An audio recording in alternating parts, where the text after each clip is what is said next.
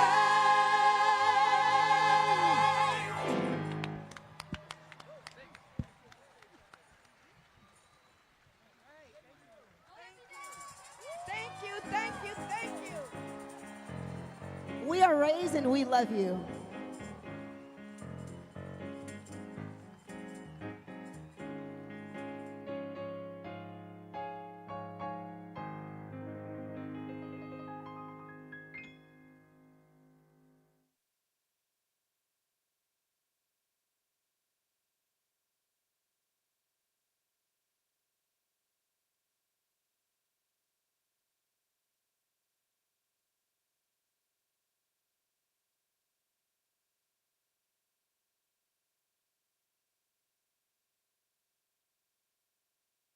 Feeling.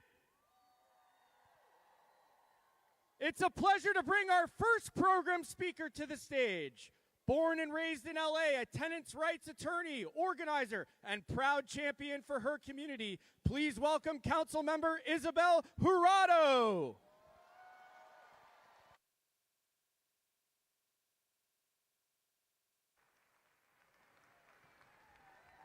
Good morning, Los Angeles! I am so happy to be here with all of you and welcoming you to arguably the best district in Los Angeles, District 14. We have an exciting day ahead of us. I think we're going to be 40, 50K thousand strong. It seems like, to start, you know, last November was pretty tragic, right? When Tito Bernie remarked on election night and he said, the Democratic Party that has abandoned the working class found that the working class finally abandoned the Democratic Party. That was sobering. But here in LA, in District 14, right here, I became a council member under the most unlikely of circumstances. I'm born and raised Highland Park. I'm a daughter of undocumented immigrants. I was a teen mom on food stamps, a college dropout, and a tenants' rights attorney. And I ran in a race against 11 people. And yet, we won the primary, unseating. Oh, we won the whole thing. That's why I'm here, right? And we didn't unseat one incumbent. We didn't unseat two incumbents. We unseated 3 seated elected incumbents. And we didn't follow the Democratic establishment's playbook because it was never designed for people like me, especially now. I forgot to say, I'm also queer, so I've been coloring outside the line for a very long time. And so as you can see with a president like Trump, how all my intersections are under attack. But despite that, we leaned into grassroots organizing. We leaned on small donor campaigns, and we knocked on over 120,000 doors. We mailed 8,000 postcards that our team and an army of volunteers, over 500 people, had handwritten themselves. Because that's what the power of the community has, to bring people together, and that's what we need to lean on right now as we continue to fight this federal administration who's throwing everything they can, whether we're immigrants, we're queer, we're trans, because when they come after one of us, they're coming after all of us. And just this week, we saw federal agents show up at our schools coming after our kids. Fuck that! Fuck that! But here's the thing. We know that when we spend our energies grassroots grassroots organizing, we can get things done. That's why I'm even here in front of all of you, LA Strong. And we see it here in LA where we passed the sanctuary ordinance to protect our immigrant brothers and sisters, where we have successfully fought for higher wages for fast food workers, for hotel workers, so that our workers can benefit from the major events in our city. And where we keep building on tenants' rights, and just approved, as a former tenants' rights attorney, this makes my heart sing, a right to counsel for tenants here in LA, so you get an eviction defense attorney. So hear me loud and clear when I say this. They want us confused. They want us overwhelmed. They want us to go back home sad in our silo, fighting our own fight. And they want us doubting our ability to do anything about the horrors that they keep throwing at us. But today, being here with the Freedom Singers, y'all just took me to church. And we're out here, and we're all committed to service. So after today, think about how if this is just the beginning for you, I'm a little shorty, they're trying to help me out. That if this is the beginning for you, this shouldn't be the last time we see you, right? Go to that community organization. Join your local Democratic Socialist organization. Come with us.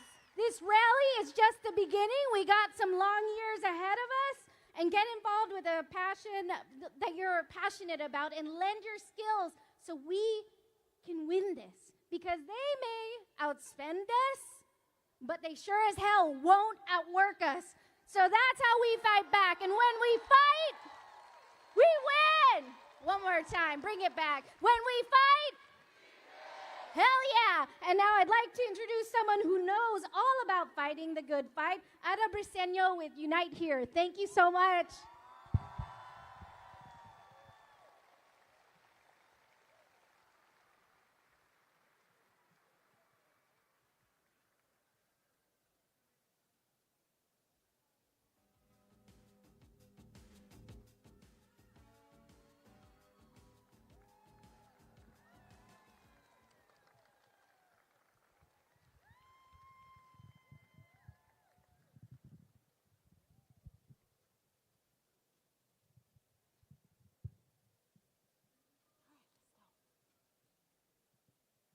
Wow, you look amazing.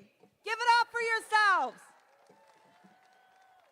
My name is Ada Briseño. I'm an immigrant, a former hotel worker, and today I serve as co-president of Unite Here, Local 11. I serve along with Kurt Peterson and Susan Minato. We represent 32,000 room attendants, cooks, and dishwashers across most of Southern California and Arizona. My story is our union story. Countless immigrant women who work back-breaking jobs. And with the union, we learn how to stand up for ourselves and become leaders in our communities. That kind of training is critical now more than ever. Our members know how to fight back against billionaires and win. Just last year, in the largest hotel strike in the nation's history, more than 10,000 workers struck 175 times and beat the hell out of the billionaires. I want to recognize Senator Sanders, who joined the striking workers at the Hotel Figueroa. Just days later, the workers won a life-changing contract. We are in troubled times, folks. We hear from our members with DACA, TPS, and mixed status. I know firsthand what it's like to be under a dictatorship, and friends, I never thought that we would see that here. So do we give up? Hell no. We can't give up. We can't back down when billionaires attack Medicaid and Social Security. We can't back down when they come for workers and women's rights. We can't back down when they come after federal workers. We got to hit the streets. We have to strike because when we strike, like the courageous workers were Kaiser Mental Health, who just ended a 5-day hunger strike, or the UAW, who rallied across the nation to kill the cuts, or our brothers and sisters at AFSCME 3299 and UC workers who struck last week. Because friends, when we strike, the billionaires plan to use fear to control us and take our rights away. But instead, we have to push back and make further gains. An unprecedented moment is upon us in Los Angeles. In 2026, the World Cup is coming, and right after 2028, the Olympics and Paralympics are also coming. A city has never hosted World Cup and Olympics back to back. Here in Los Angeles, we have a choice.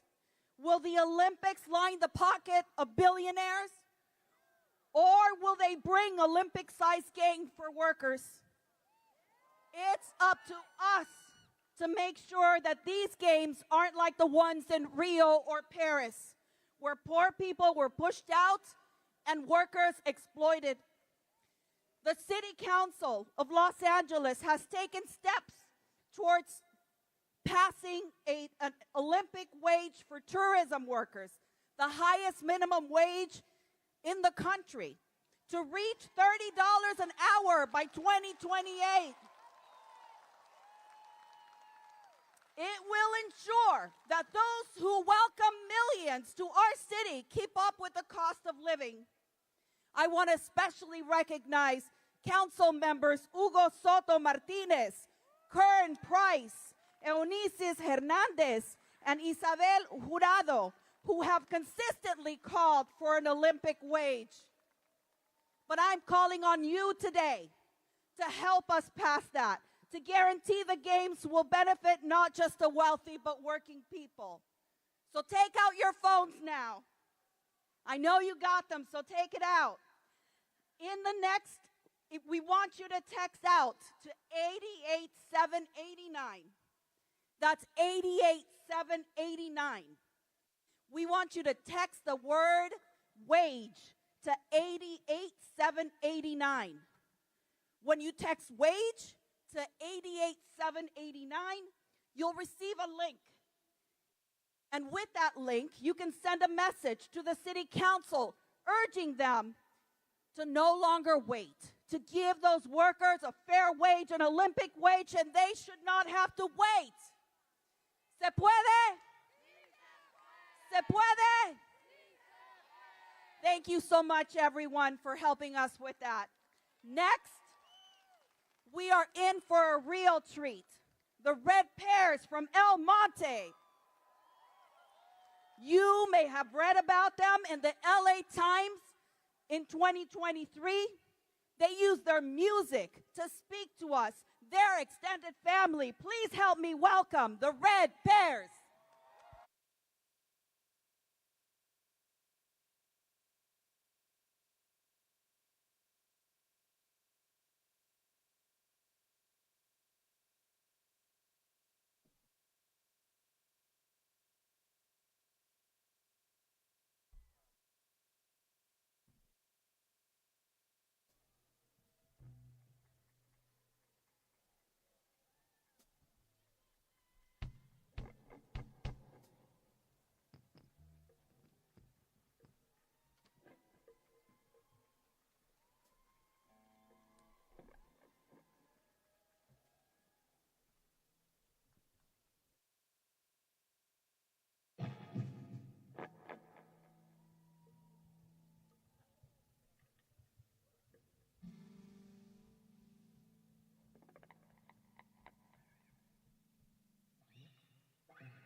Everything about it doesn't come as new.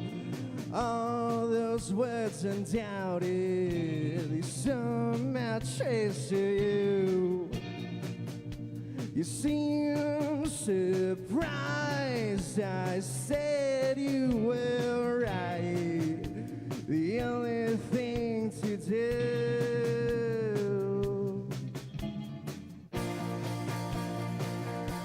But I don't like the way you talk. It tears me up when you're upset. No, I don't like the way you talk. It tears me up.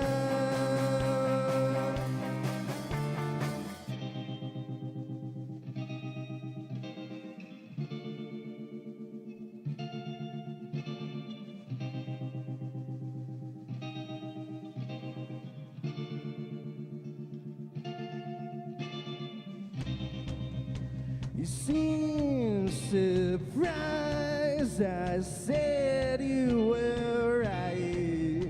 You seem surprised I said it was fine. You seem surprised I said you were right. The only thing to do.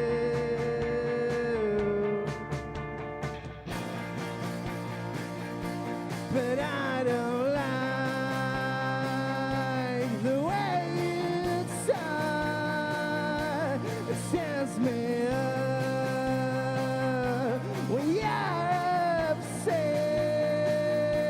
No, I don't like the way you talk.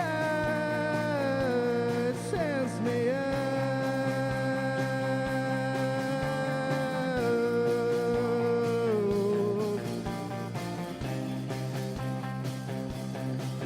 Yeah, you said you left everything that you wanted. Thank you.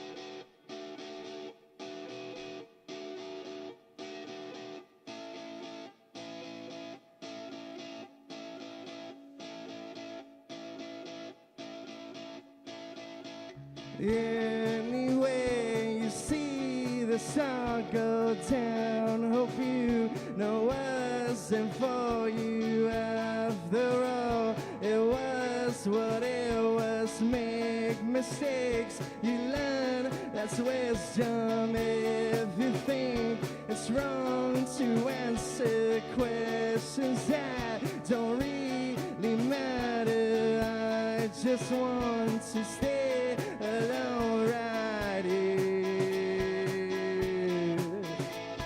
See what I mean when I say I'm out, when I say I'm alright. See what I mean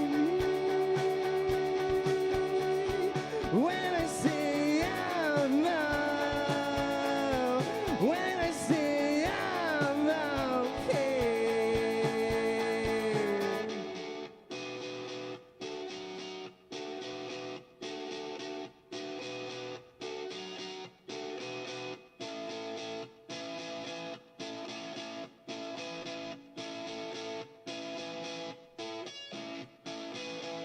Now you know the truth and question, will this be a harder lesson to forgive all those those who mess with anger never was the myth. Is it right for me to answer questions that don't really matter? I just want to stay alone right here.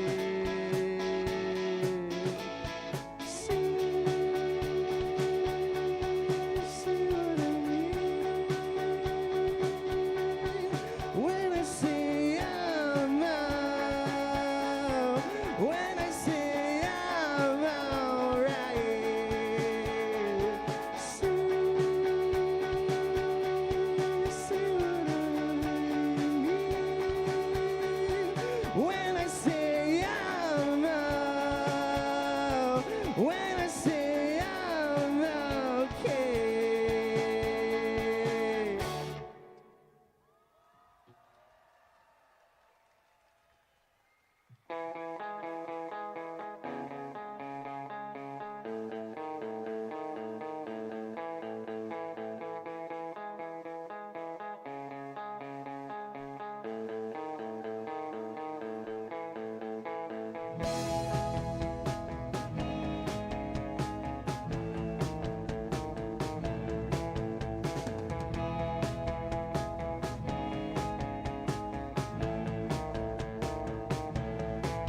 Well, change your ways if you know you lost the war, and change your days if you can't go anymore.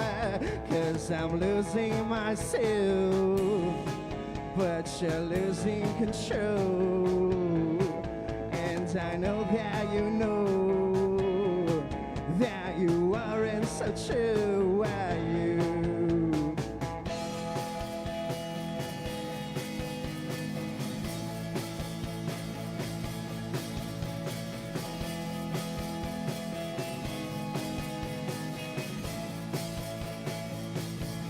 Well, 'cause I'm tired of you, tired of the things that you do, tired of the way you say my name when you're angry, mad, or just drunk.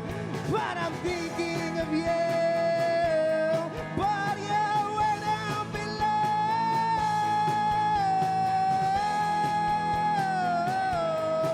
You're so low.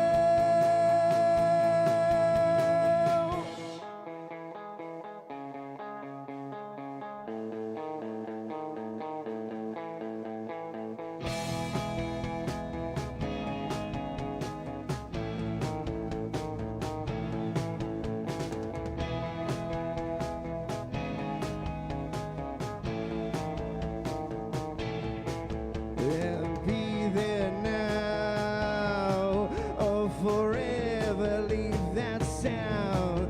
I am finding my way, but forever losing pace.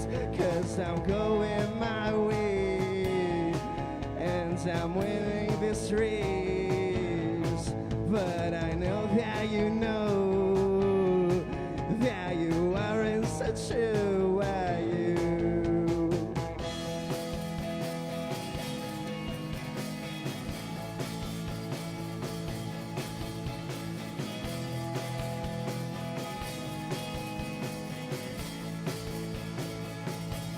Well, 'cause I'm tired of you, tired of the things that you do, tired of the way you say my name when you're angry, mad, or just drunk. But I'm thinking of you, but you're way down below.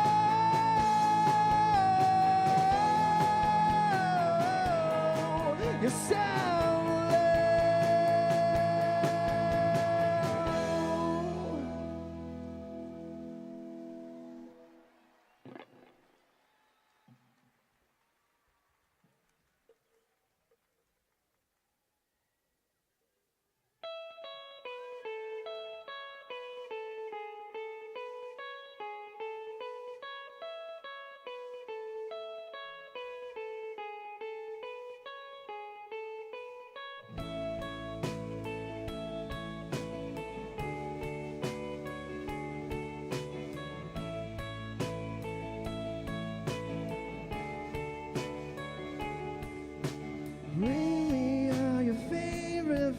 was leaving on my grave. The day I die would soon come fast, we'll never get to play. But if you want it, if it's right, I'll never leave this place. It takes some time to realize that everything's the same for you. You know, times are true. Take what from who? You know, times are true.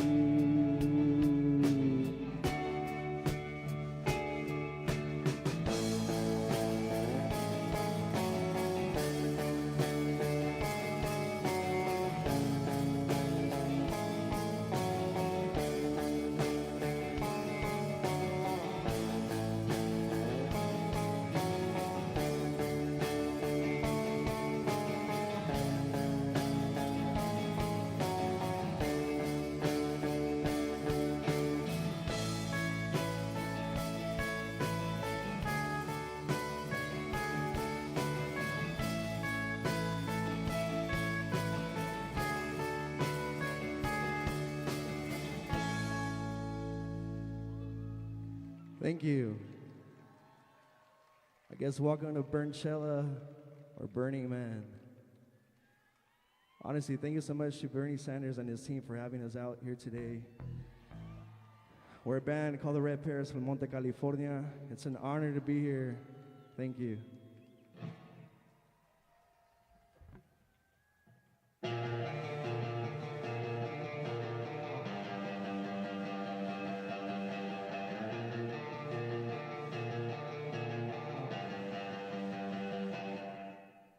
I don't wanna fight.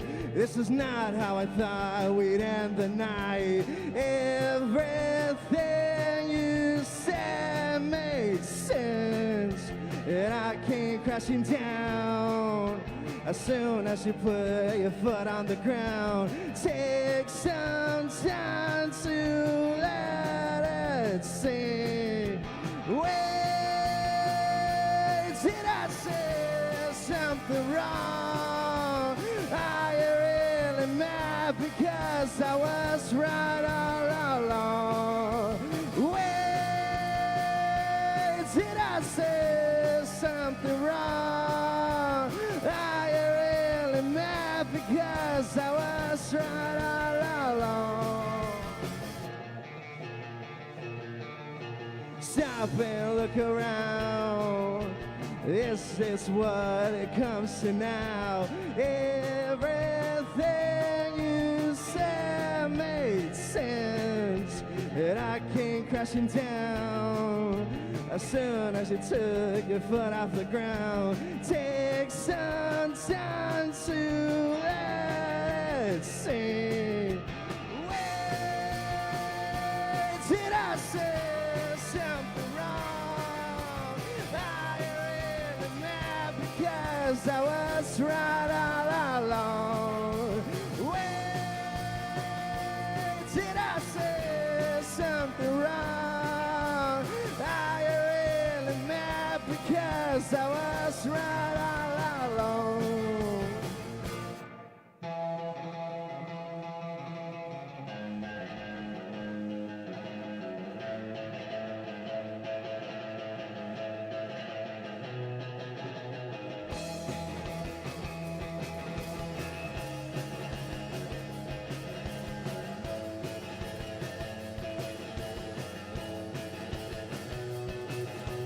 Take it from this time. Be the one you want to be. You want to go and say the things that make you, I believe. You wanna run and hide. The safest place to die is here. Last goodbye is bittersweet. I gotta have you along your feet. In this spot I found a place. You'll never be so patient. By the time you call me crazy, all the time you listen, make me right again inside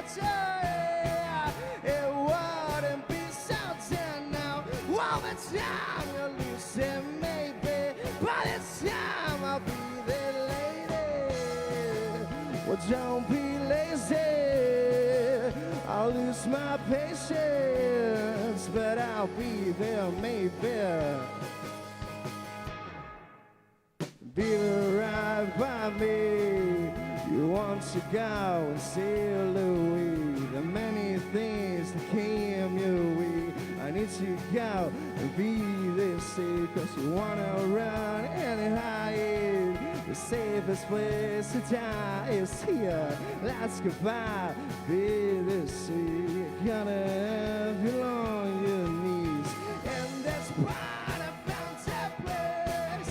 You'll never be so patient. By the time you call me crazy, all the time you listen me right again in such a way. It wouldn't be something now. All the time you listen maybe. By the time I'll be there lady. Well, don't be lazy. I'll lose my patience, but I'll be there maybe.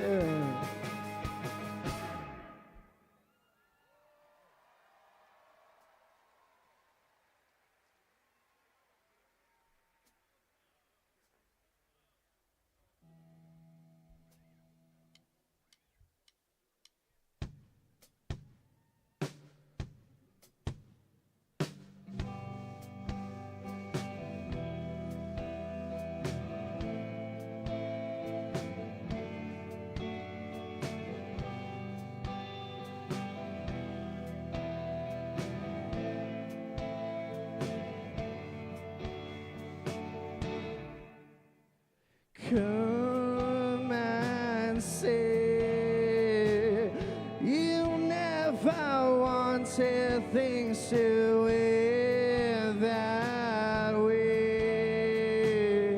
That everything that happened was a mistake. I need some time so I can comprehend.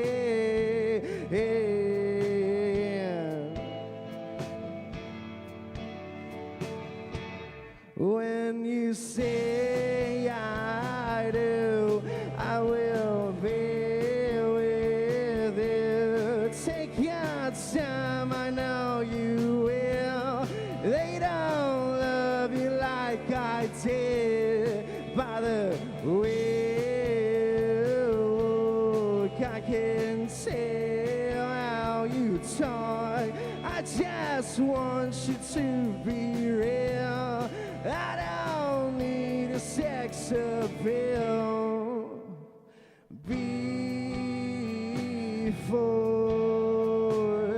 Before you go, let me know once again that everything happens for a reason. This is the last time I believe in fate.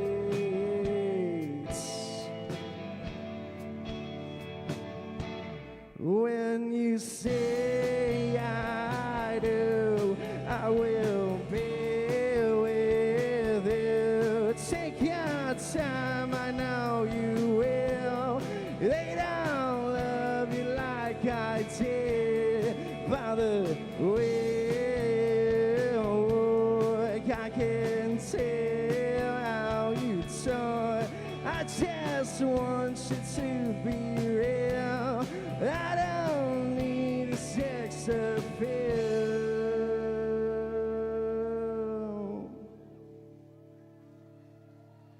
Say it's forever.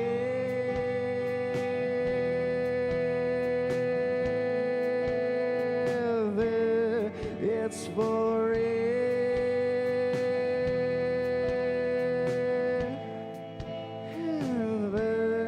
It's forever.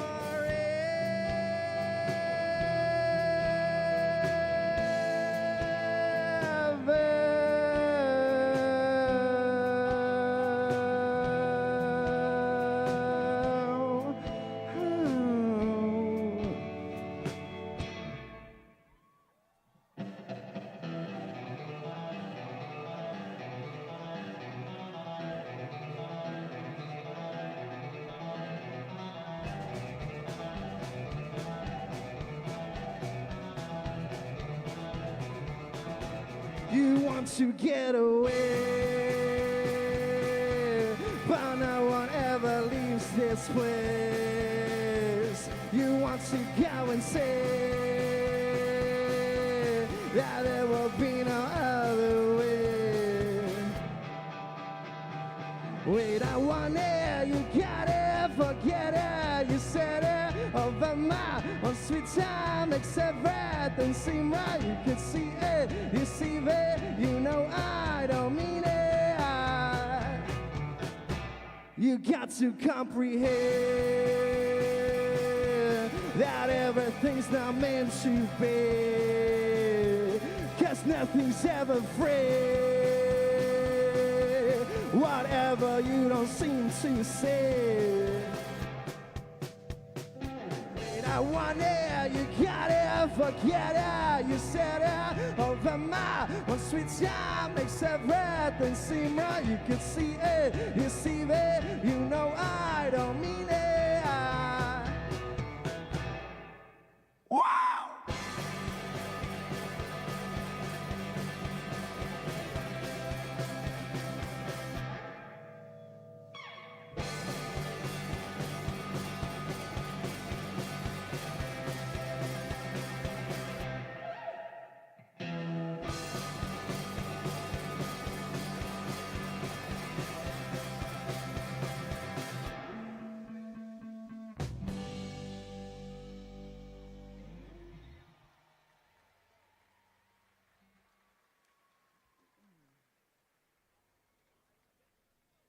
Yo, thank you once again for having us. We got one more for y'all.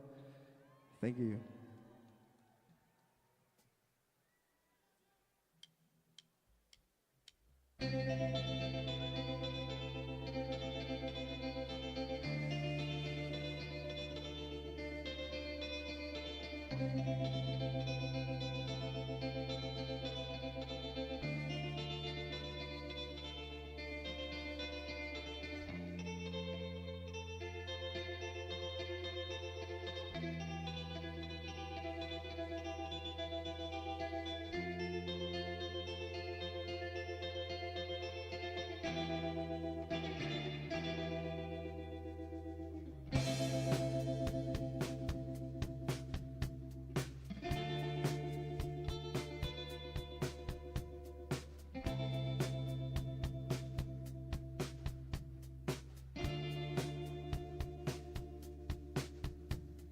Wait for me now, I will find you. Oh, where that job, but no time to stay for a day. If you say so, no, I can't wait. I must say no. Wait for a minute, wait for a while. I can't just be there, bring down the towers, even through the daylight, even through moonlight. I can see every eyes.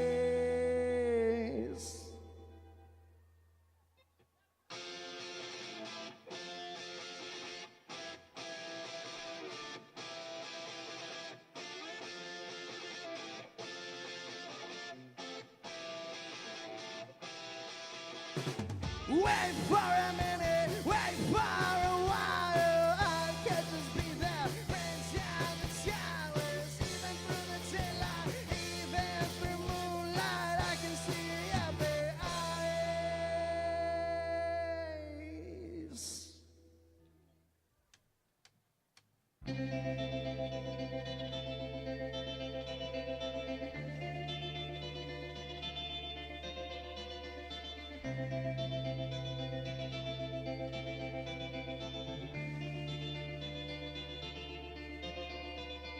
Quietly now, you stay humble, 2 feet on the ground, just don't stumble, stay for a day. If you say so, no, I can't wait, I must say no. Wait for a minute, wait for a while. I can't just be there, bring down the towers, even through the daylight, even through moonlight. I can see every eyes.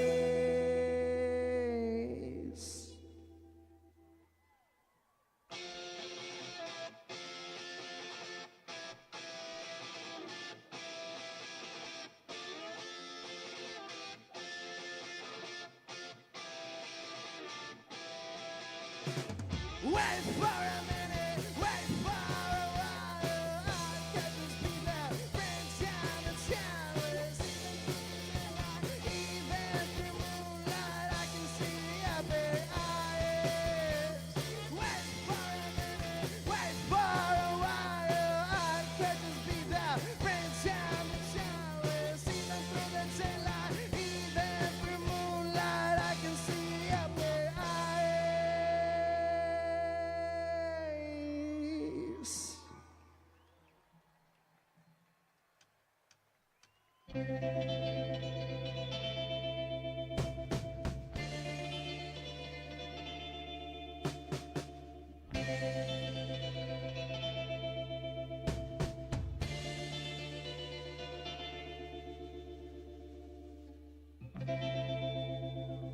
Thank you.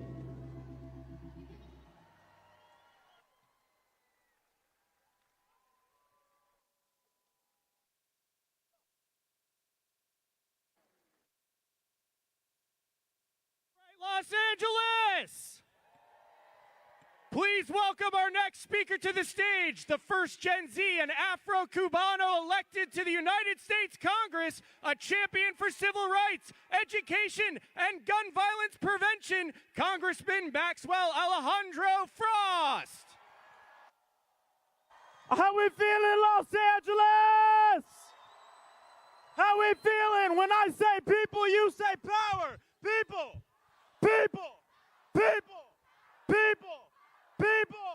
How's everybody doing today? Well, it is such a blessing to be here with everybody.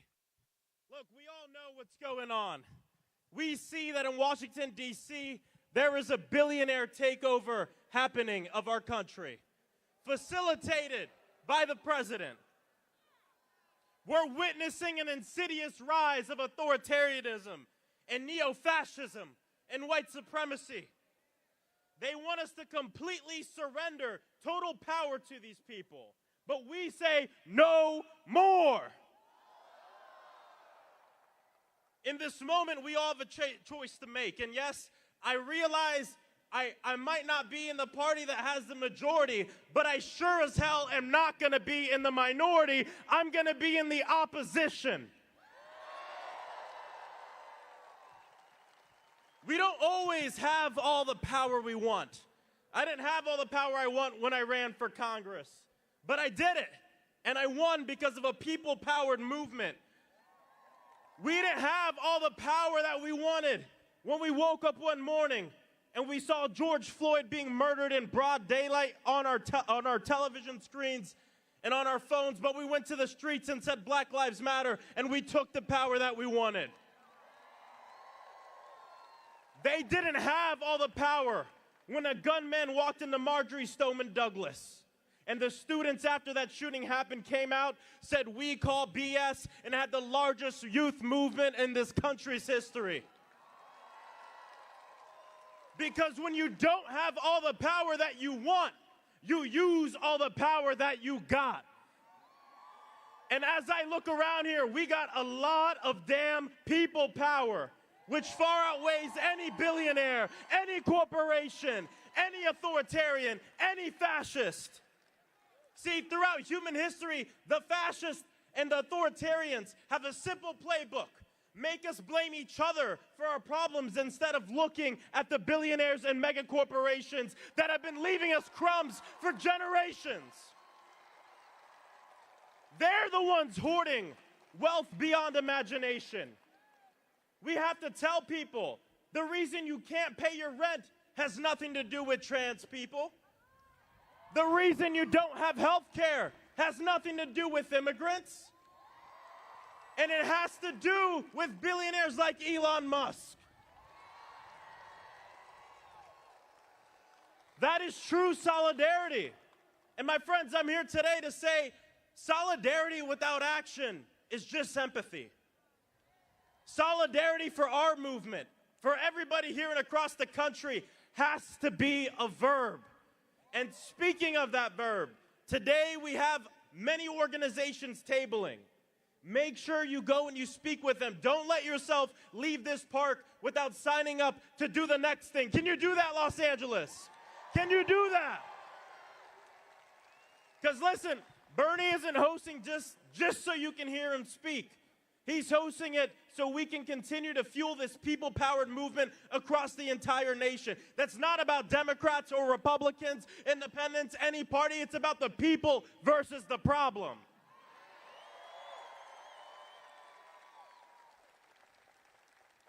I won't be the one to say everything, 100% of everything is going to be okay. There's harm happening right now across the country. I come from Florida. See, Project 2025 is Florida 2024. We've seen this, but we also know how to deal with it. When they disappear a college student, you take to the streets. When they steal your Medicare, Social Security, and Medicaid, you take to the streets. When they try and rig an economy even more, when they try to use tariffs to enrich other people, not to help working people, you take to the streets and you're loud about it. What I always used to say as an organizer is the true testaments of an organizer is not what you do when everybody's looking, it's what you do when nobody is looking. But the true testament of a movement is what you do when the world is watching. And the world is watching our country right now to see how we will deal with a billionaire in the White House, how we will deal with somebody who wants to take away our things. And it can't just be about protecting what we've already earned. Of course, we're going to protect Medicare, Social Security, and Medicaid. But the other question is, what's next? What next do we create? A Medicare for all? Ending gun violence? Fighting the climate crisis? This is the true message of our movement. Of course, what we protect, but what we build. In Los Angeles, I am so honored to be here with you today with freedom fighters from many different movements here in California and across the country, because from the South all the way to here, California, I know that we will win. And on the super tough days, I think about someone like Angela Davis. I am no longer accepting what I cannot change. I am changing what I cannot accept. Can we accept this billionaire takeover, LA? Can we accept turning a blind eye to the climate crisis? Can we accept being stolen from by these billionaires? Well, make sure you sign up to get involved with an organization. And thank you so much for having me here today. This is such an honor. I think I might have to hop on the drum set a little bit later. We'll see. But without further ado, please give it up for a third-generation union man from La Una. Give it up for my friend Alex Aguilar.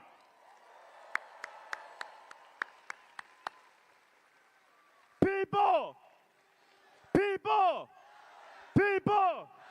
People! People! People!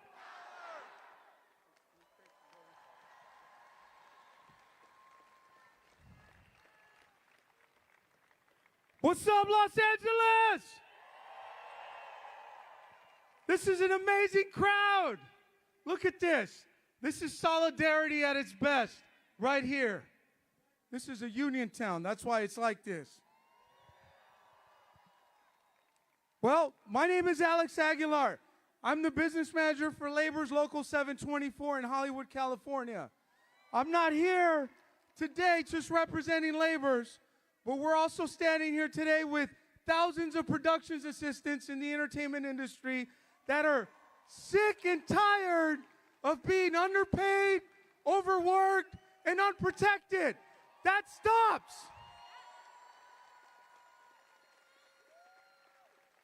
PAs are the glue that keep productions running and hold them together.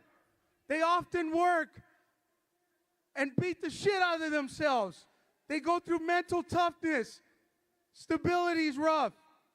They often work long hours and don't get recognition the way they should. That's why we're here today. We're organizing them. Our fight is about fairness. It's about dignity and about building a career for these folks that when they retire, they can retire with pension and health benefits and dignity to support their families. So, make some noise if you support our fight.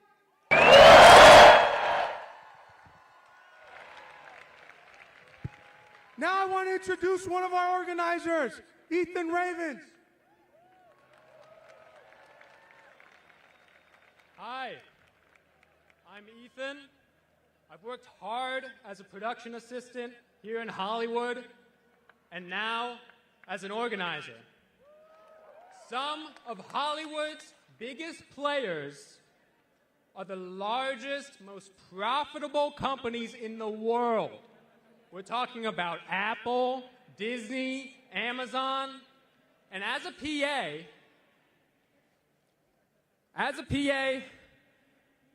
we're expected to carry the weight of these Hollywood productions on our backs. As PAs, we're expected to wake up before the rest of the crew, sometimes 2, 3 a.m., work 16-hour days plus, get 5 or less hours of sleep, wake up the next day and do it all over again. I personally know PAs who have fallen asleep at the wheel trying to get to that next day, and they didn't quite make it. As production assistants, we're expected to carry the weight of these multi-million-dollar films and TV shows that you all enjoy on our backs, all without fair pay, no health care, and no respect. But it doesn't have to be this way. If you talk to anybody in the film industry, they will tell you you cannot run a production without production assistance. And that is what gives us power. We're organizing not just to fix one job, but to transform the entire industry for future generations of workers.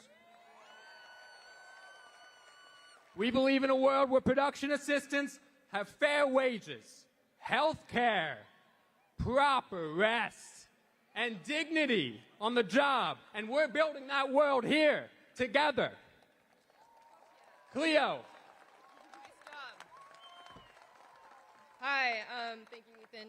Hi, my name is Cleo. I'm typically a set PA in Los Angeles, but right now I'm an organizer for the PA union campaign. Organizing for power is difficult. Building a union from scratch is difficult. And many in the film business would tell you that winning protections for PAs is impossible. But you know what? Here in the film business, we do the impossible on a daily basis.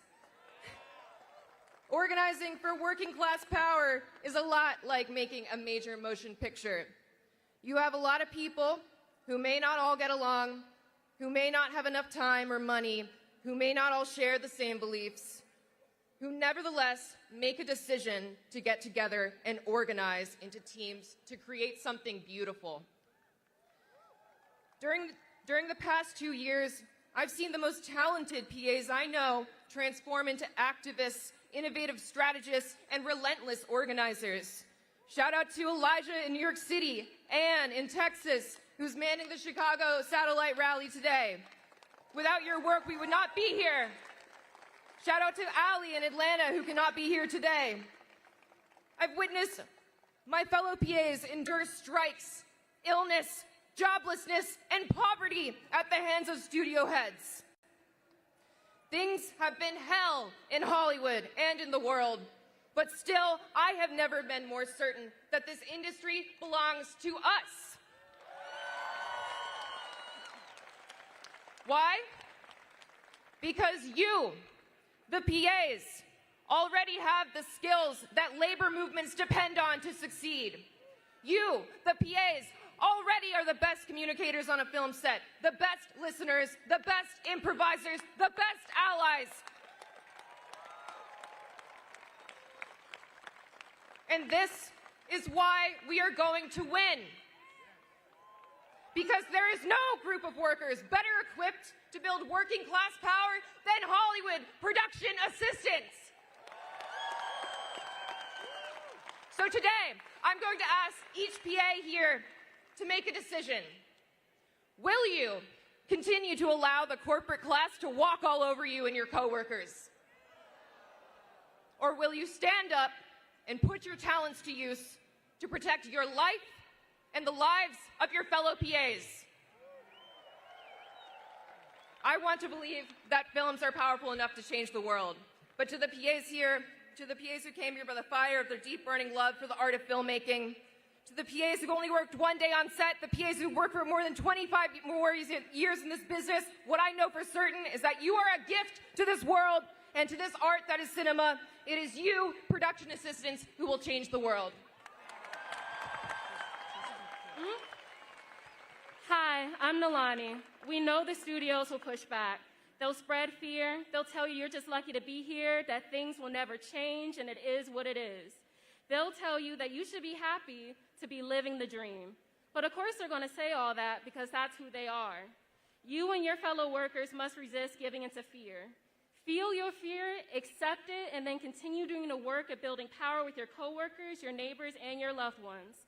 It will be the studios, it will be the corporate leaders, it will be the oligarchs in the government who will be afraid of our collective power. So if you are a production assistant in film or TV, sign your union authorization card today. We already have organizers across the country you can speak with. If you know a PA, send them our way. Go to PAsUnited.com. That is PASUnited.com. And if you believe in what we're building, join us at our rally on May 4th, 2 p.m. at IATSE Local 80. Because an injury to one is an injury to all. Because when production assistants rise, we lift the whole industry and all industries with us. Solidarity forever. Thank you, everybody. Now, I want to introduce a union leader, a woman in labor. We need more of them. International Vice President of Longshoreman Local 13, Brandy Good.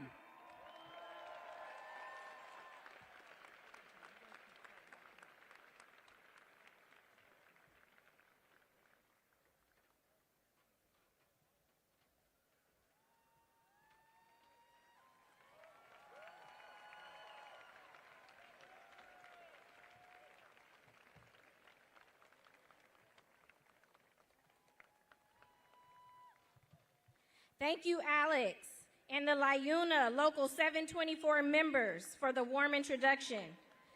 We know your fight. Thank you, everyone here, and thank you to Senator Bernie Sanders for this platform. Being incensed with his fight, and Representative, my girl, AOC. I truly admire your work. I've been following your journey and truly look up to you for your dedication to social justice and equality. Thank you both for being inspiring leaders, for standing with workers, for fighting against the grip of oligarchy, and for reminding this country that our power lies in solidarity. My name is Brandy Good, and I'm a proud longshore worker and a union leader. I am the Vice President of ILWU Local 13, and I've spent over 20 years on the docks, fighting for fair wages, safe jobs, and the right to retire with dignity. I didn't choose this life. It chose me. Because when you grow up with a union family, you learn early that we don't beg for scraps. We organize.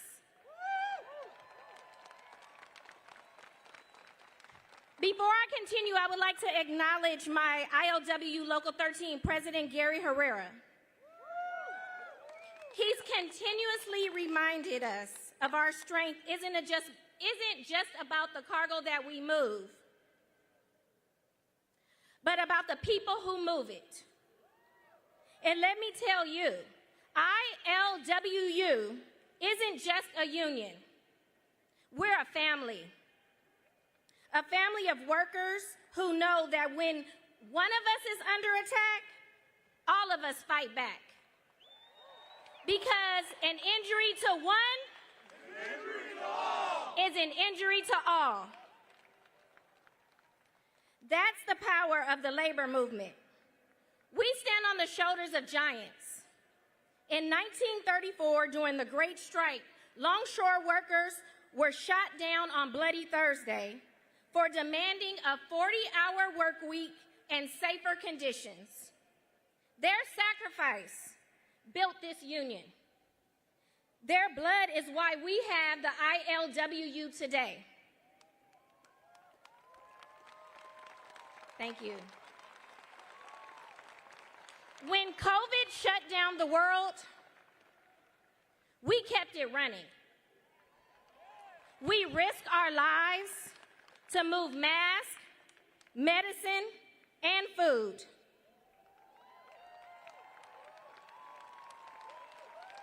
We were called essential. But essential doesn't pay the bills. Essential doesn't stop automation. It's our union that gives us health care, fair wages, and a voice. But today, our fight is not just against the greedy companies. It's against their robots. They're pushing automation and claiming its progress, but let me tell you, these machines aren't cheaper. They are not safer. They're tools to erase our jobs, silence our unions, and hand total control to the billionaires. And don't buy their lies about efficiency. A robot can't fix a broken crane or outsmart a storm. It can't organize a strike. And worse, these systems are vulnerable to hackers and glitches. Brothers, sisters, comrades, we are at a crossroads. We don't let the oligarchs replace us with machines. Or do we rise united and demand an economy that works just for us? The great labor leader Cesar Chavez once said, "Real wealth is not in corporations. It is in the land, the people, and the workers." Let's reclaim that wealth. Let's fight for a future where technology serves us, not replaces us. Senator Sanders, Representative AOC, thank you for lighting this fire. Let's get back to our roots and let's get back to work. Thank you.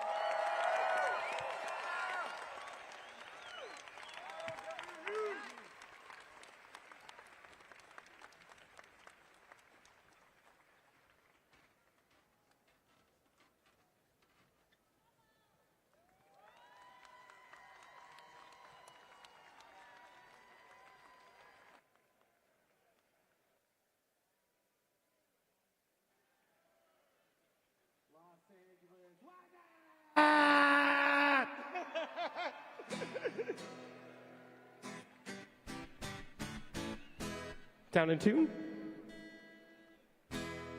There we go. What's up, everybody? How you doing? This is sick. The next two artists need no introduction. It's me and Kevin. This rocks. Stoked to be here. Thank you for being here today. Let's do it. All right. 1, 2, 3, 4.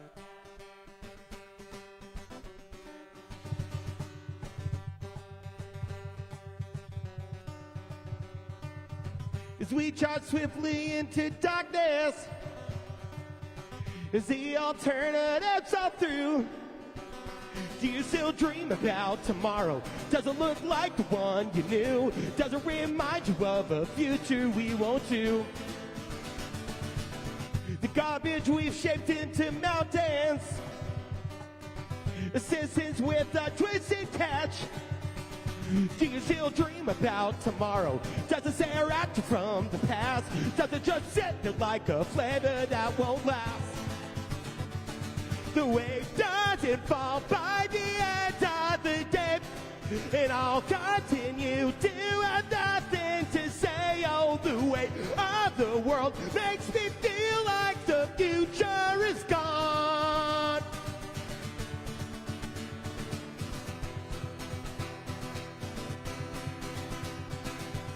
It's weird that we've become numb to it. We've grown accustomed to the fear. Do you still dream about tomorrow after the ones that brought us here? Or are you just burnt out thinking, damn, I gotta deal with this shit for another fucking year? The rain doesn't fall by the end of the day, and I'll continue to have nothing to say. Oh, the weight of the world makes me feel like the future is gone, and the present's insane. The future is dumb, and the past are mistakes. And I don't want to battle about the things around the face. While we land of the minutia of infinite tragedy, I'll roll my eyes cause I don't give a flying fuck whether I'm right or if I'm wrong. The future is dumb. Can you put your hands together? Yeah!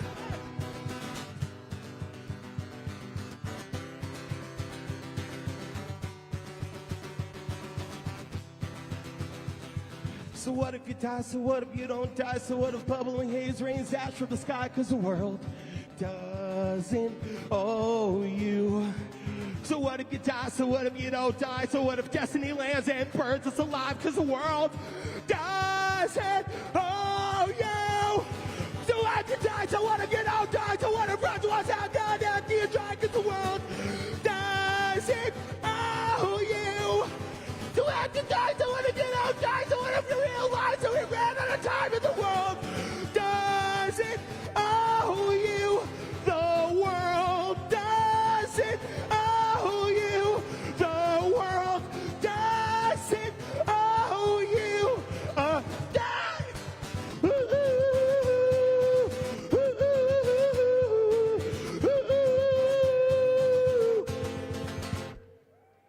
Thanks.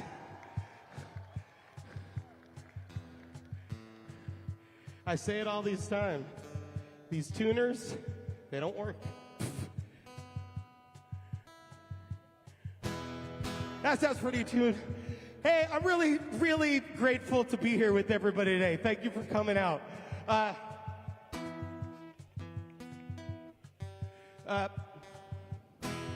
This next song was inspired. I was very inspired by.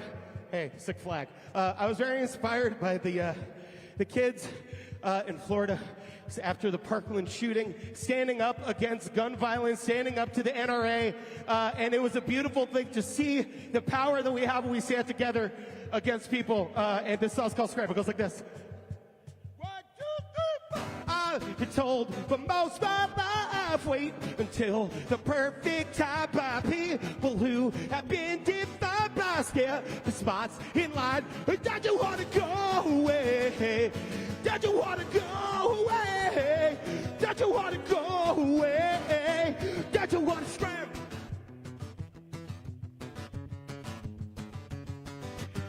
I've been told for most of my life, try to see the other side by people who have never tried to see the other side.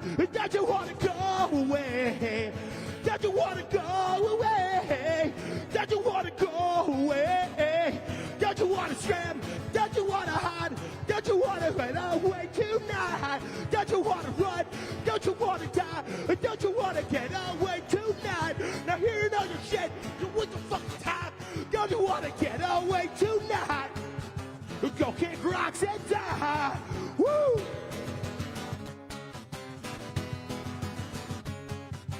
Everything you say is to make me feel stupid. Everything you say is to make me feel bad. Everything you say is a distraction. While I listen to yeah, I listen to yeah, I'm listening to you. Ooh, oh, ooh, oh, oh, oh, ooh, oh, yeah, I'm listening to you. Ooh, oh, ooh, oh, oh, oh, ooh, oh. Don't you want to go away? Don't you want to go away? Don't you want to go away? Don't you want to go away? Don't you want to run? Don't you want to hide? Don't you want to get away tonight? Don't you want to run? Don't you want to hide? Don't you want to scram? Don't you want to scram?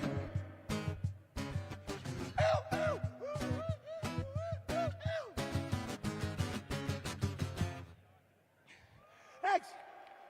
Oh, I have a nightmare that my fly is open. I'm just going to check this real quick. I'm good. Yo, what's up? Anybody out there been putting off going to the dentist also? Just curious. All right. My people. Every night you go to bed, you wake up just a little more in pain. Every time you're dressing for a sunny day, the clouds surprise you with rain. Every cigarette you smoke 'cause you're addicted to a quiet source of company. Every time you told them you were busy 'cause you'd rather go to sleep. 9 times out of 10 I'll be stoned on the subway, reading backlit directives of what I should do, dodging eye contact with anyone who looks my way. 9 times out of 10 I'll be sticking to you.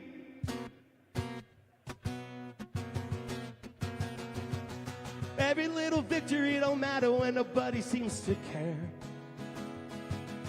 Winning $10 on a scratch-off lotto ticket, the keys you thought disappeared. Every vacant moment you've exhausted all the options that you thought could fill the hole. Every star you're wishing on, just hoping for a little self-control. You're tired of feeling selfish, and you're tired of feeling restless. You're tired of feeling down. 9 times out of 10 I'll be stoned on the subway, reading backlit directives of what I should do, dodging eye contact with anyone who looks my way. 9 times out of 10 I'll be thinking of you. Go, Nebraska!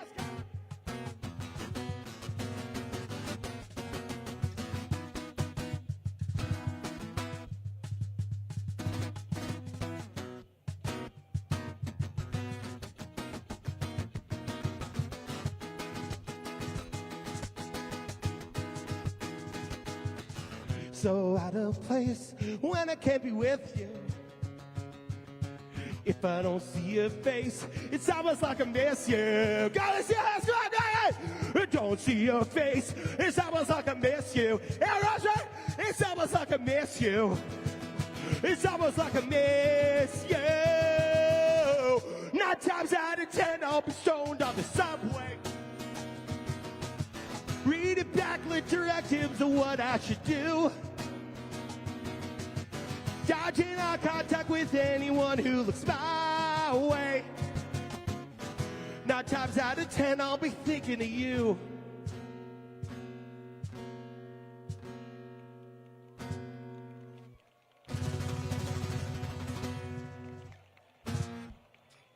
Thanks. What time is it?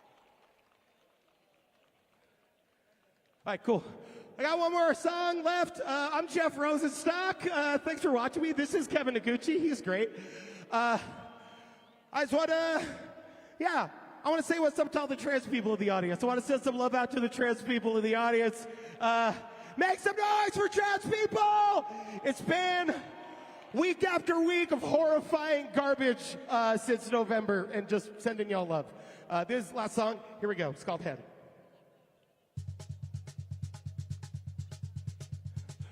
I just advertise that when I get that, the message is trying to the crowd. They can think about the big announcement to the puppy. I have to understand what is being told. Difficult to think of landing in a silver lining. Think of fire burning because of fog over the sky. I just is something that will later be deleted. Bitch, we're all on the look at the of like it's just a bomb. It's in my head. And I wish it I could disconnect the trash. There's a bomb. It's in my head. And I wish it I could disconnect the trash. There's a bomb. It's in my head. And I wish it I could disconnect the trash. There's a bomb. It's in my head. And I wish it I could disconnect the trash. Currently, it's obvious no order failed elections. It's the Constitution and there is a Bill of Rights. Even yet, there is a demonstrated objections. Being with the club who is too often to the night. Watching as they dilly-dally, putting out the fires. Get back and chill, tell niggas to the dump. Wake a tail, giggle. And you know, someone while he holding up the first video. Like I'm an because it's a bomb. It's on my head. And I wish it I could disconnect the trash. There's a bomb. It's on my head. And I wish it I could disconnect the trash. There's a bomb. It's on my head. And I wish it I could do the fucking thread. There's a bomb. It's on my head. And I wish it I could disconnect the threads. And I don't want to think about it anymore. I don't want to think about it anymore. And it feels okay, but that doesn't make it stop. Thanks, everybody!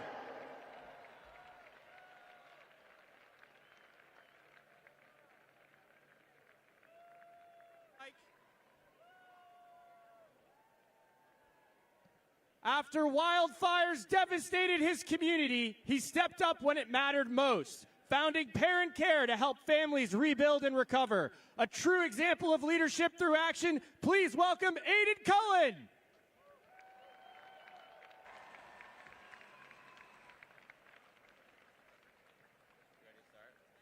What's up, guys? We're going to start with Malin. Hello, everyone. We're here from 24LA and Parent Care. I'm Malin Smith. This is Kenny Armitage, my partner. Thanks, Aiden. So we're best friends of 15 years, both born and raised right here in Los Angeles. When the fires broke out at the beginning of the year, we watched our beloved city go up in flames. We saw entire communities displaced. Families lose everything. Our friends, our neighbors, our elders, the people we love. It was heartbreaking. And the hardest part, help didn't come fast enough. But in that void, something powerful happened. The community rose up and came together. 2 days after the fires began, we opened a donation center out of my dad's bar in Hollywood called 3 Clubs. We didn't have a blueprint. We weren't an organization. We were just 2 people who couldn't sit still while our city was hurting. And then the people came. They came with bags of clothing, boxes of food, diapers, blankets, and most importantly, with their time, their love, and their hands ready to help. That small bar turned into a lifeline, a place of hope, of warmth, and of action. It became very clear early that we had to scale up and evolve. So a few weeks in, we joined forces with Parent Care. And in these past 3 months, we've collaborated and shared resources with similar grassroots operations throughout the city and moved our operation 3 times over, evolving with and for the community. And thanks to overwhelming community support, we've now been able to help over 6,000 Angelenos affected by the LA fires through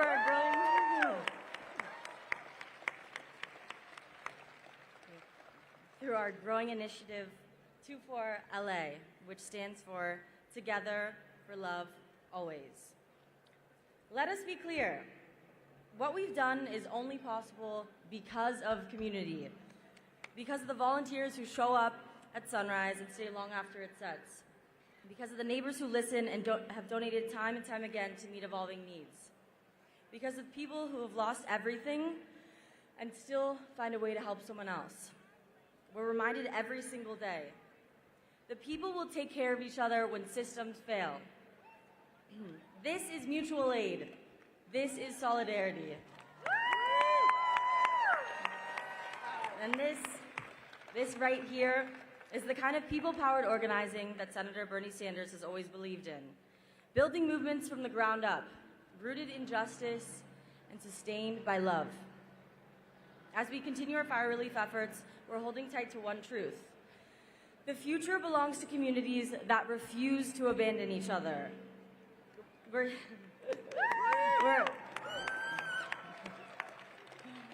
here today not just to talk about the fires, but to talk about the fire that burns inside all of us. The fire that says, we take care of us. Through this, we learn the true meaning of being part of a movement. It starts with showing up for your neighbor. It starts with love. And it starts with believing that we deserve better, and then working together to build it. Thank you for being here. Thank you for believing in community. And thank you for standing with LA.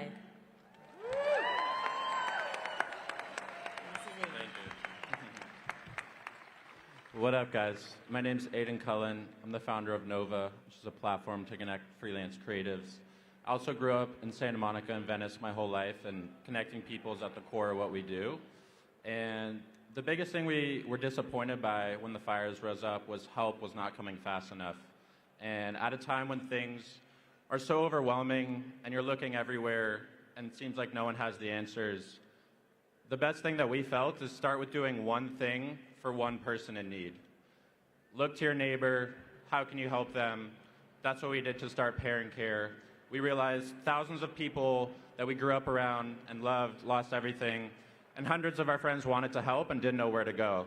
So we built a system that connected volunteers with those in need, and since then we've helped 6,000 Angelinos, and we've gotten product from over 400 local brands, companies. So many amazing people have come forward. We've had over 1,500 volunteers to deliver $2 million of donations directly to the hands of those in need.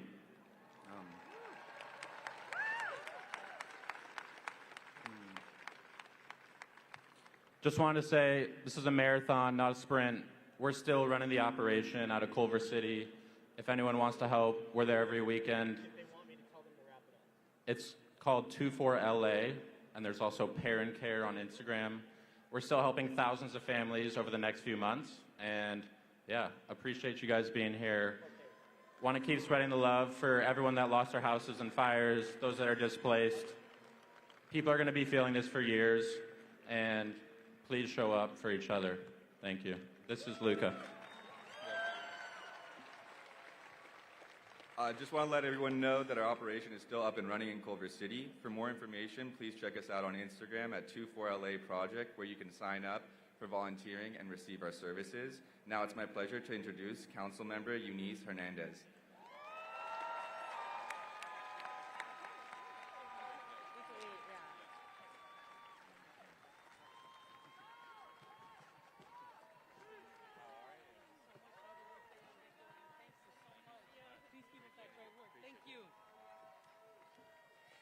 Los Angeles, how you doing today?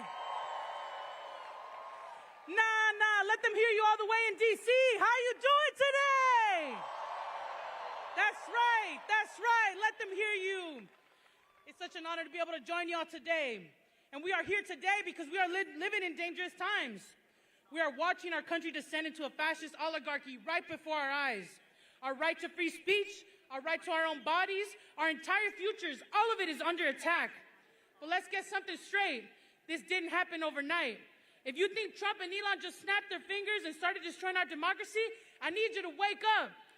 They didn't break the system. They're operating it exactly as it was designed. This administration and the chaos they've unleashed are the product of decades of policies that protect corporate profits over people, policies that let billionaires buy elections, policies that crush working people under the weight of debt, poverty, and exploitation, all while the rich get richer. I love this city. I was born and raised in this city, and I ride for my city every day. But if you think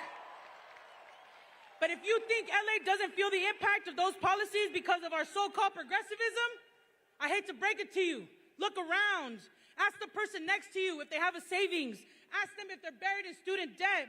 Ask them if they can afford rent, if they have health care, if they think they'll ever be able to buy a house in this city. This administration wants you to believe that the reason you can't buy eggs is because of your immigrant neighbor. They want you to blame trans folks for your troubles, blame unhoused people for the housing crisis, blame anyone but the people actually profiting from our pain. You know what I say to that? Bullshit. We know who's hoarding the wealth. We know who's raising the rents, who's crashing the economy, and who's dismantling our democracy. It's not the undocumented worker. It's not the single mom. It's not the drag queen, the refugee, or the person sleeping in their car. It's the billionaires, the corporations, the lobbyists, the special interests. The special interests like Blackstone buying up our neighborhoods and pushing entire families out onto the streets. They want us fighting each other so we don't fight back. They want us fighting each other so we don't ask why. One of the richest cities in the entire world has 7 people dying on the streets every single day. So we don't ask why working 2 jobs still leaves us broke.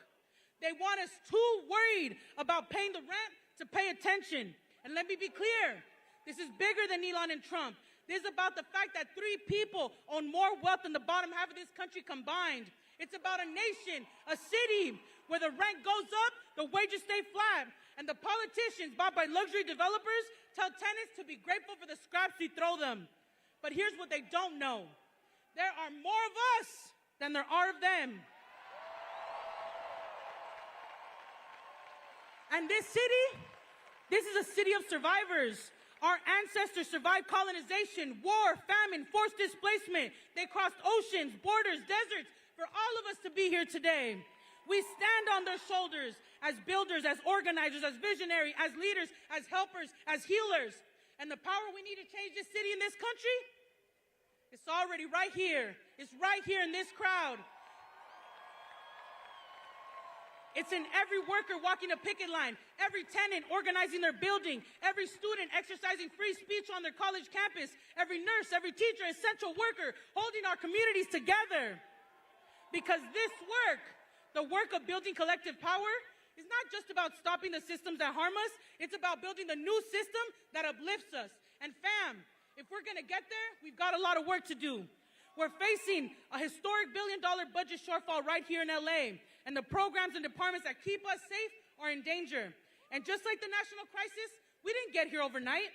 This is the result of years of decisions that led to a lopsided budget where 43% of our general funds are spent on the police department. And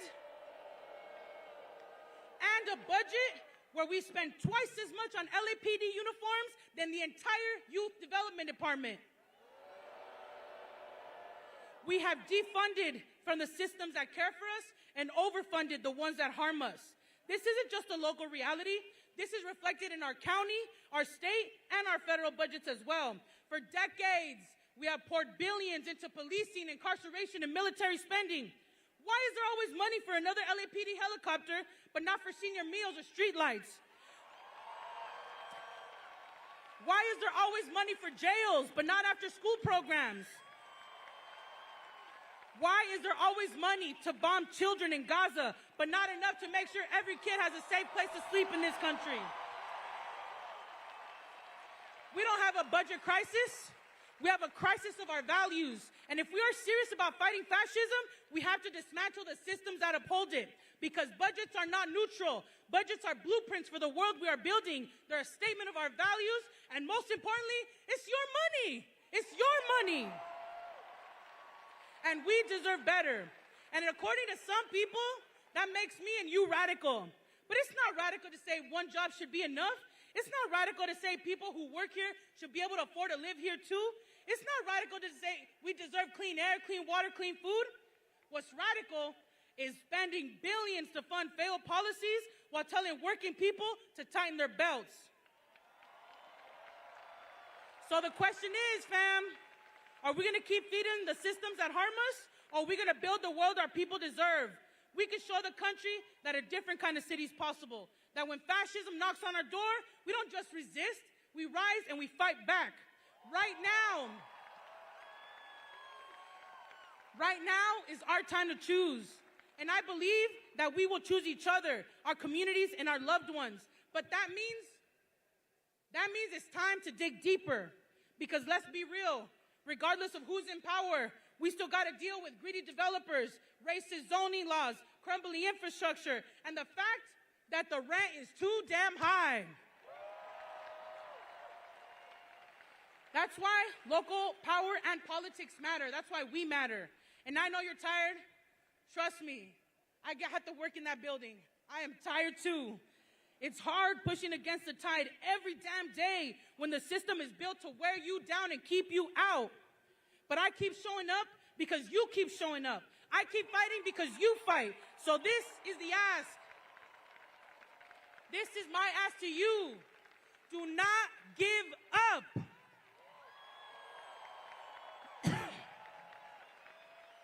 They win when we're checked out, jaded, hopeless. So tap in. Show up to the boring council meetings. Call your congressperson. Make public comment. Join a grassroots organization like LA Forward or DSA. Go to the protests. Go to the march. Organize your workplace. Run for neighborhood council. Run for office. And then do it again and do it again until our folks are the ones in charge. Why? Because we deserve a city where no one sleeps on the streets while luxury towers are empty. We deserve a state where housing is a guarantee, not a commodity. We deserve a country where healthcare is a human right, not a business model. Where education doesn't come with lifelong debt, where immigrants are welcome, where our trans siblings are safe. We deserve to thrive, not just survive. This country belongs to the people, not the billionaires, and this moment belongs to us, all of us who dare to dream, to fight, to keep fighting until we win. And when we fight,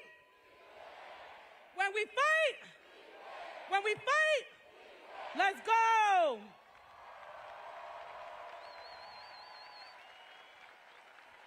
Thank you.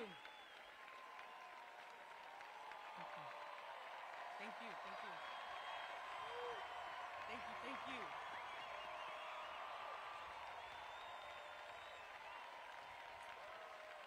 Thank you for showing up today.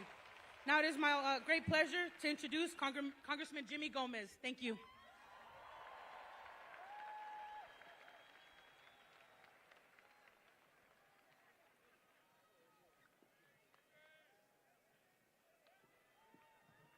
Let's give it up for Nieces Hernandez.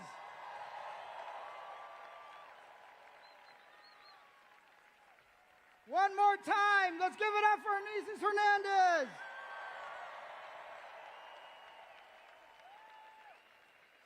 So I'm Congressman Jimmy Gomez, but before I was ever a congressman, I was a union organizer for AFSCME International and the nurses. Is labor in the house? Is labor in the house? Are working people in the house? And I still believe in the raw power of people to make change, to build a country that works for everyone, not the billionaires. A country that should help the poor, the working class, the strivers, not just the well-connected. But right now, a billionaire establishment is taking root in Washington, D.C. And one of the things that we got to do is fight back.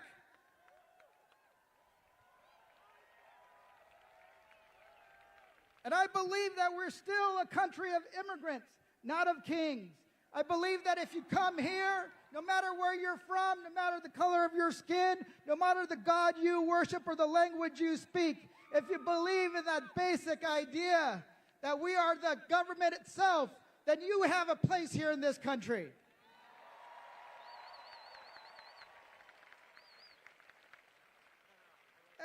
And let's make sure we call it what it is. They're trying to attack our democracy and attack every single one of us. But I believe that we can fight back. We might not agree on every issue, but we agree on this. We need to stop Donald Trump, Elon Musk, the billionaire establishment from hijacking, and we need to take our country back.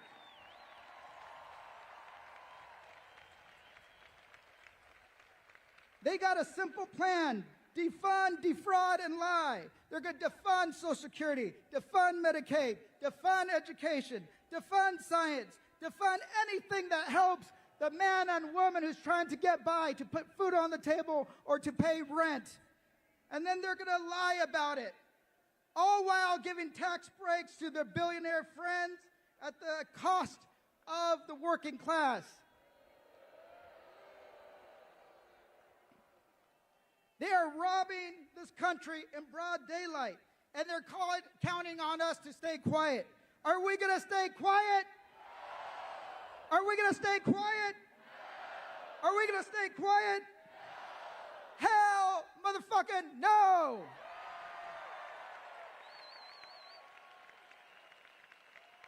We're going to fight, we're going to organize, we're going to show up, and we're going to continue, because this is not just about one election. This is about reaching people who have been turned out, who have given up, people who don't see themselves in this building, in Congress, or in the state capitals across the country. We're going to make sure that we go and organize everybody we need to talk to. But here's the thing. They don't watch the cable shows we watch. They don't read our newspapers. They do not listen to our podcasts.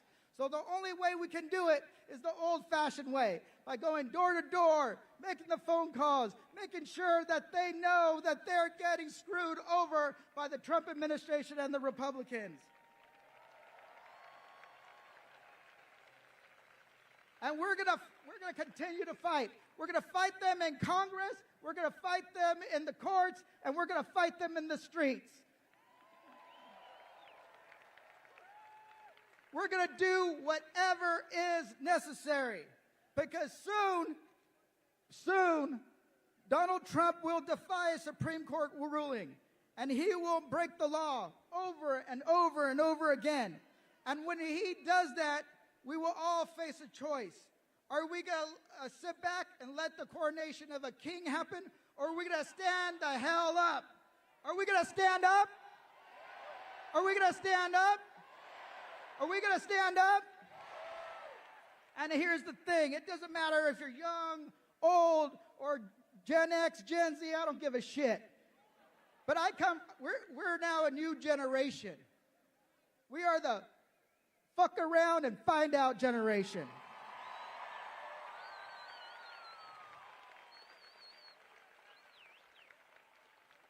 Fuck around? Fuck around? That's the energy we need. Thank you so much. And now we have a great musical artist. Thank you. We have a great musical artist performing, Indigo D'Souza. Thank you.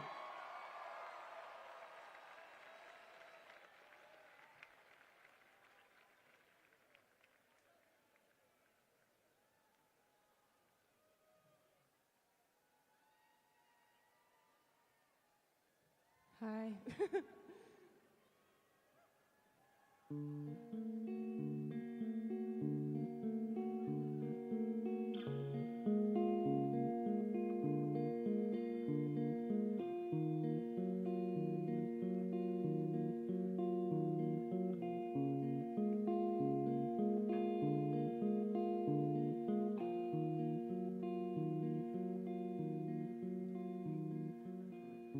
In the end, it all makes sense that love is all there really is.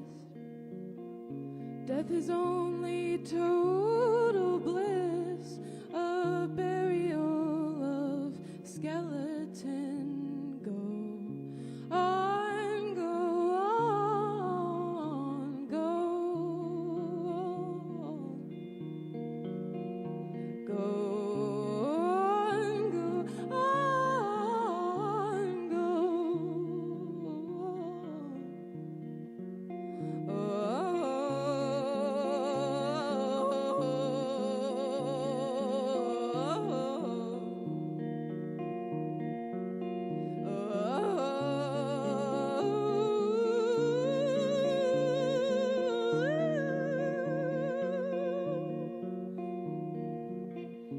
I can see your spirit face just rising up to wax and wane, like an omen bleeding grace. The light comes in it starts to rain. Go on, go on, go on.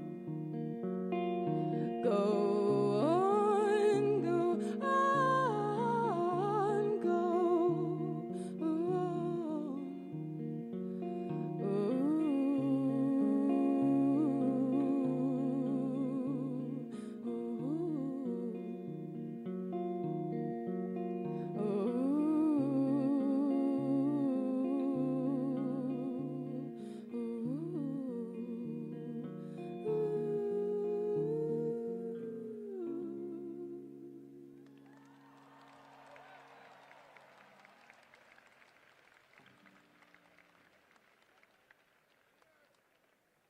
Thank you.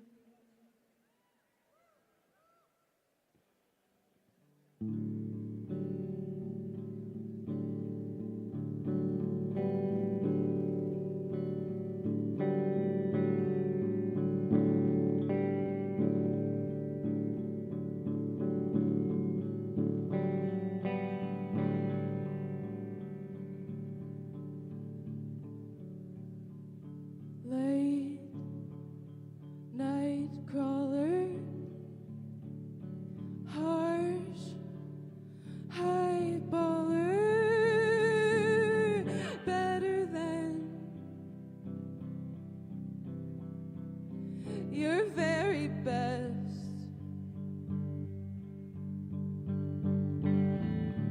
Something smaller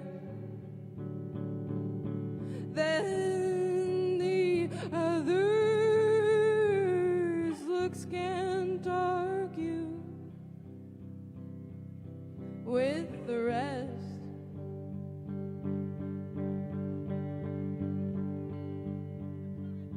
Maybe I'm the one you've been missing.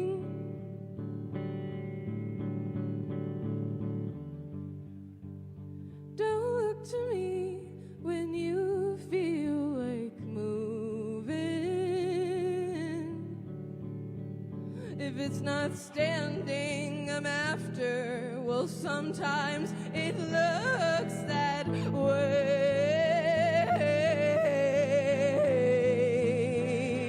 Maybe we're bigger than staying on the very same island.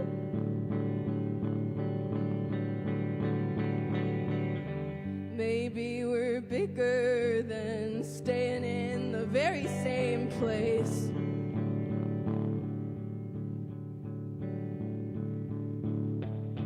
Red rum running, my tubes are stinging, and I'm not fed to be in a crowd. Fleeting lover, my grocery goer. Yeah, we're going, oh, but we're still homecoming.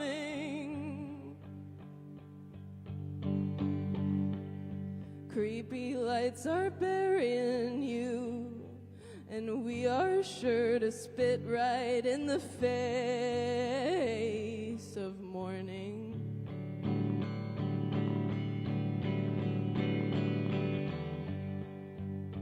Don't look to me when you feel like moving. If it's not standing, I'm after. Well, sometimes it looks that way.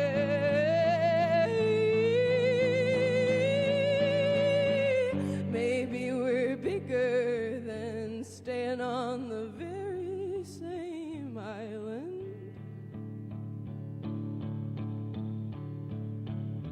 Maybe we're bigger than staying in the very same place.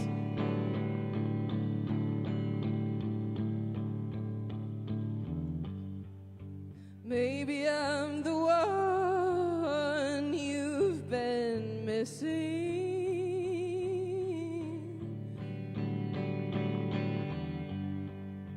I won't be cruel when you find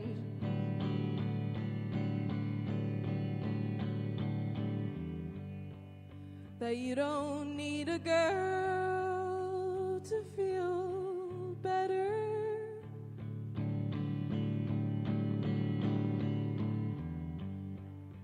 You can ask yourself what's on your mind.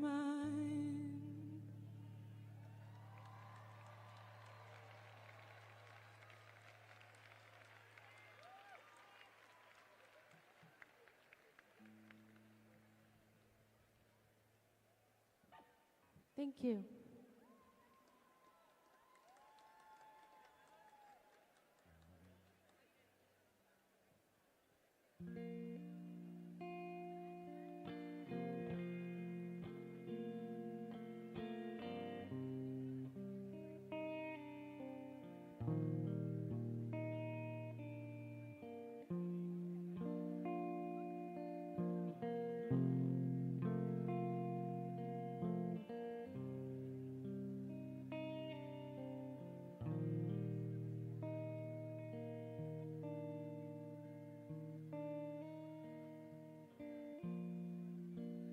When I was younger, younger and dumber, built like a flower,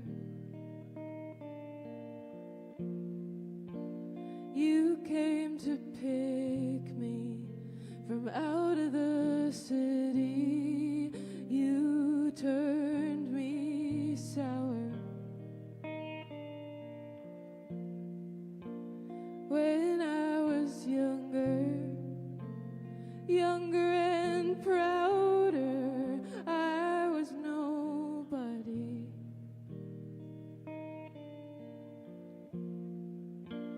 You came to hurt me in all the right places, made me somebody.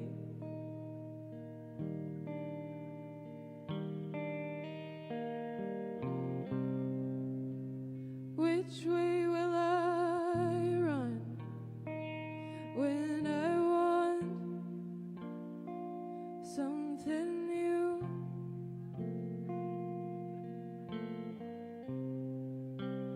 I don't feel at home in this house anymore.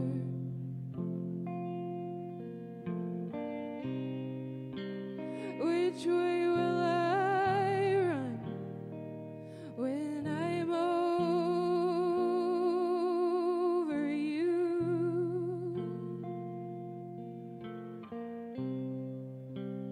I don't feel at home in this town.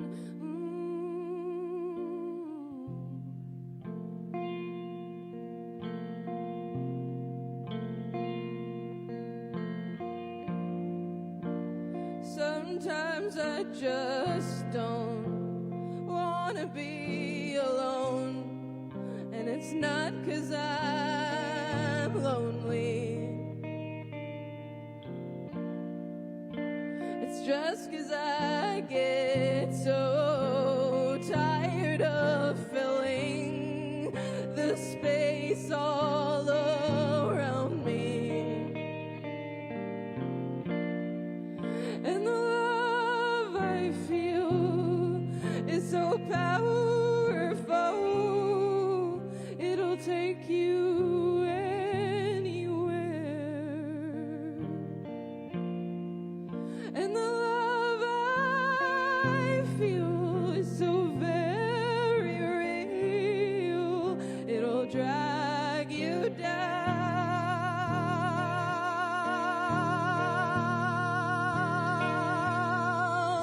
Oh, which way will I run when I want something new?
Thank you.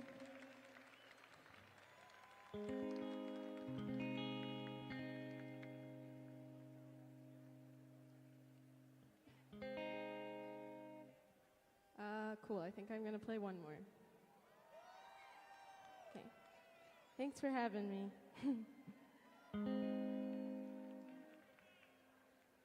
What gives the weight in your hands, just slower and slowly destroying our plans? What gives the heart of the question?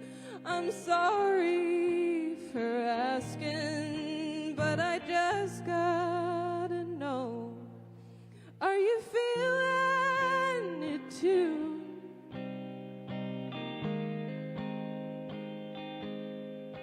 Are you feeling it too?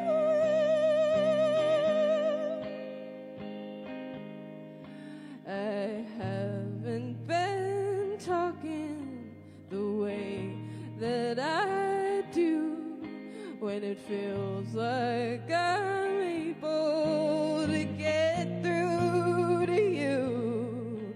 There's something that's hanging there in the way.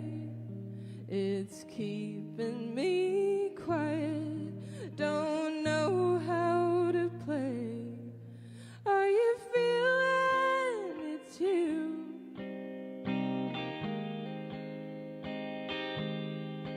Are you feeling it too?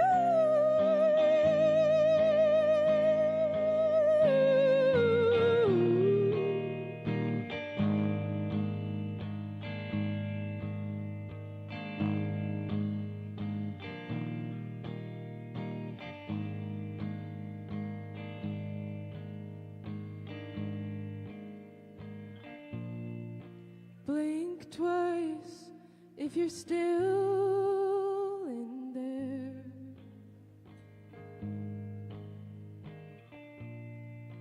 Like you were when you came to me. Come clean if you've made up your mind.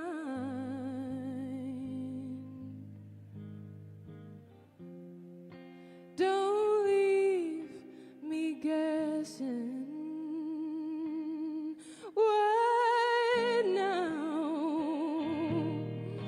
that everything's changed faster than I could put out the flames? What now?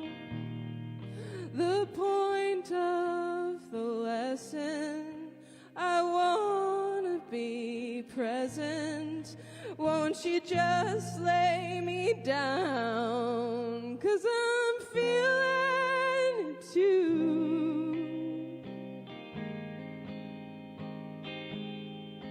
'Cause I'm feeling it too.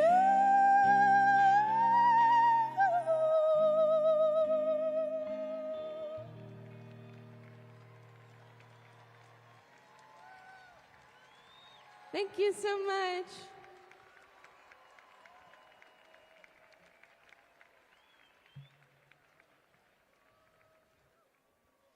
How we feel in LA? I said, how we feel in LA? She spent her life on the front lines fighting for patients, nurses, and healthcare justice. As president of the California Nurses Association and vice president of National Nurses United, she leads the largest union of direct care nurses in the country. A fearless voice for what's right. Please welcome Sandy Redding. Hello, LA. It's so great to be here. And let's show them this is not AI, right? This is real. So happy to be here today. My name is Sandy Redding, and I'm an operating room nurse working in Bakersfield, California, and so I'm well acquainted with a lot of things, and I love LA. I'm a proud member of the California Nurses Association and president. It's truly electric to be here today, to feel our collective power. We have some power out here. And to imagine what can be possible when we protect one another and fight together against our common enemies. Thank you to Senator Sanders and Representative Ocasio-Cortez for bringing all of us together. We needed this today, right? I won't mince words. As an OR nurse, sometimes I just say it like it is. We are in the fight of a lifetime against the corporate takeover of Medicaid, Social Security, and the Veterans Administration. These are programs that have allowed hundreds of millions of Americans going back multiple generations to receive the housing, medical treatment, and social support required to live a life of dignity and stability. The funding and resources these programs bring to local communities like ours allow nurses like me and the ones behind me the care we know our patients deserve.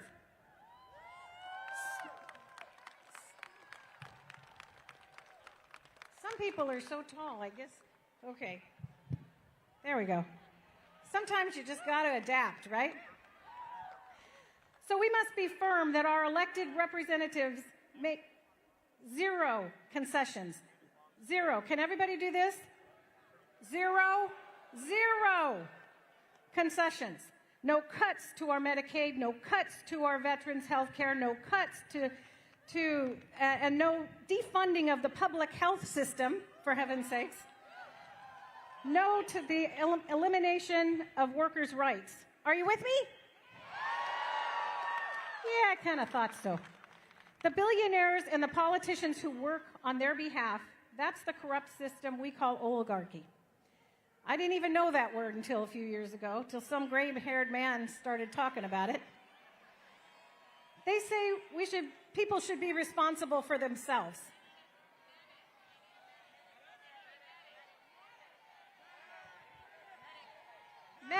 Medic, do you need a nurse? Uh-oh. Go, somebody. Is there a medic? In the meantime, our nurses will go.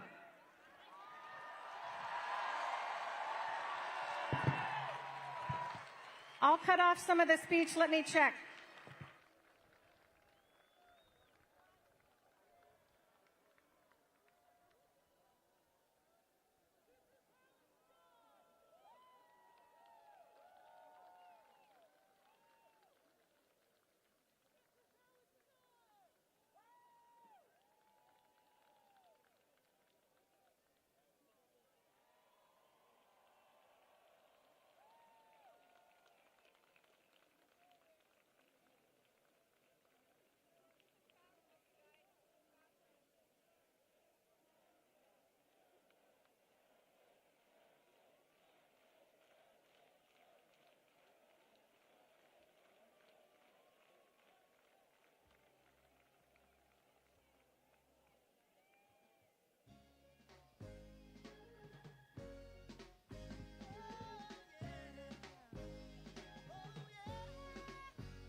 Trying to drive me underground, and they think that they have got the battle won.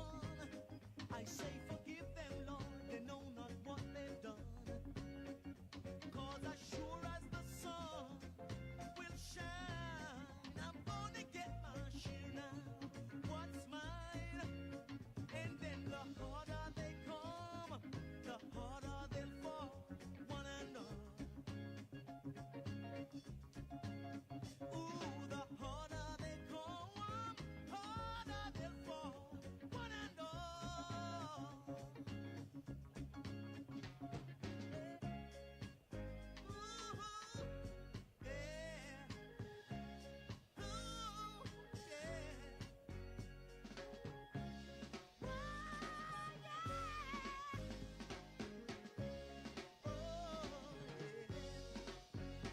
And I'll keep on fighting for the things I want. Though I know that when you're dead you can't. But I'd rather be a free man.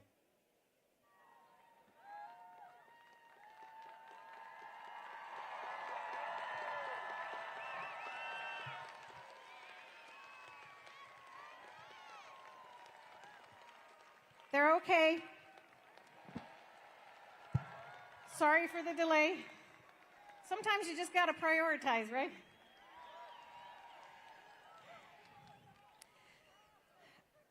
So, these billionaire corporations, they feel people should take care of themselves. Well, we're here to say that's not true, and that was just a prime example of why we shouldn't ignore. When you work in our broken healthcare system, as I have for nearly 3 decades, you see all the ways in which our patients and our communities are sold out. I jogged. Sorry, I'm a little out of breath. I do walk 5 miles a day. So by hospital industry executives, insurance industry executives, by their own elected representatives, just so a few people can buy their second vacation home. How many billions do you need? Really? But what I'm seeing proposed now is more drastic than I've seen in my lifetime so far as a union nurse and a patient advocate. They want to take the virus of capitalism, and yeah, it's a virus, and fully unleash it into our public health care programs and onto all of us. Is that right? This is truly a fight to save people's lives.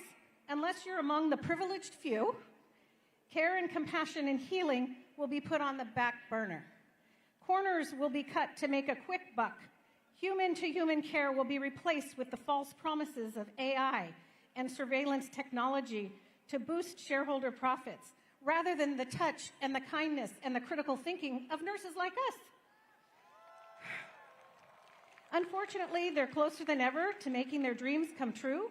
However, they've forgotten who's standing in their way. All of us. Yes, all of us. It's our turn to take the reins back and define the world we want to live in.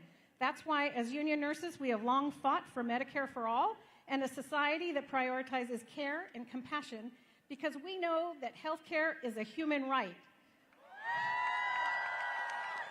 There will be the chorus of naysayers who will stand up for capitalism in industry and against the necessary structural change our country needs. So, let me wrap up by giving you some words of advice from union nurses who know their way going up against greedy hospital corporations. When we go to the bargaining table, we don't just ask for crumbs or even a slice of bread. We demand the whole loaf. And why do we do that? Because we're here to look out for all of you. And it takes a loaf to feed a family, not a crumb.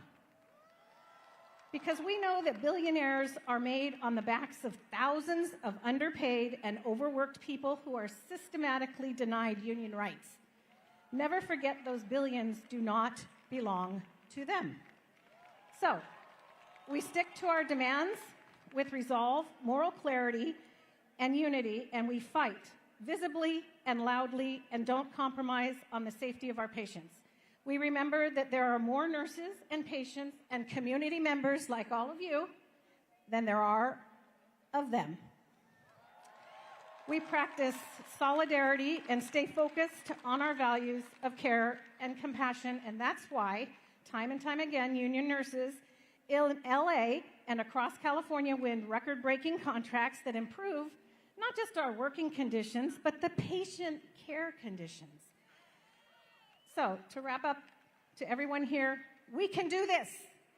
We can win this fight. We can stop these attacks, because when our communities are under attack, what do? Stand up, fight back. When our communities are under attack, what do? Stand up, fight back. That's absolutely right.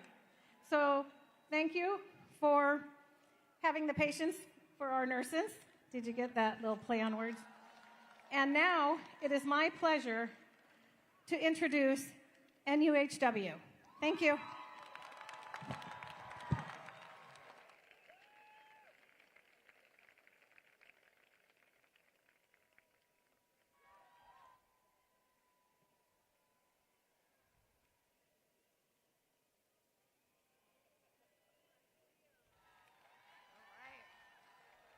Hello, how's everyone doing? I'm Rachel Forgash, and I'm one of the organizers with NUHW. Here in Southern California, we represent workers at Kaiser. We represent psychiatric RNs, therapists, addiction medicine workers, medical social workers, psychologists, and these workers in Southern California have been on strike for 25 weeks. That's right. So I am so honored to have behind me some of our members who just came off a 5-day hunger strike and our bargaining committee. That's right. So let's give it up for Nick Nunez.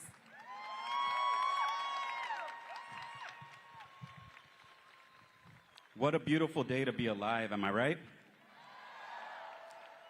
Good morning, my name is Nick Nunez. I'm a mental health therapist, and I'm a proud member of the National Union of Healthcare Workers. We are essential mental health care providers and on the front lines of the mental health care crisis facing our nation at this time. We provide life-saving work to our patients, but unfortunately, we find ourselves in the middle of a battle fighting for the heart and soul of mental health care. We work for Kaiser Permanente, the largest healthcare provider in California, who, like many other healthcare insurers across the country, is playing a dangerous game. They're playing a dangerous game, putting profits over people by denying and delaying healthcare.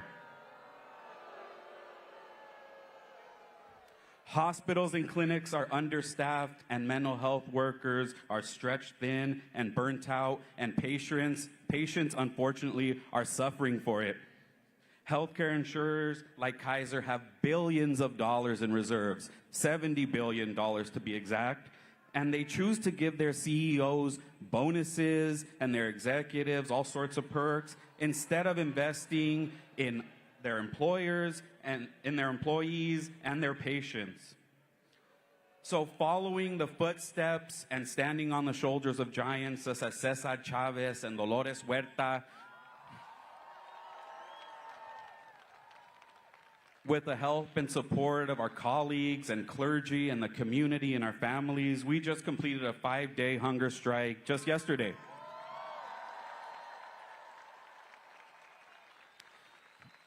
We took that drastic stand to bring awareness to Kaiser's broken mental health care system. With 6 months on strike, yes, 6 fucking months on strike, we may have underestimated their greed, their arrogance, their callousness, but I'll tell you what, they sure as hell underestimated our unity, our strength, and our resolve. We all deserve to get quality mental health care. It's a human right. Am I right? Is mental health a human right? And to be treated with compassion, respect, dignity. When healthcare companies deny the human right of mental health care to those in need, they strip us of that humanity. The rich and powerful want us to feel divided and feel disconnected, alone, discouraged. However, this strike has taught us the power of coming together. Our strike continues and our collective fight continues. It's only just beginning. Our fight is your fight in resisting the oppression of the rich and the powerful. So, my beautiful people united here in solidarity, please don't despair, don't lose hope, and don't lose the light in your hearts that makes us all so special and human. And please remember, when overwhelmed, you're not alone, and we're all united in this fight. They want us to think that they have the power, but who has the power? We have the power. Who has the power? Thank you.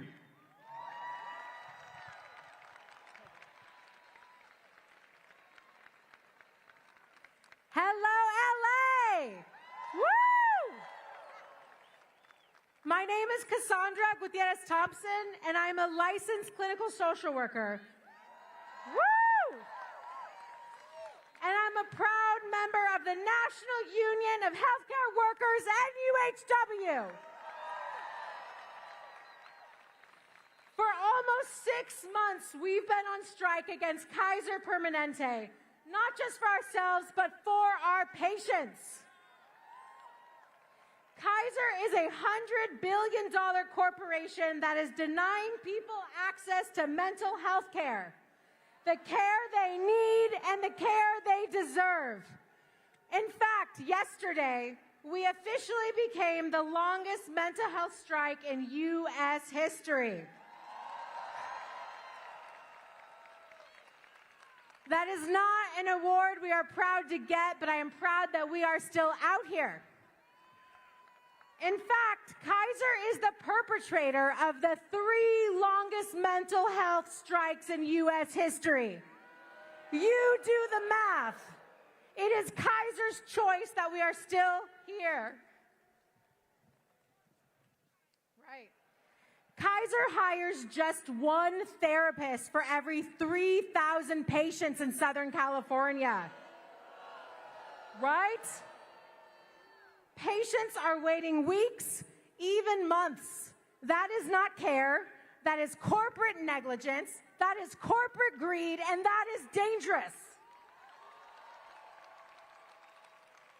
So let me ask you, how many of you or someone you love has struggled to get mental health services at Kaiser? Raise your hand. Yes.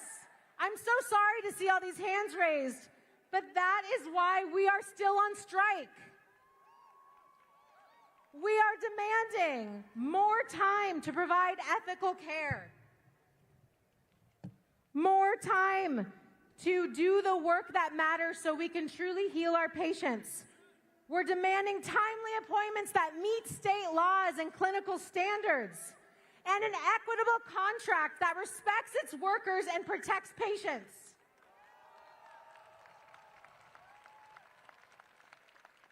Because let's be clear, mental health is healthcare, right? And no one should suffer while a giant corporation hoards billions. And if you yourself have been harmed by Kaiser Mental Health Services, we want to hear your story. Kaiser might not want to, but we do. Please go to kaiserdon'tdeny.org and share your story with us. Because from the picket line to this stage, this fight is about care that puts people before profits and the power of a union that refuses to give up. And so, now say it with me like we do on the picket line. When we fight, we win. When we fight, we win. When we fight, we win. Thank you. NUHW strong.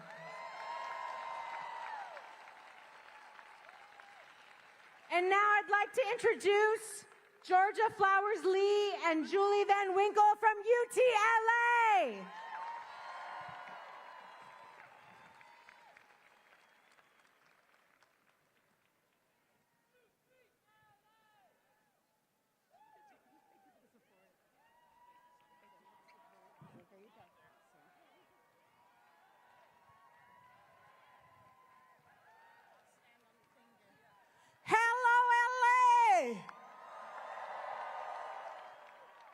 My name is Georgia Flowers Lee.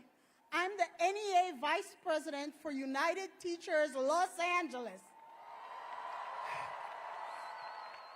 And a special ed teacher who has taught at the same small elementary school in LA Unified for 23 years. Over those years, I've watched as the families my school served were pushed out of the neighborhood by the skyrocketing cost of housing. I've watched the flow of students crossing the main street go from a flood to a trickle. I've said goodbye to families who had lived in the neighborhood for 2 or 3 generations but could no longer afford the rent. I've watched as corporate interests bought up rental properties, tore them down, and erected condos and townhouses priced far out of the reach of our families. And I am pissed.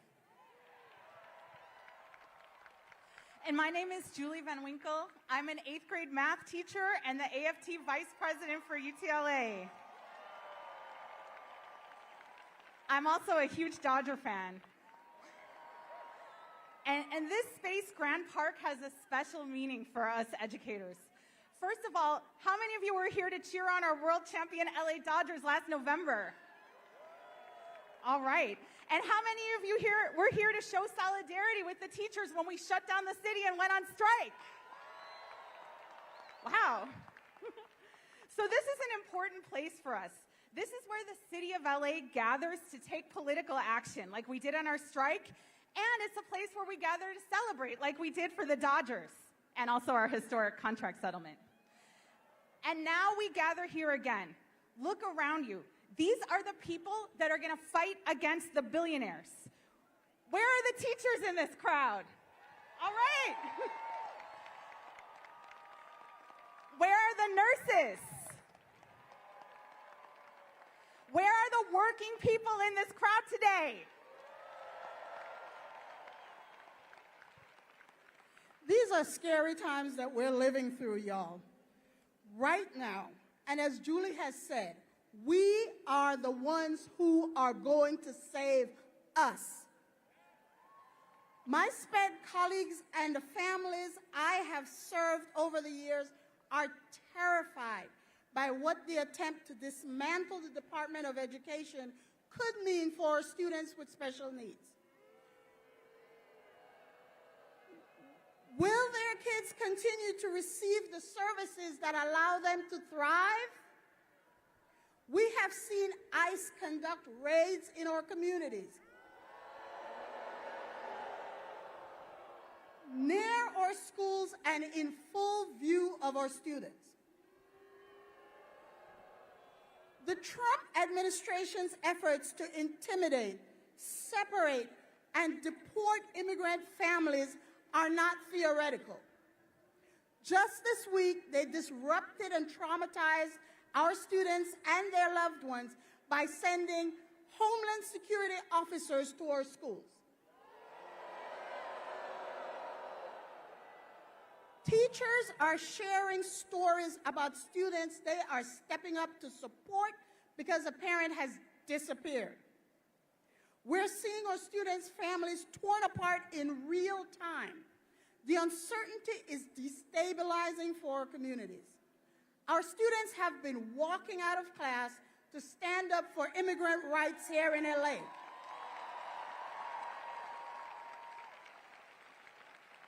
They have been organizing to push the district to continue to support programs that repair harm, like the Black Student Achievement Plan. And they are doing this despite threats from Washington. We're learning from our students. We cannot passively comply with the Trump agenda. As a teacher, I recognize what Trump and his oligarch buddies are. They're bullies, right? They target the most marginalized in our communities. They target undocumented folks, students who have the courage to protest, and our neediest students. So what do we do when the bullies come for us? Thank you. We stand up. We fight back. We stand 10 toes down, and if necessary, we punch back. Are y'all down for the fight? We hate these bullies. We hate these oligarchs that are trying to privatize our public schools and public institutions. How many of you hate these billionaire privatizers? Right. I'm glad we all agree on that. But it's not enough to just hate them. More important than hating our adversaries is loving our communities in our city. And that's why I'm so proud to be part of United Teachers Los Angeles leading our contract fight. The educators of LA are demanding more support for our special education teachers and students. More support for undocumented students, colleagues, and families. Written protections for our LGBTQIA+ community, and specifically our trans community. We're demanding more resources at our school sites, more counselors, more social workers, more access to the arts. We're demanding more green space on our campuses. And we're demanding that the district step up and help the city of LA figure out our housing crisis to get affordable housing for communities and free childcare for young families in LA. Now, we started working on our contract before Trump got elected, but it just so happens that the Win Our Future campaign, our contract campaign, is a direct counterpunch to the Trump-Musk agenda. And people are going to tell us we're being unreasonable, that we're asking for things that are unrealistic. And these people who tell us they're not just going to be MAGA people, they're going to be Democrats that claim to be our allies. We cannot settle on austerity. We cannot allow corporate Democrats to do Trump and Musk's bidding. We're in the biggest city, in the richest state, in the richest country in the world. Our families deserve to be able to afford to live in the city of LA. Everybody here deserves to be able to live here. Our elementary students deserve to have access to the arts. Our Black students deserve to see themselves in the stuff they're being taught. Our special education students deserve to have all access to all the programs our schools offer with the supports they need to be successful. These are not unreasonable demands. These are the things you would want your loved ones to have at their schools. And that's the thing. To get us through this, we need to love each other. We need to fight for those in our communities who are being attacked, who are being imprisoned without due process, even if we don't know them personally. If you love this city, now is the time to fight for it. We're asking all of you to stand here with the teachers of Los Angeles as we fight for our students and communities. We're teachers, so we're not going to dismiss without an exit ticket, also known as homework. We're asking all of you today to connect with an LA Unified educator. They're in the crowd. Find them, check in with them, ask how you can support as they bargain for better working conditions for themselves and better learning conditions for their students. Because when we struggle together, we all win. A rising tide lifts all boats. And if we really want to defeat the oligarchy, we need to create an alternative. That means having all the things that we all need. We're fighting for all those things, and you can join us in the fight on May 17th. Thank you, LA. Let's keep up the solidarity. We'll see you next month. But now, we are happy to introduce the next speaker. He's a lifelong fighter for working people and a champion for union power. Now, as the elected director for UAW's West Coast region, he's leading the change for justice, dignity, and a better future for every worker. Please welcome Mike Miller.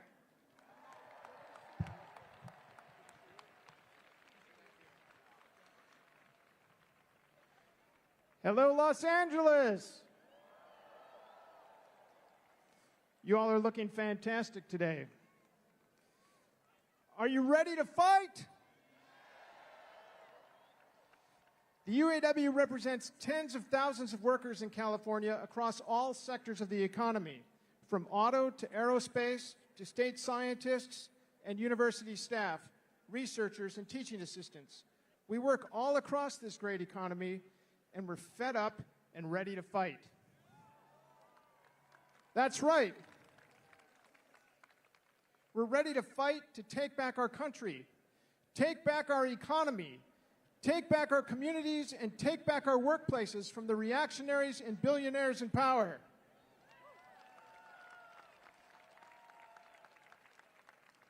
We're ready to fight back against attacks on immigrants, on workers, on trans people, on public funding for research, on the poor, on Social Security, and on Medicare.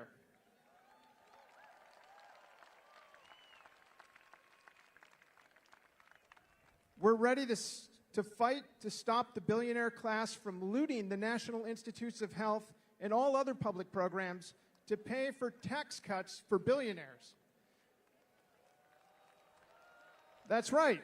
We need to stop the Trump administration from cutting billions of dollars in life-saving medical research from the NIH and universities just so billionaires like Elon Musk and Jeff Bezos can have a tax break.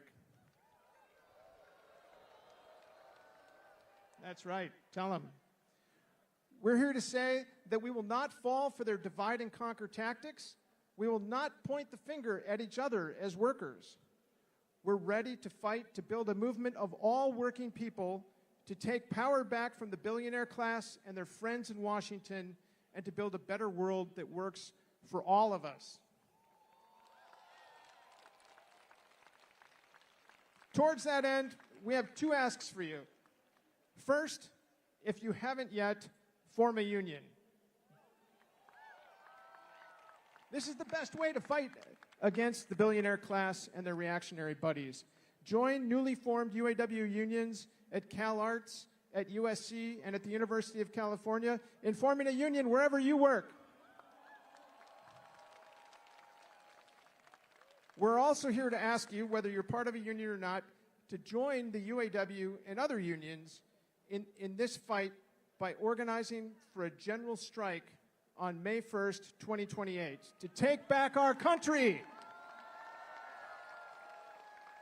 Will you join us in this historic fight? Can we do it? Se puede. Sí se puede. Sí se puede. Sí se puede. Sí se puede. Sí se puede. Sí se puede. All right, now it's my pleasure to introduce our next performer. He's the force behind Dirty Projectors, a songwriter for Bjork, Rihanna, and Solange. He put out a new album last week called Song of the Earth. Give it up for Dave Longstreth of the Dirty Projectors.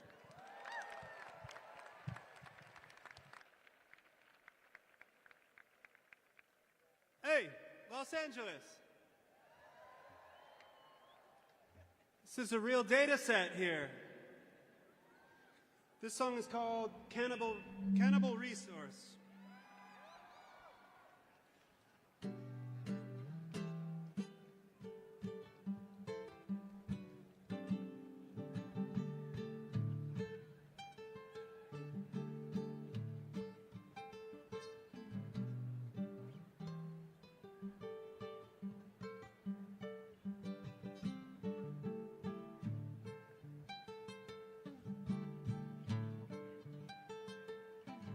Look around at everyone.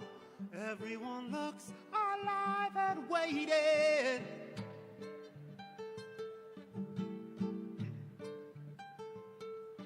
The moon is up, the stars are out, the sun is gone, the light is fading.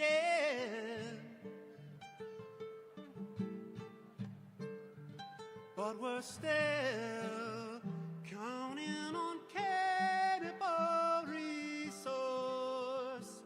Okay, open up your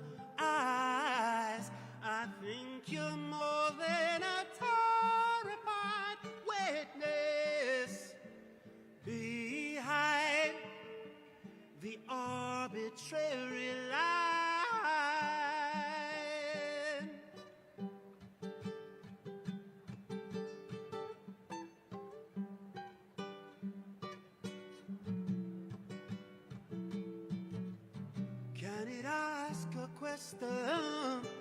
Can it sing a melody?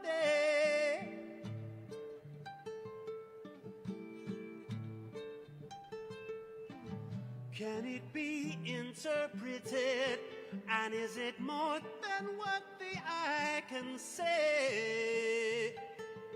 Maybe not, but we're still counting on cannibal resource. Okay, open up your eyes. I think you're more than a terrified witness behind the arbitrary line. I'm crying.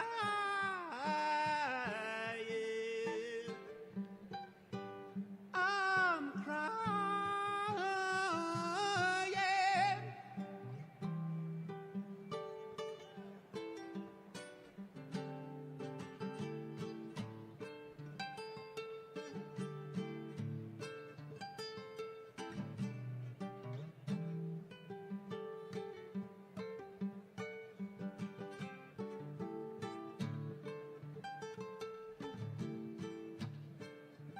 But we're still counting on cannibal resource.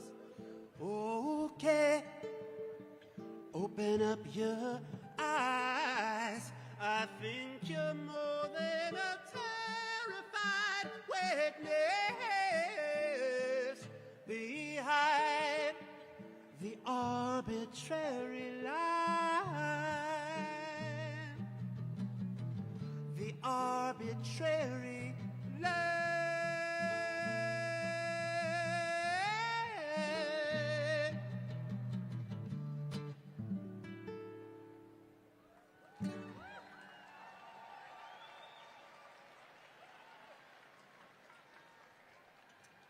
Thank you.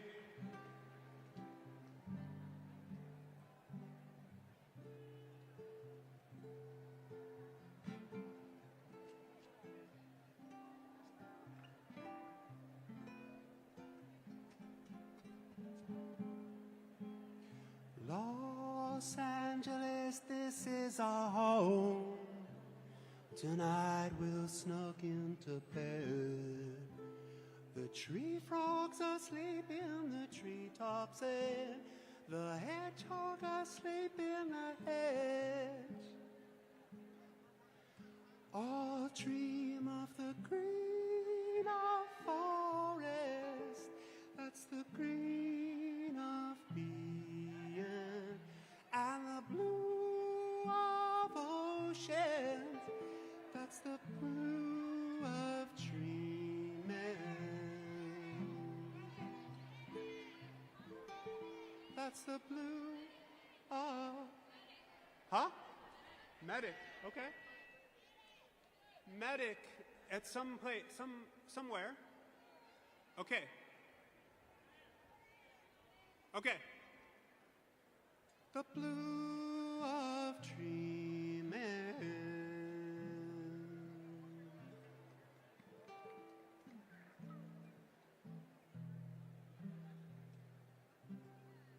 Now the night stretches out over the city asleep.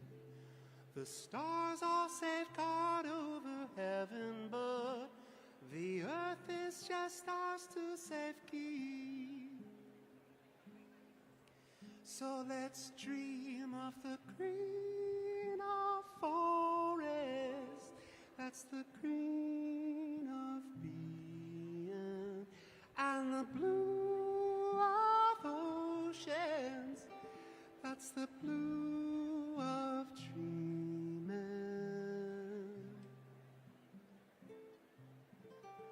That's the blue of dreaming. That's the blue of dreaming.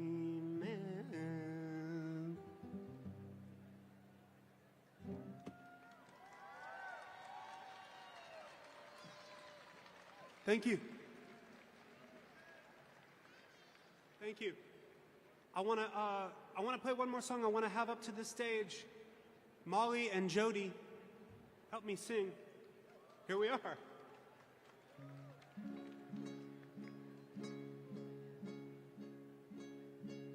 You guys' mics working?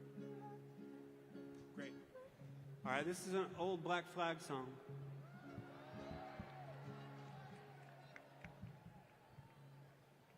Jealous cowards try control. They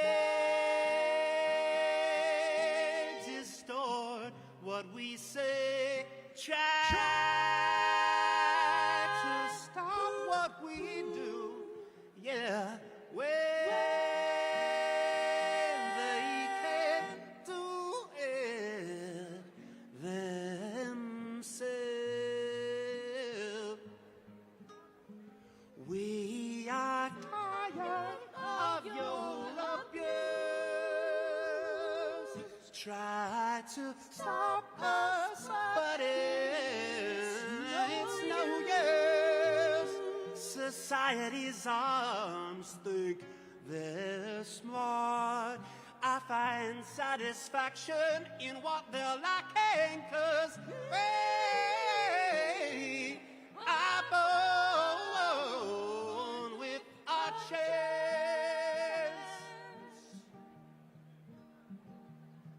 And I'm gonna have my chance. Whoa, rise above.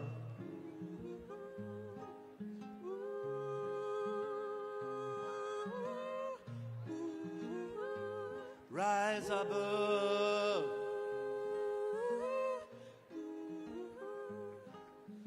Rise above. Rise above. Rise above. Rise above. Rise above.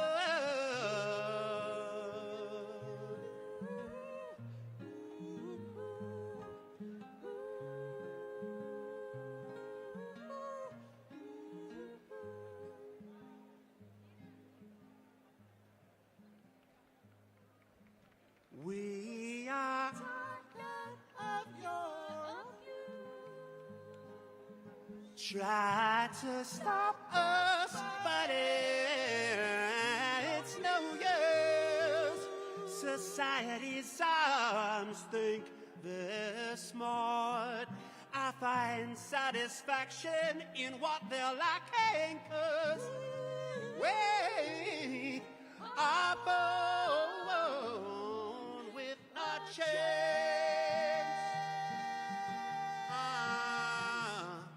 And I'm gonna have my chance. Whoa, rise above, rise above, rise above, rise above, rise above, rise above, rise above, rise above,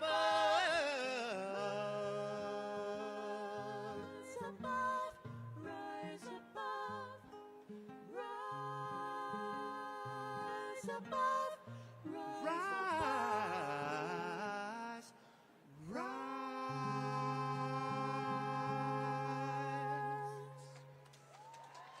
David Longstrap, the Dirty Bastards. Thanks so much. Los Angeles, you're beautiful. Elizabeth. You ready? Ready? He proudly served as a Bernie 2020 National Campaign co-chair, representing the heart of Silicon Valley. He's leading the charge to build an American future to believe in. fighting for modern manufacturing, Medicare for all, a $17 minimum wage, free public college, and a government free from corruption that works for the people. Please welcome Congressman Khanna. Hello, Los Angeles! Let me say this. Bernie Sanders warned us. In 2016, he warned us about the unholy alliance of wealth and power. But the Democratic leadership rejected him. Then, in 2020, he warned us again about money in politics. But the establishment, they betrayed him. Now, for a third time, he's warning us about billionaires taking over our democracy. And guess what? Guess what? This time, Democrats in America are finally listening. There is hope, America. You are the hope. Look, you had the richest guy in the world spend $250 million to put Donald Trump back into the White House. Then Trump hands him the keys to slash Medicaid, gut public education, and rip food stamps away from families. You know what I think? You know what I think? Instead of giving $4 trillion of tax breaks to billionaires like Elon Musk, how about in this country we start to tax the billionaires? Government is not the problem. Government is for the people. When they talk about cutting Medicaid, we fight for Medicare for all. There's a better way. When they talk about cutting Social Security, we fight to expand Social Security. When Musk fires workers, we fight to give workers a raise the wage to $17. When they take away student loans, we fight to make public college and vocational education free. And when they have $1 trillion defense budget, we fight to slash the real waste in this country, the bloated defense contractors, so we can feed hungry kids and get a dentist for our seniors. Look, let me end with this.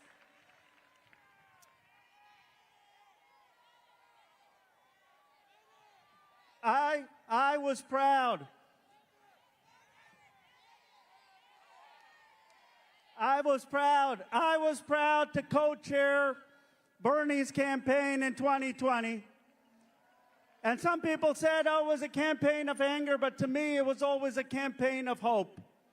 It was a campaign about a better way for America, about America's promise.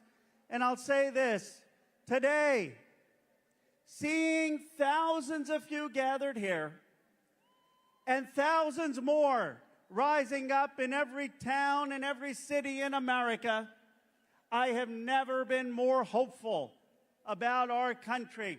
Hopeful that enraged and caring citizens will usher in a new progressive era. Hopeful that together we will build a beautiful multiracial democracy for dignity and respect for everyone. Let us fulfill Bernie's dream and build that America.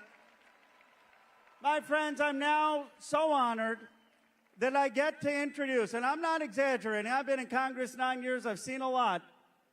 I get to introduce the greatest progressive leader in the House of Representatives. Let me tell you something. Let me tell you something. Bernie Sanders has the Medicare for All bill in the Senate. This leader has the Medicare for All bill in the House of Representatives. When other people were ducking for cover and not raising their voice against deportations, this leader spoke out for immigrant rights as human rights. When people did not have the courage to speak out for the human rights of Palestinians, this leader spoke out with courage for the human rights of people in Palestine. All of the progressive legislation we got under Joe Biden because of the campaign of Bernie Sanders, all of it happened because she was the leader of the Congressional Progressive Caucus. The greatest CPC chair, well, the greatest leader we have of progressives in the House of Representatives, Pramila Jayapal.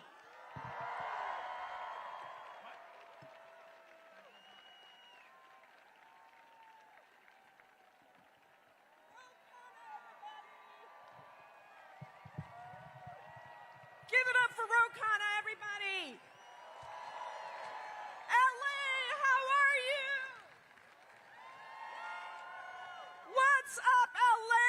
It is so good to be right here with you to fight back against Donald Trump, Elon Musk, and the unelected billionaires and petty grifters that want to steal from you so they can buy another luxury yacht. We are here to fight back against the corporations that are hiking the cost of childcare and laying off workers. And we are here to fight back against the authoritarians who want to strip you of your freedom of speech, the freedom to make choices about your own body, even your privacy rights.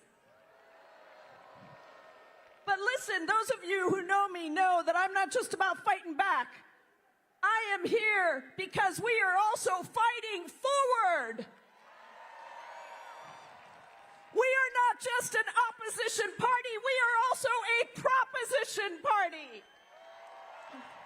We know how the world should look, we know what's possible, and most importantly, we know what we deserve.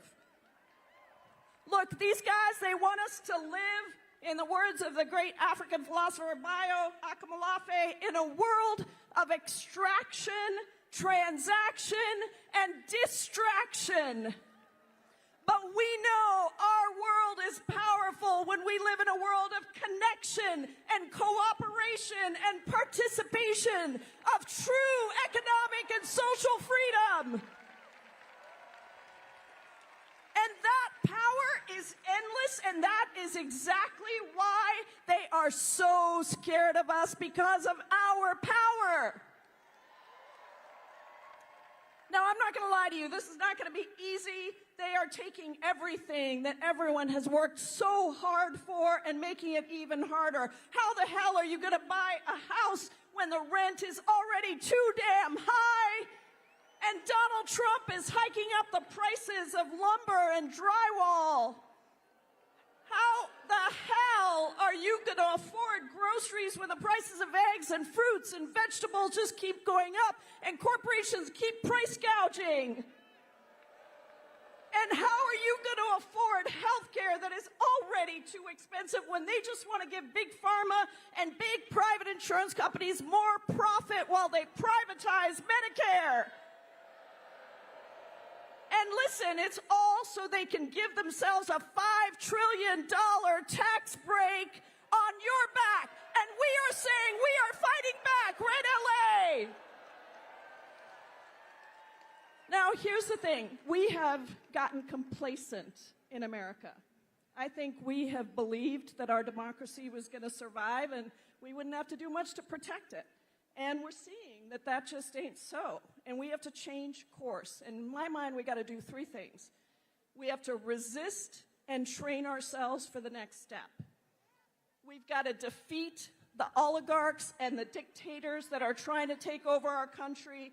And we have to rebuild anew a world that gives genuine economic and social freedom to every person to thrive, not just barely survive. So right now, at this rally and rallies that Bernie Sanders and my friend Alexandria Ocasio-Cortez are doing around the country, more and more people are bringing our power out. When over 3 million people came out just last weekend at the Hands Off rallies, what did we bring out? Our power! And at the many actions to stand up for Mahmoud Khalil and Kilmar Abrego Garcia, and the trans people and immigrant kids right here in LA Unified School District who were detained by ICE, who were being terrorized, LA people across the country stood up. Our power. Now, in addition to the rallies, we got to train and educate ourselves actively for what's coming. We need to learn tools. We need to learn tactics from powerful movements across the world. And that's why I launched the Resistance Lab trainings. We have had over 20,000 people in 3 weeks sign up. There's one tomorrow morning, 10 o'clock to 12 o'clock. You can sign up at PramilaForCongress.com. Because we need to get ready. We need to get strike ready. We need to get street ready. We need to get ready to take down these dictators and oligarchs. Take down the people who are destroying our unions and our institutions, selling off our public goods and resources to the highest bidder, and stripping us of our Social Security, Medicare, and Medicaid. And when we do that, that's when we rebuild the world we know is possible, where every single one of us, white, black, and brown, every race, every class across America, gets to just live a decent life, where we have a roof over our head, food on the table, education for our kids, and dignity with Social Security when we retire. That is all we are demanding. And by the way, that's exactly why Bernie Sanders and I are introducing again the Medicare for All bill in just a couple of weeks. Now, if you all are ready for that vision of the world that we are building anew, then I want you to take the hands of the people next to you, raise them up in the air, and show that our coordinated resistance is stronger than their hate. That our love is greater than their greed, and that our power will eclipse their cruelty. Thank you, LA. Thank you for everything you are doing. And now, I have the great honor of introducing an absolute legend, Grammy Award winner, Rock and Roll Hall of Famer, and the person who had the moral voice of nonviolent resistance movements throughout the history of our country. Please welcome Joan Baez.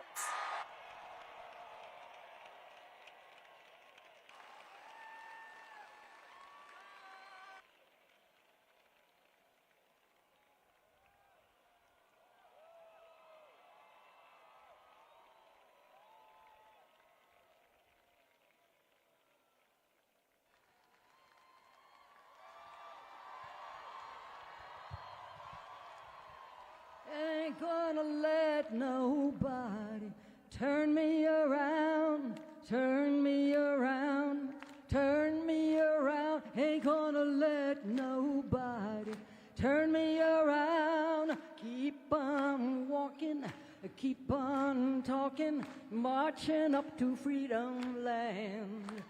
Ain't gonna let no hate and bigotry turn me around, no, turn me around, no. Turn me around, ain't gonna let no hate and bigotry turn me around. Keep on walking, keep on talking, marching up to freedom land. Ain't gonna let no white supremacy turn me around, no. Turn me around, no. Turn me around. Ain't gonna let no white supremacy turn me around. Keep on walking, keep on talking, marching up to freedom land. Ain't gonna let those lousy billionaires turn me around, no. Turn me around, no. Turn me around. Ain't gonna let those lousy billionaires turn me around. Keep on walking, keep on talking, marching up to freedom land. Ain't gonna let nobody turn me around, no. Turn me around. Ain't gonna let nobody turn me around. Keep on walking, keep on talking, keep on singing, keep on swinging, marching up to freedom land.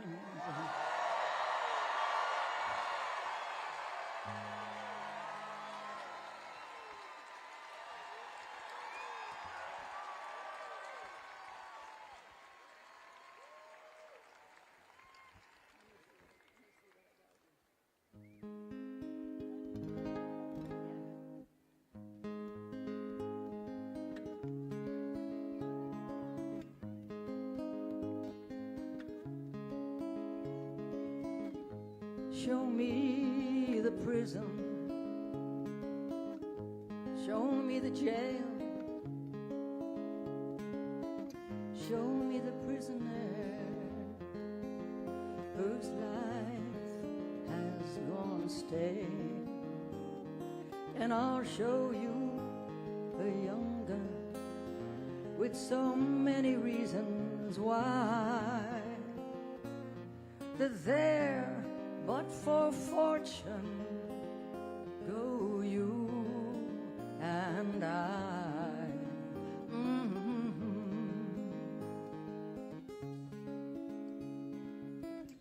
Show me the alley, show me the train,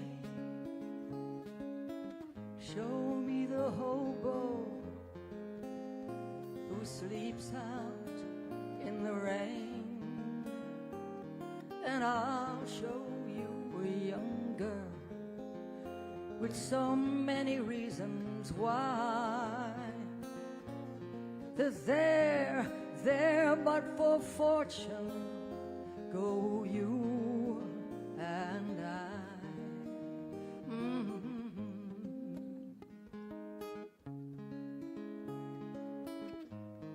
Show me the whiskey stains on the floor, show me the drunkard as he stumbles out the door, and I'll show you a young girl with so many reasons why that they're but for fortune go you and I.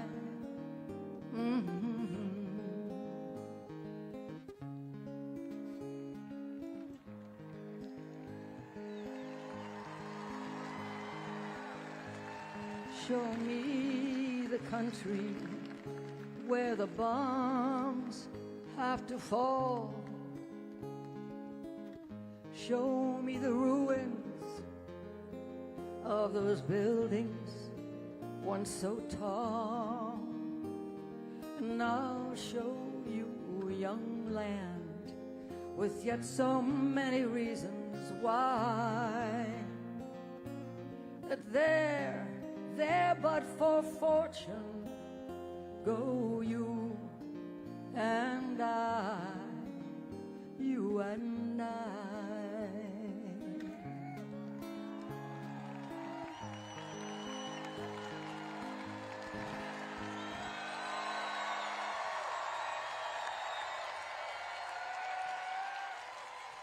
Thank you.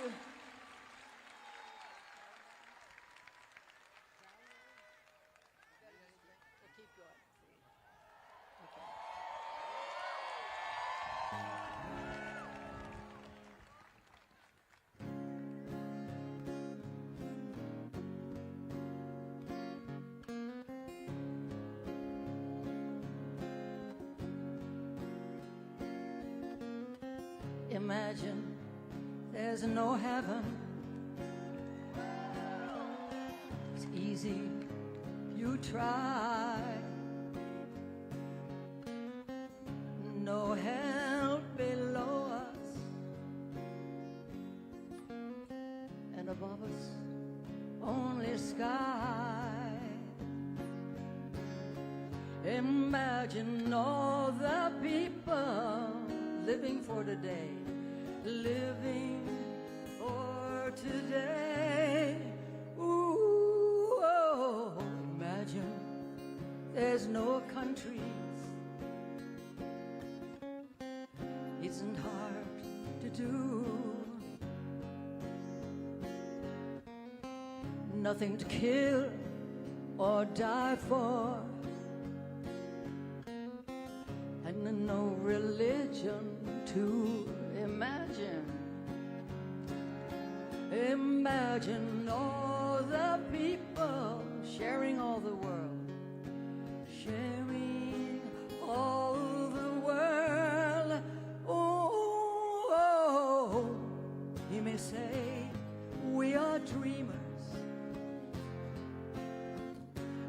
But we're not the only ones. I hope someday they'll join us, and the world will be one.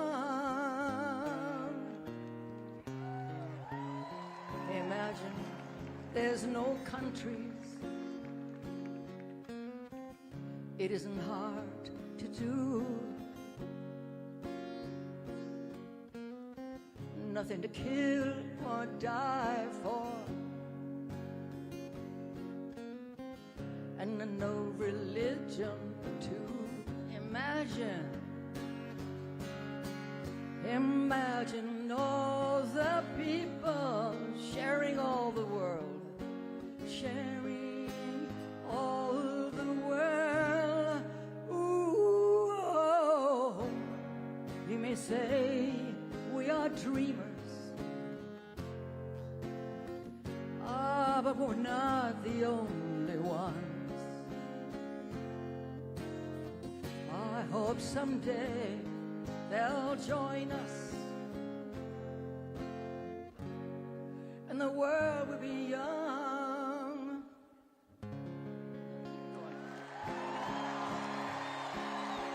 Imagine no possessions. Ha! I wonder if I can. No need for greed or hunger. A family of man.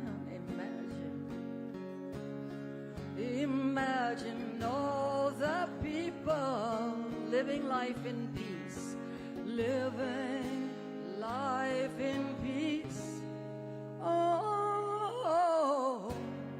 you may say we are dreamers, but we're not the only ones. I hope someday they'll join us, and the world will live as one. Thank you.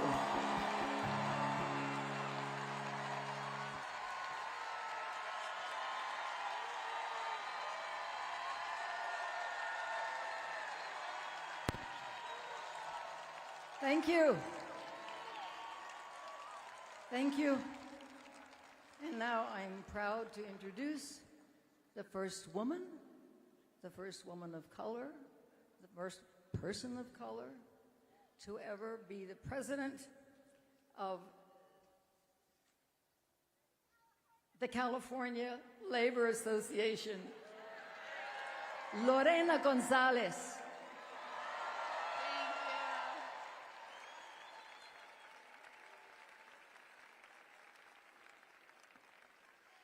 All right, brothers and sisters, are there some union members in the house?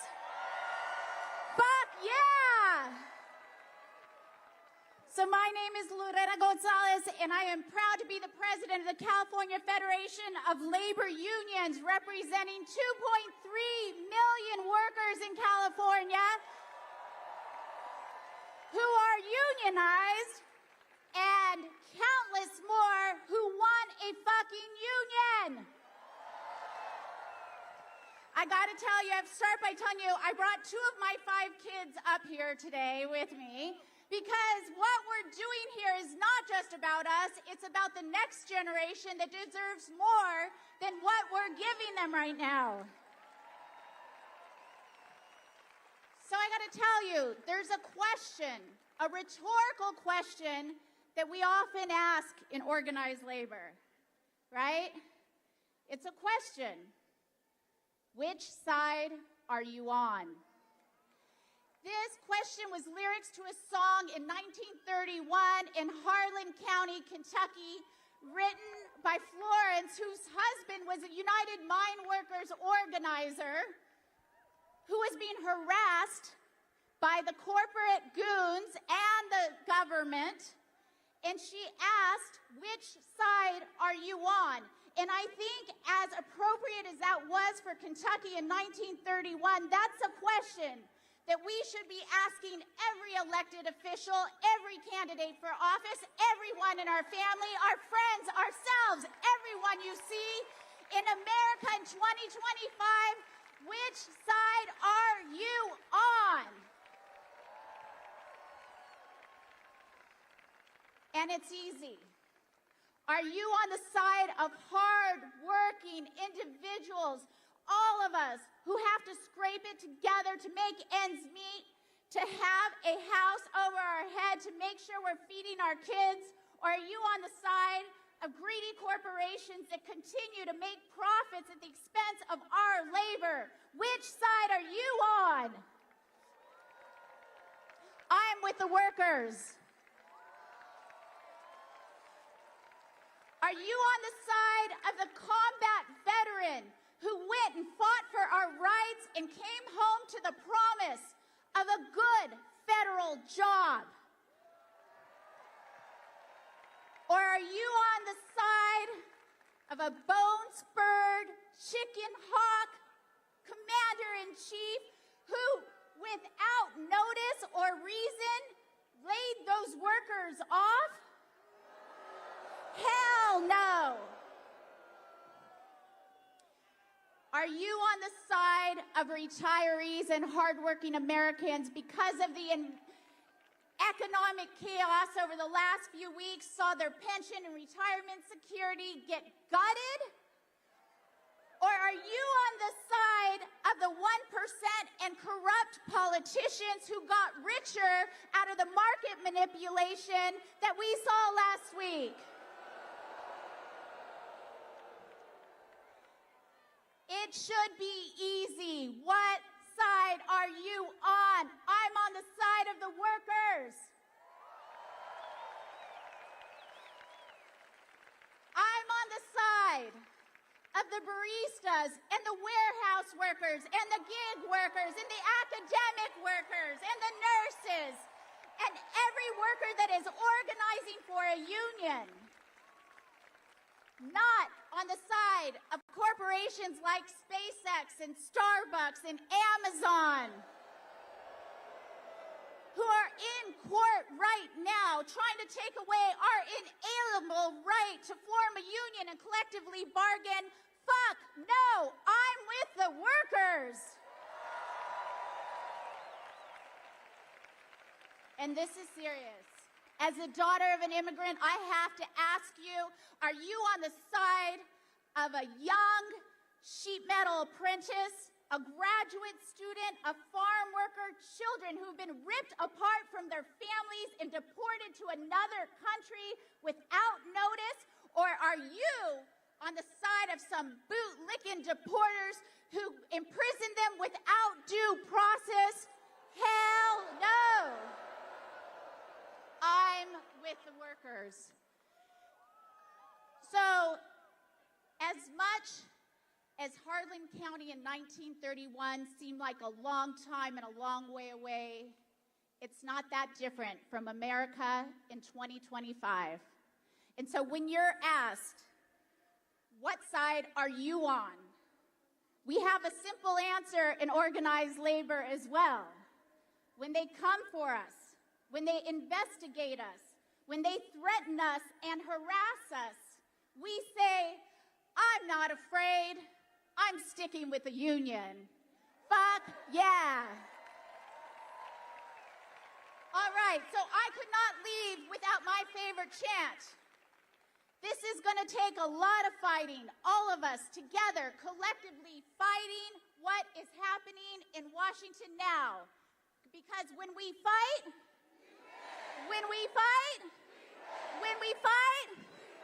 let's go fucking fight.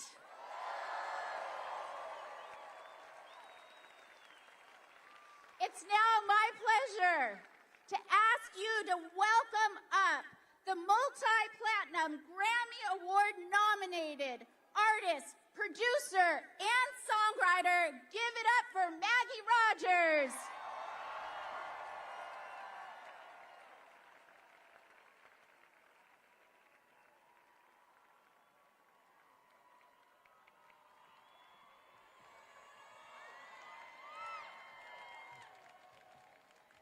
What's going on, Los Angeles?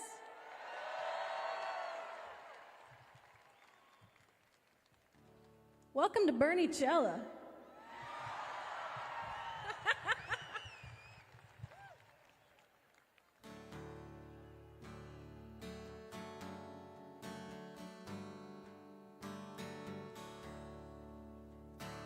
One more song, I'll sing a song and make it a song for peace.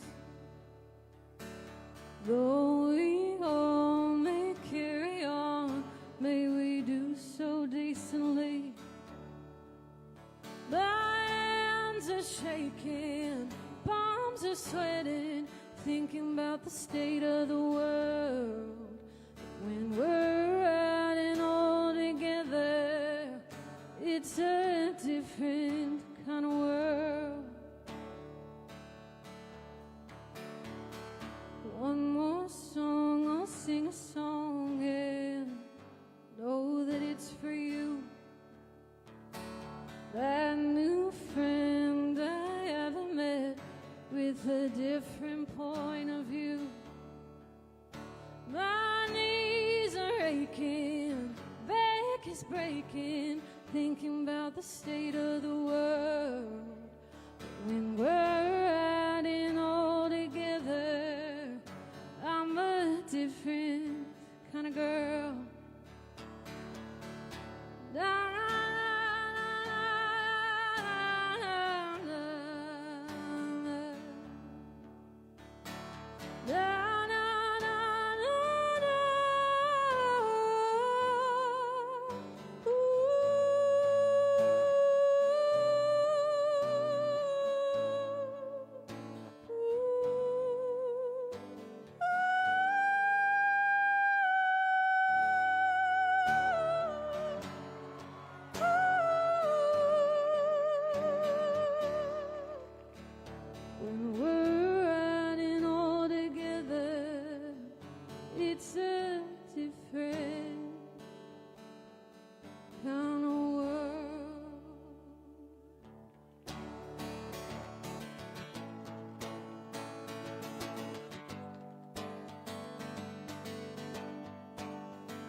Would you believe me now if I told you I got caught up in a wave? Thought I was gonna break. Would you hear me out if I told you I was terrified for days? Thought I was gonna break. Oh, I couldn't stop it, tried to figure it out, crying in the bathroom. The noise got too loud with everyone around me saying you should be so happy now. Oh, but if you keep reaching reaching out, and I'll keep coming, babe. But if you're gone for good, then I'm okay with that. If you leave the light on, I'll leave the light on. I am finding out there's just no other way, and I'm still dancing at the end of the day. Oh, if you leave the light on, I'll leave the light on.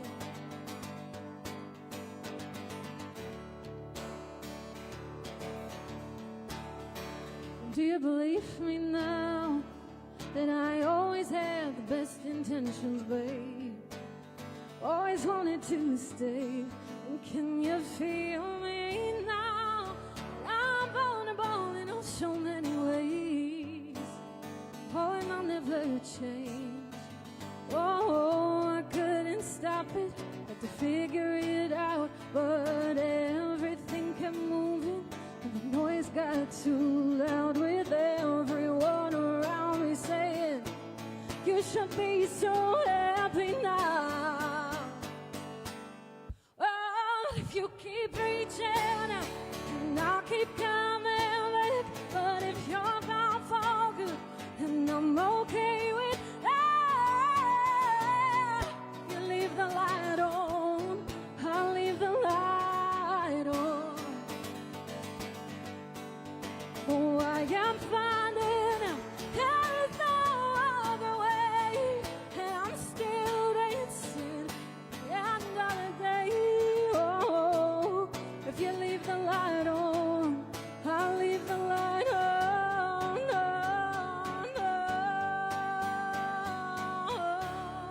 If you leave the light on, I'll leave the light on.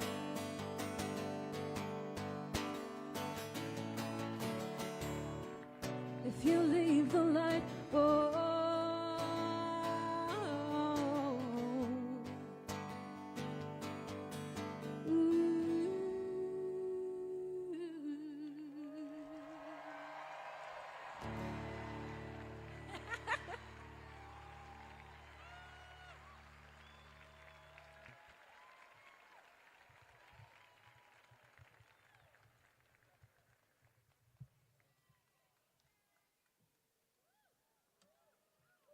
There is nowhere else in the world I would rather be right now than right here.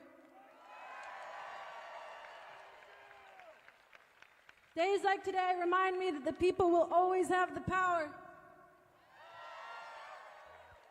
And I'm so inspired to stand with you today for a future that includes everybody.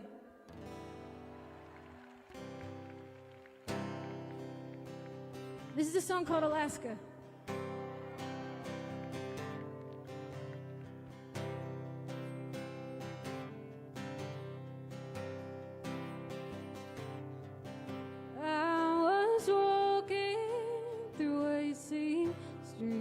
That took my breath away, moving slowly through westward water over glacial plains, and I walked off you, and I walked off and on me. Only all I thought it was a dream, so it seems. And now breathe deep, I'm inhaling. You and I, this air in between. Leave me be, I'm exhaling. You and I, this air in between. Ooh, ooh, ooh, ooh.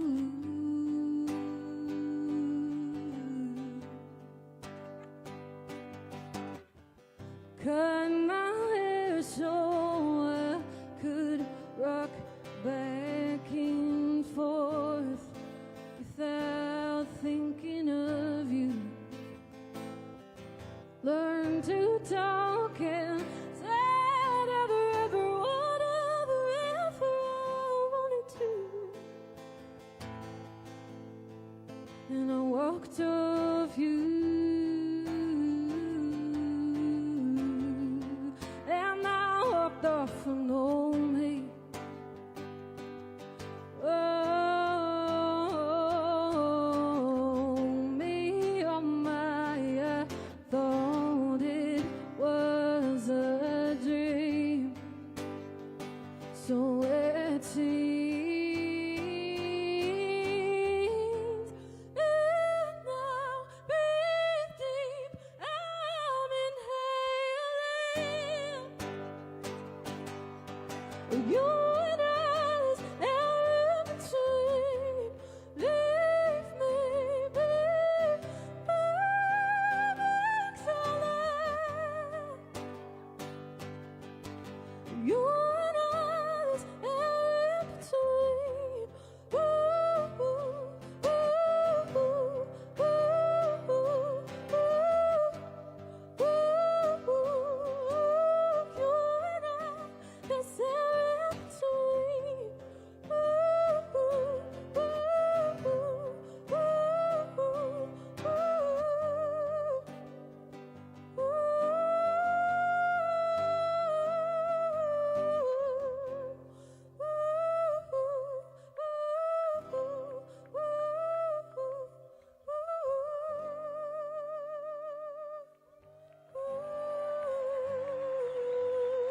ooh,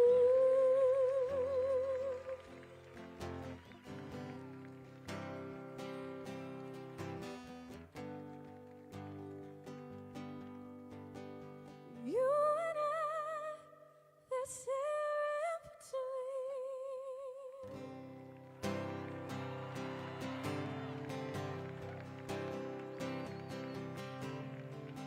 Please join me in welcoming my dear friend Joan Baez back to the stage.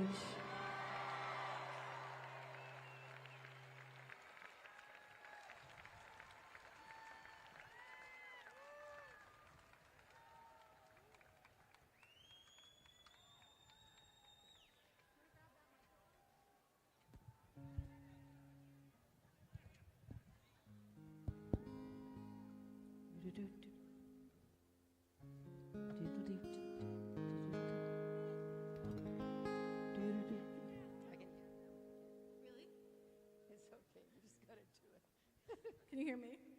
Yes. Oh, beautiful for spacious skies, for amber waves of rain, for purple mountains, majesties above the fruited plain. America, America, God shed His grace on thee, and crown thy good with brotherhood from sea to shining sea, and crown thy good with sisterhood from sea to shining sea.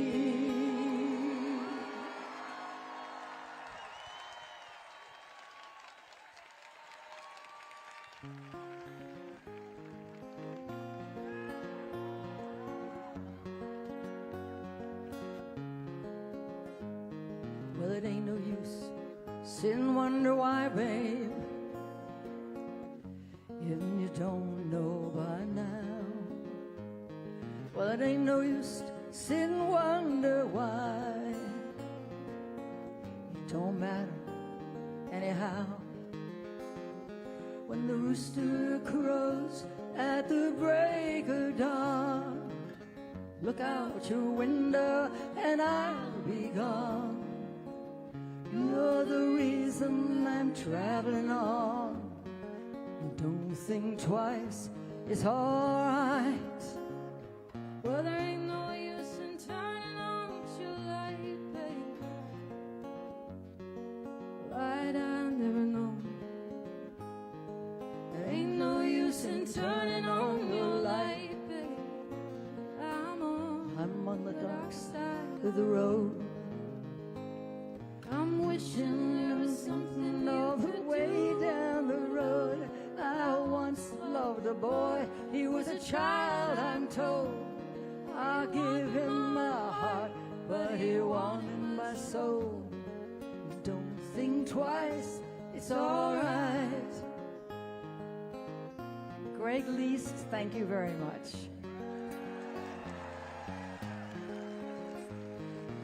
Ain't no use calling out my name, babe, like you never done before. It ain't no use in calling out my name, babe. I can't see you anymore. I wish there was something you could do or say. Try and make me change my mind and stay. We never did too much talking anyway. Don't think twice, it's alright. Well, I'm walking down that long, lonesome road, babe. Where I'm bound, I can't tell. But goodbye is too good word, babe. So I'll just say fairly well. I ain't saying treating me unkind. You could have Could've done been better, but I don't mind. You just kinda wasted my precious time. But don't think twice, it's alright. Don't think twice, it's alright. Woohoo! Thank you. Thank you. Thank you so much. Thank you with a much more meaningful goal, although I loved it, than we had at Woodstock. Thank you.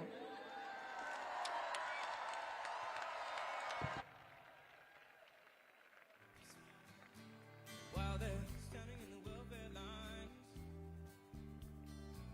crying at the doorsteps of those armies of salvation, wasting time in the unemployment lines, sitting around waiting for a promotion.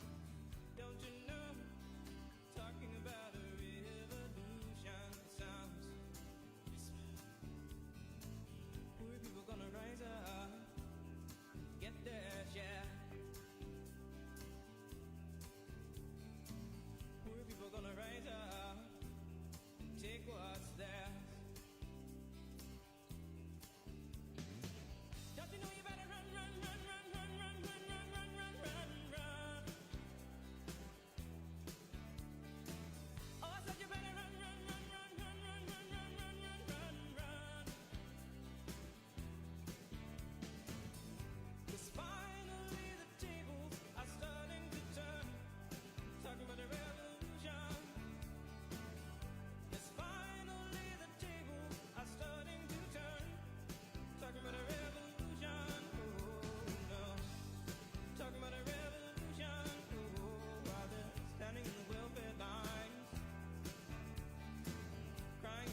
She's a fearless leader, a tireless advocate for working families, and a voice for those too often left out and left behind.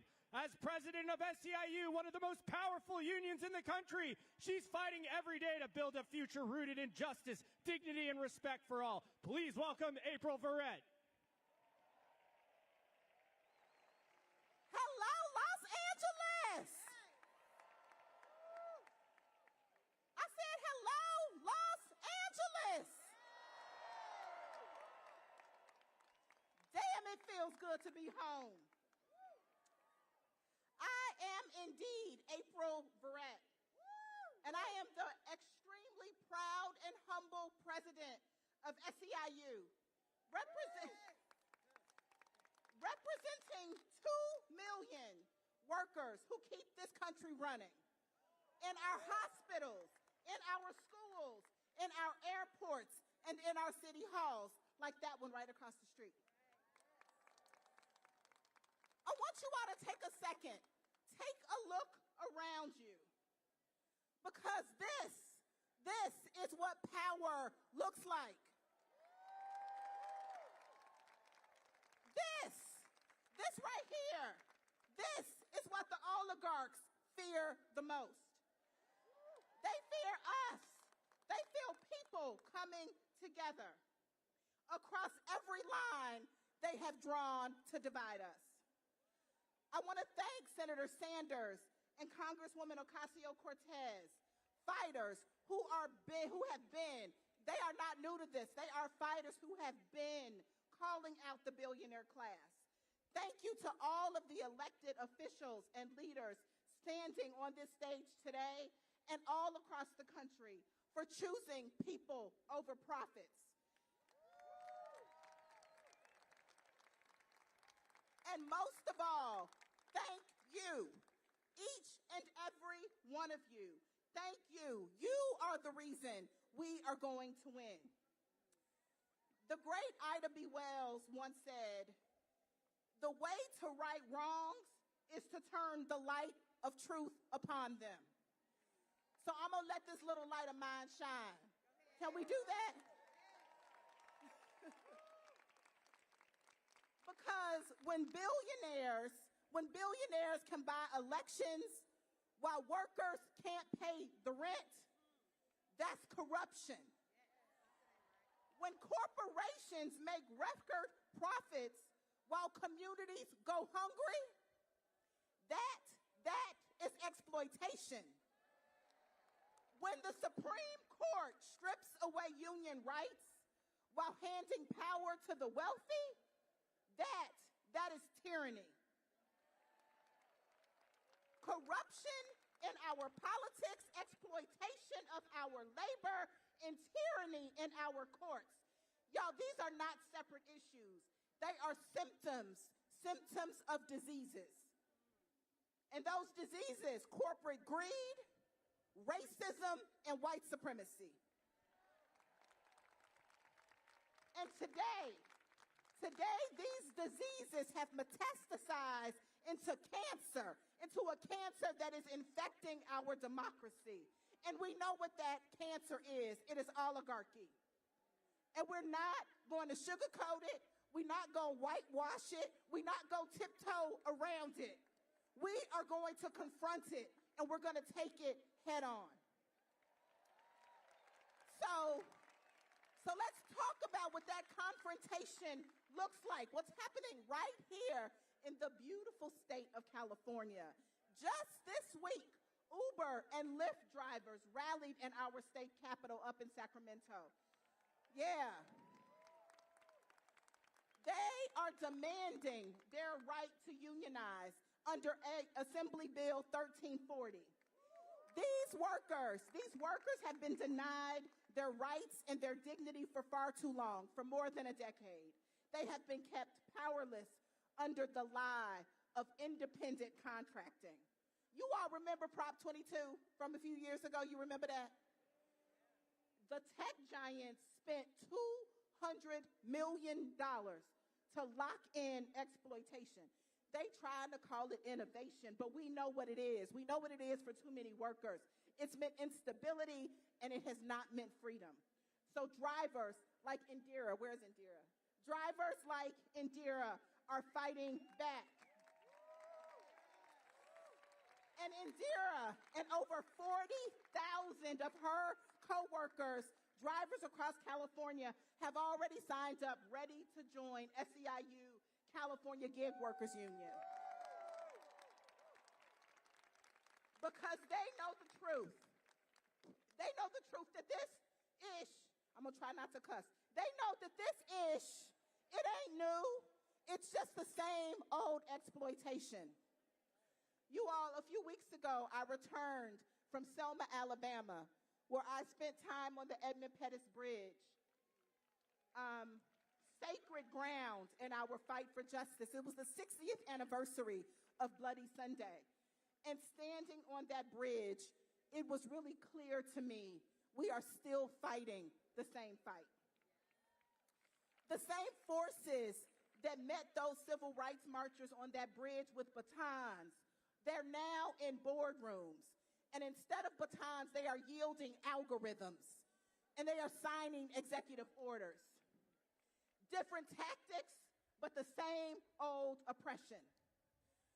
And in Alabama, in Montgomery, at the legacy sites, I saw the through line, y'all. The through line from the transatlantic slave trade, through mass incarceration to the shit show that is happening right now in our country. And that through line is the same. It is dividing us by race to control us by class. I'm going to say it again. They are dividing us by race to control us by class. So no, hell no. We cannot talk about economic justice without talking about racial justice. The powerful have always used race and class together because they need both to maintain their control. And if the rules are rigged to keep us divided and down, then what do we have to do, y'all? We only got one job. It is to change the damn rules. Because here's the thing. When 3 Americans hold more wealth than half the country, 3 of them, just 3 Americans hold wealth in more than half the country, it's time to change the damn rules. When Amazon pays zero in federal taxes while warehouse workers skip meals, it's time. And changing the damn rules is about single parents who don't have to work 3 jobs to survive. Changing the damn rules so no one has to choose between medicine and food. Changing the damn rules, so hear me, so no one has to live in the shadows. Changing the damn rules so that our democracy responds to the people and not the wealthy few. So anybody here want to roll with me? Anybody here want to get grimy with me? Anybody here want to change the damn rules with me? So here is what we're going to do. The first thing we're going to do is we're going to organize. One conversation at a time. One workplace at a time. One community at a time. Building solidarity where we've been told we have nothing in common, and they're giving me the whoop whoop, so I'm going to make this quick. The second thing we got to do is we got to mobilize. Y'all, we got to show up. We got to keep showing up like you're doing here today. We got to vote. And we got to not just protest. We have to disrupt. We must do what we have to do because our lives depend on it. The third thing we got to do, and this is an important one, we must exercise our power. Exercise our power. Because though they try to act like we don't have it, we know that we do. we got to own the fact that we do have power. And when we use it collectively with one another, transformation happens. It happens in our workplaces, it happens in our community, it happens in our economy, and it damn sure happens in our democracy. Because when we organize, when we mobilize, when we exercise our power, the people united will never, ever be defeated. So I know what the cynics say. This fight is too big. The system is too strong.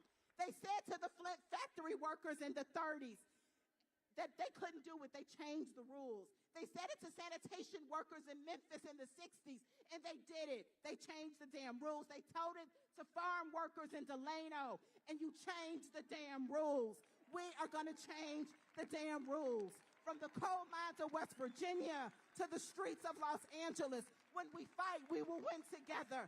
The oligarchs want us divided. They want us to give up. But standing here today, I know this. We are stronger than their greed. We are more powerful than their corruption and more enduring than their tyranny. Let's rise up, Los Angeles. Let's lock arms, Los Angeles. Let's change the damn rules. Let us get free, and let's go get it together. I love you.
Take America back!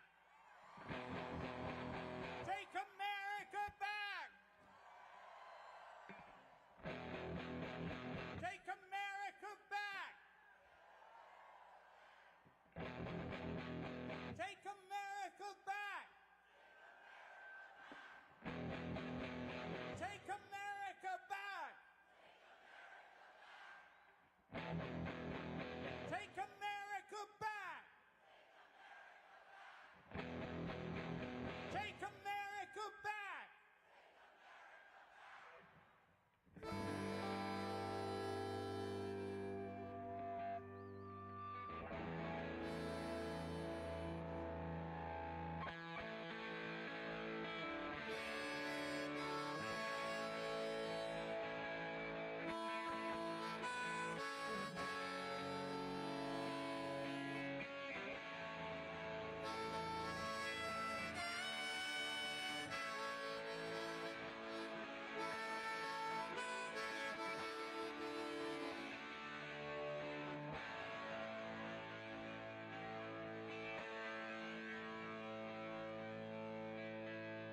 There's a rainbow of colors in the old USA. No one's gonna whitewash our colors away. Now I know some might tell you that there's not room for all, and they should just go back to the places they fall, where the dream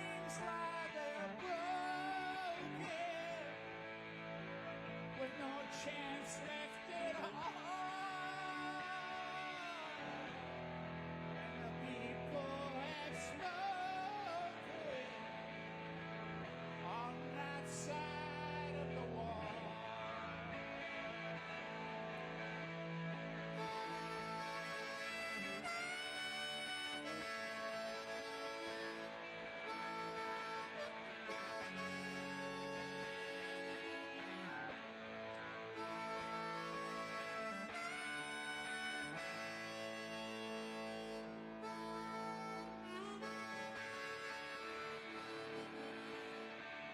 There's a rainbow of colors in the old USA. No one's gonna whitewash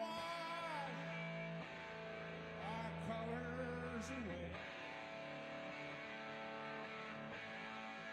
But this I can tell you, we the people are strong. And we know that our brothers and their sisters in song will always stand with us and will always be strong.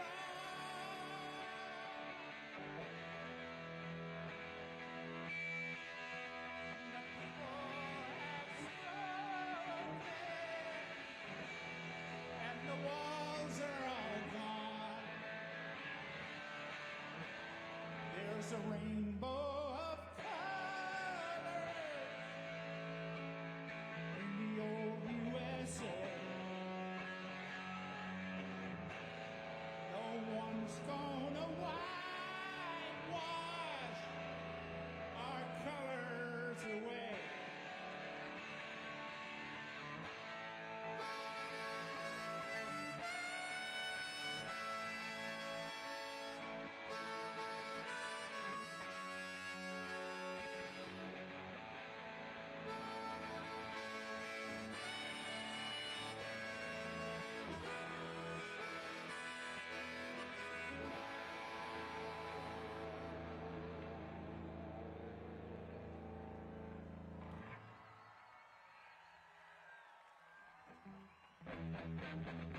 Take America back!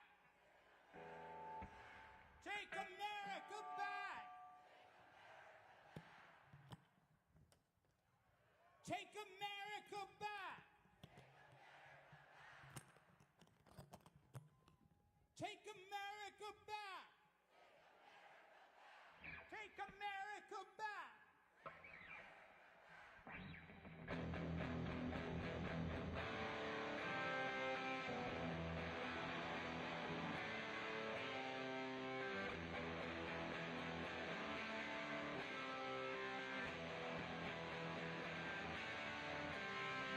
Colors on the street, red, white, and blue. People shuffling their feet, people sleeping in their shoes. There's a warning sign on the road ahead. There's a lot of people saying we'd be better off dead. Don't feel like Satan, but I am to them. I'll try to forget it any way I can. Keep on running in the free world.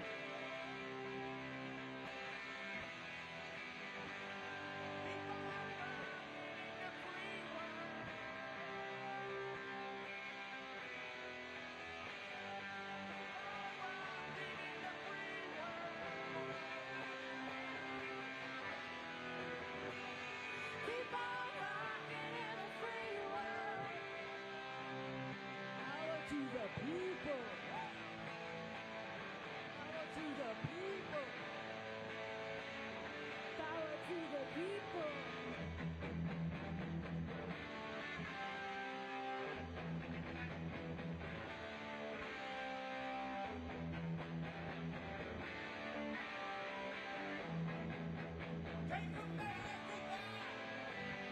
to the people.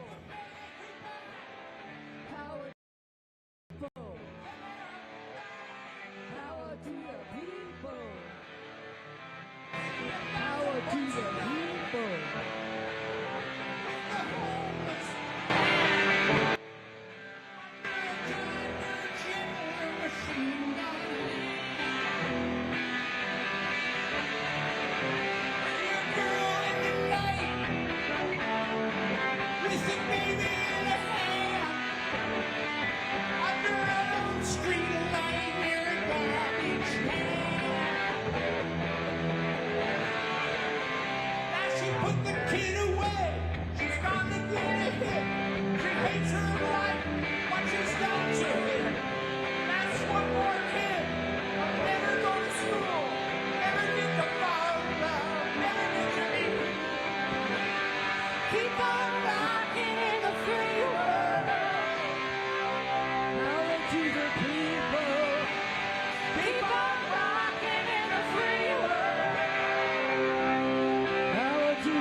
Take America back.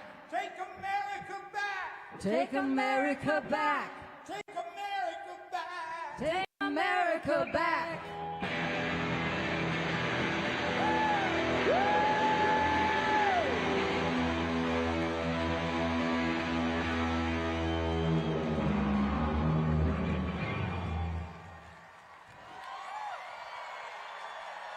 Thank you, folks. Thanks for being here.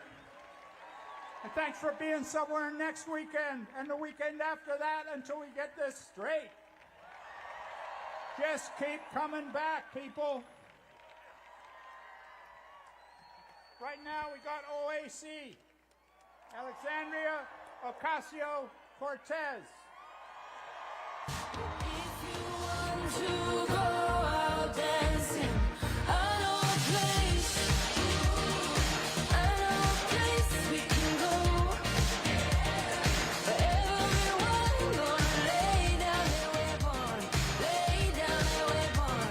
Just give me trust and watch what happens, 'cause I know a place we can run. Where everyone gonna lay down their weapon.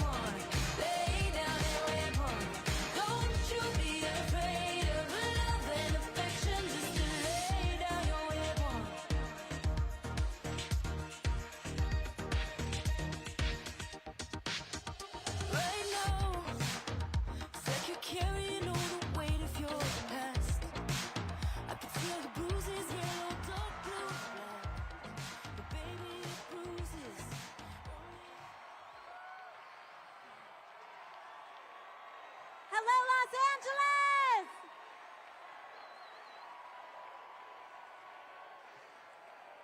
How are we feeling, LA? Thank you, thank you, thank you.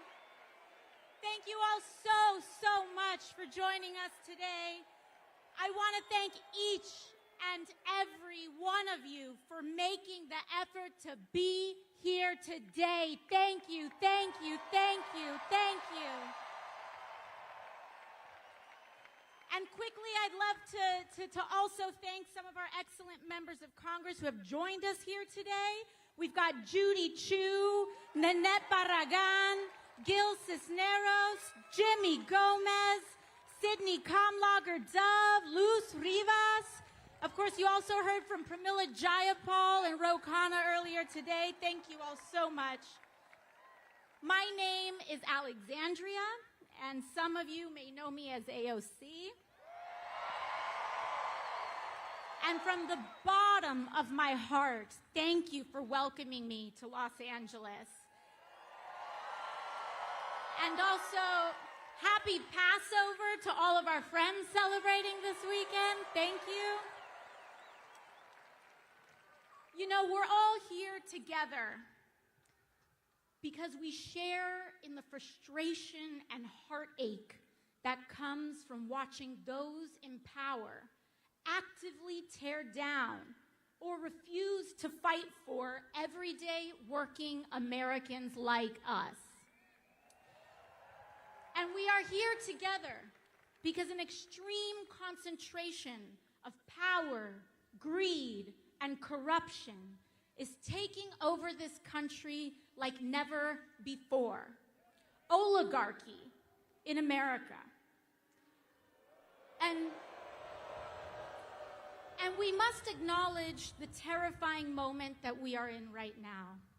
And that what we are hearing and seeing with our own eyes is, in fact, happening. We are watching our neighbors, students, and friends being fired, targeted, and disappeared. It is real. People we love are being targeted and harassed for being trans or queer.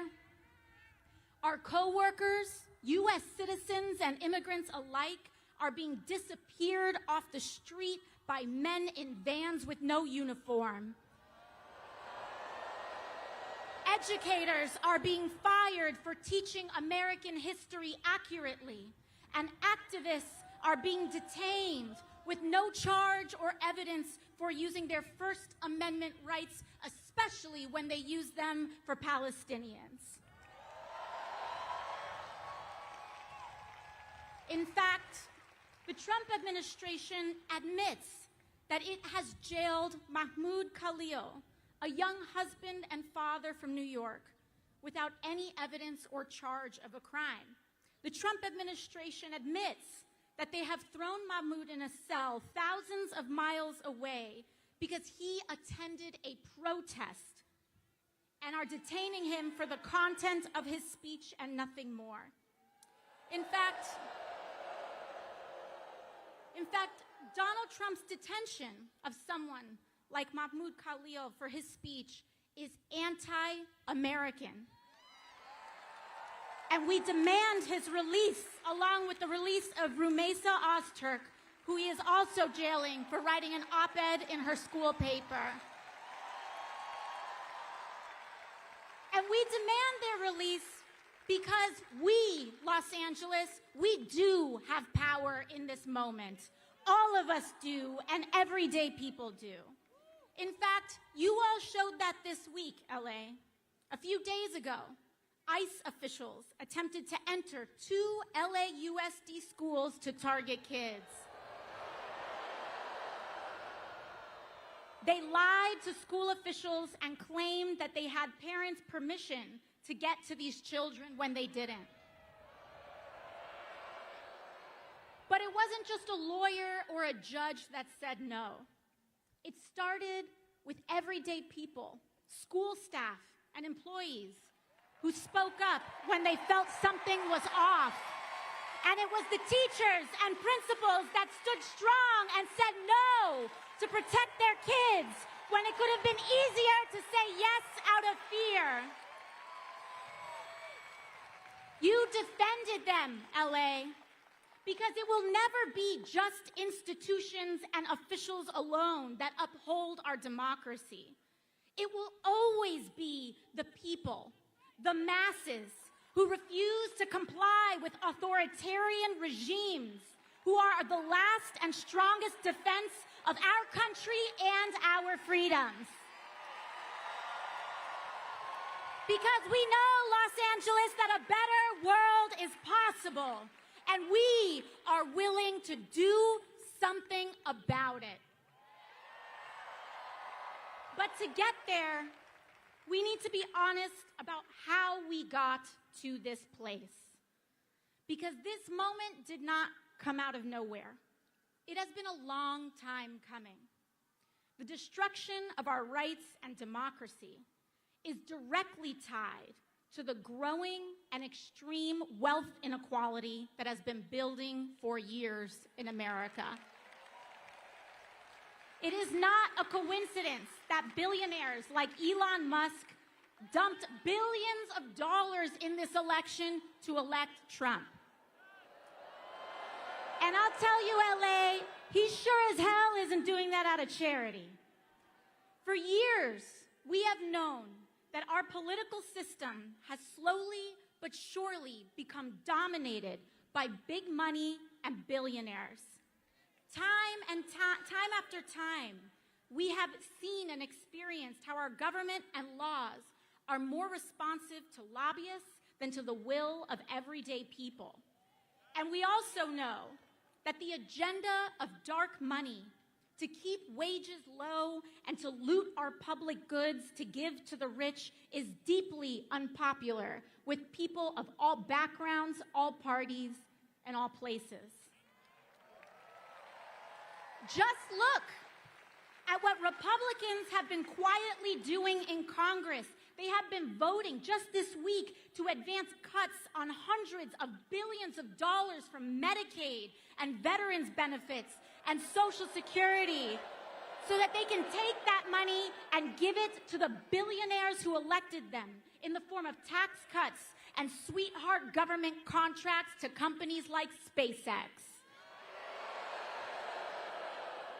And you know who voted for that from California, by the way?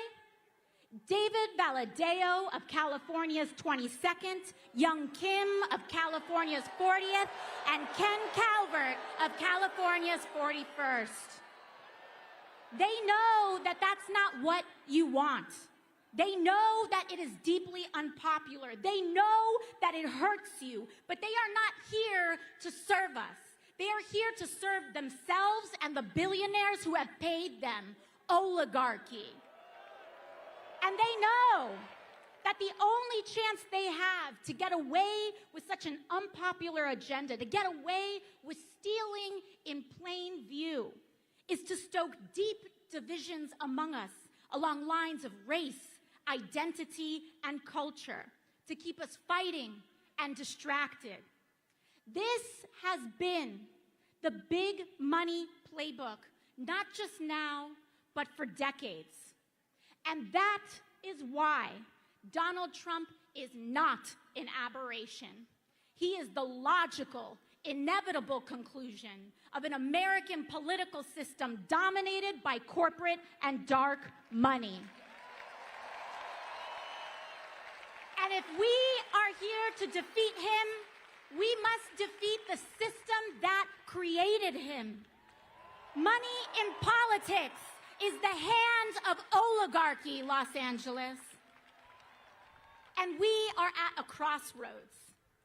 We can either have extreme wealth inequality with the toxic division and corruption that it requires to survive, or we can have a fair economy that guarantees health care to all for working people, along with a democracy and freedoms that uphold it.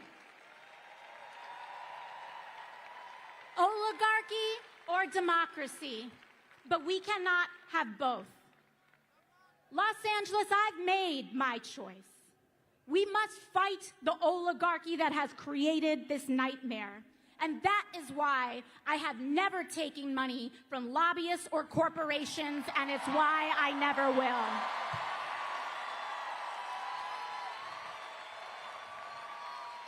You know, when I first got to Congress, I was genuinely shocked by how this place worked.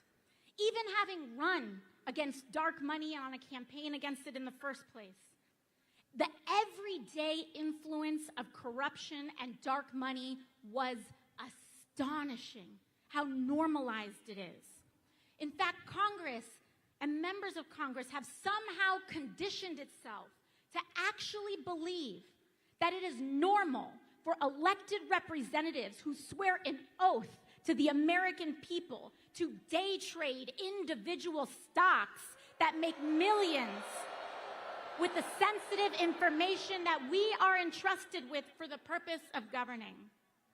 How can anyone possibly make an objective vote on healthcare, energy, or war when their personal money is tied up in pharmaceutical, oil and gas, or defense company stocks? They can't. You can't. And we saw this play out this week with Trump's corrupt and disastrous tariff scheme. I hope that we all see now that the White House's tariff shuffle here didn't have anything to do with manufacturing like they claimed. It was about manipulating the markets. It was about hurting retirees and everyday people in the sell-off so Trump could quietly enrich his friends who he nudged to buy the dip before reversing it all in the morning. Donald Trump is a criminal. A criminal found guilty of 34 felony counts of fraud. Of course, he is lying and manipulating the stock market too. He is at his best making himself, the billionaires who back him, and the members of Congress who trade with him rich. Not you, not me, not the people. And to be clear, I don't care what party you are, Democrat or Republican. I don't care what position one holds. Members of Congress and elected officials holding and trading individual stock is wrong. It must end, and we must ban it. But I'll give you another example of how shocking and casual this all was when I was first elected. Just this year, I was named and appointed to the powerful Energy and Commerce Committee. This is one of the most powerful committees in all of Congress. And for years, lobbyists worked to keep me off this committee. It oversees 2/3 of the American economy: healthcare, energy, technology, trade. As they say in Congress, if it moves, it's energy. If it doesn't, it's commerce. And that's the jurisdiction of this committee. And an interesting thing that happened was that the day I was named to this committee, the same day, my office's phones rang off the hook and our inboxes were flooded by every corporate lobbyist under the sun. They all wanted to be my best friend. But you know what, Los Angeles? Because of your support, because of you all showing up, because I don't have to take a dime in corporate money, you allow me to say no. But not everyone is so lucky. I have seen firsthand how these groups bully and pressure members of Congress, threatening to either take money away or spend it against them if they don't do what they want. And what they want is for our lives to be as expensive as possible on the lowest possible wage. It all trickles down to how life feels for working people today. These facts of life, the feeling of the water rising up to our throats, the impossibility to afford anything easily, the fear of speaking up, the deeply bitter and toxic division driven more by algorithms on social media than individual thought, the crumbling of our rights and protections, understand that all of this is what it means and what it feels like to be governed by billionaires. This is what oligarchy feels like, and it only will get worse until we act. It is this system that relies on division to legislate greed that has brought us the most corrupt administration in American history and the Republican majorities to support it. Big money is how we got Donald Trump. And his whole presidency began with launching tools for bribery, meme coins to fleece working people and move around money in the dark, extortion settlements from media companies and law firms who gladly pay them. The removal of duly elected officials on Inauguration Day. Donald Trump removed duly elected officials from the chamber in order to make space for who's really in charge who were the billionaires who sat behind him. They have one central economic mission: to make billionaires richer at the expense of the United States of America. And it does not surprise us that their first economic mission has been to target Medicaid, Medicare, and Social Security, to fire our federal workers, and fleece and abandon our veterans so that they can hand that money off to the billionaires who are backing them. But this isn't just about the Republican attacks on working people, LA. We need a Democratic Party that fights harder for us too. And that means our communities, all of us coming together, choosing and voting for Democrats and elected officials who know how to stand for the working class. And LA, I want to thank you for working very hard and doing your best to try to make that happen. In fact, last month, when other Democrats caved, your senators, Alex Padilla and Adam Schiff, stood strong against the DC pressure and voted against the Republican spending bill to cut billions for working people. In fact, all of your Democratic members of Congress and all of your members here today voted against that bill too. Defend them, LA, and don't stop there. I want you to look at every level of office around and support Democrats who actually fight, because those are the ones who can actually defeat Republicans. So folks, you know what that means. We have to start working now to give David Valadao, Young Kim, and Ken Calvert the boot and replace them with a brawling Democrat who will stand for the working people of California. But beyond elections, LA, our task is to build community. Block associations, volunteer groups, church organizations, PTAs, activist organizations, because community is the most powerful building block we have to defeat authoritarianism and root out corruption.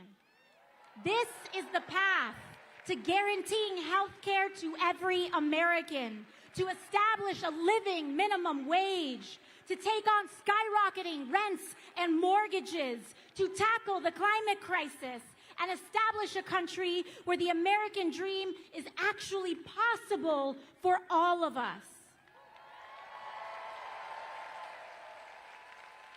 I come from a working class family. My mom cleaned houses. My dad worked to start a small business, and they worked so hard just to make life possible a little bit better for my brother and I. And when I was a teenager, my dad was diagnosed with cancer. He passed away before I was even 20 years old, and the rug was pulled out from us, all in the middle of the 2008 recession. So many of us live like this. One accident, one bad day, one piece of bad news away from our lives falling apart. We don't have to live like this anymore, Los Angeles. We can stand with one another and stand for ourselves.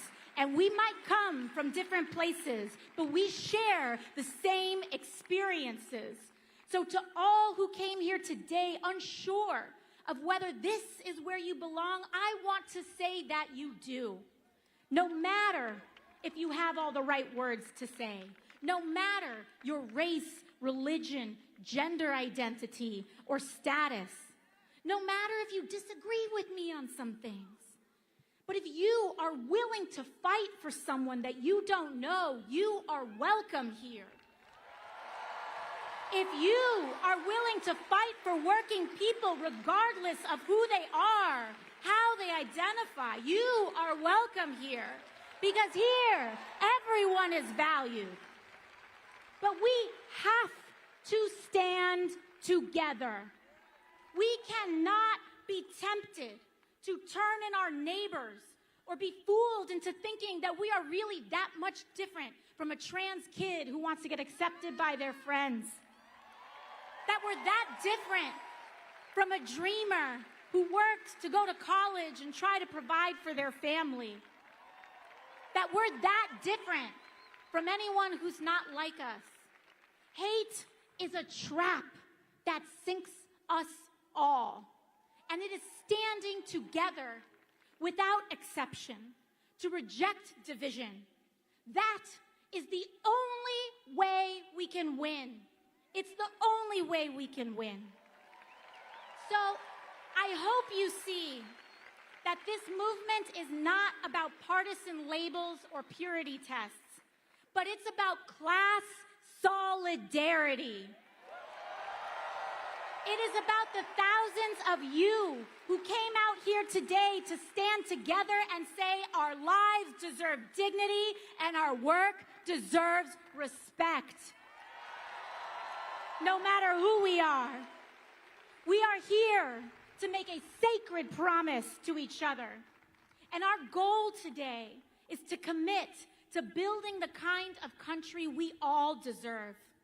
And we will make that promise to take care of each other on our worst days and to share in the successes of our best. Thank you so much, Los Angeles.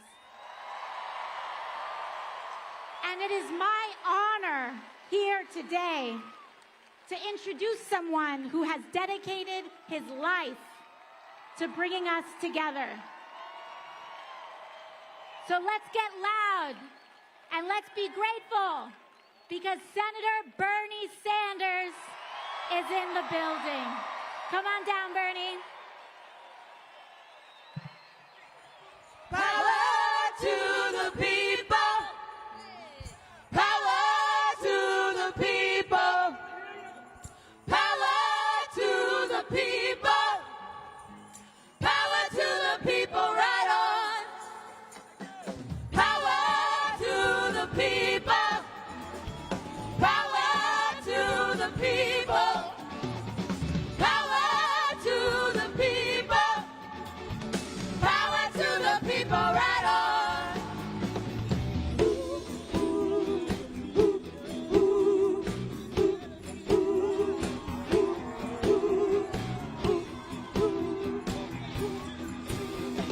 Power to the people. Power to the people. Power to the people. Power to the people, right on.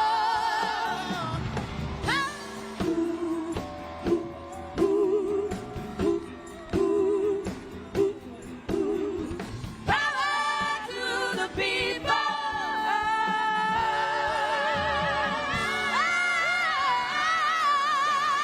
the people. Unbelievable! There are people a half a mile away.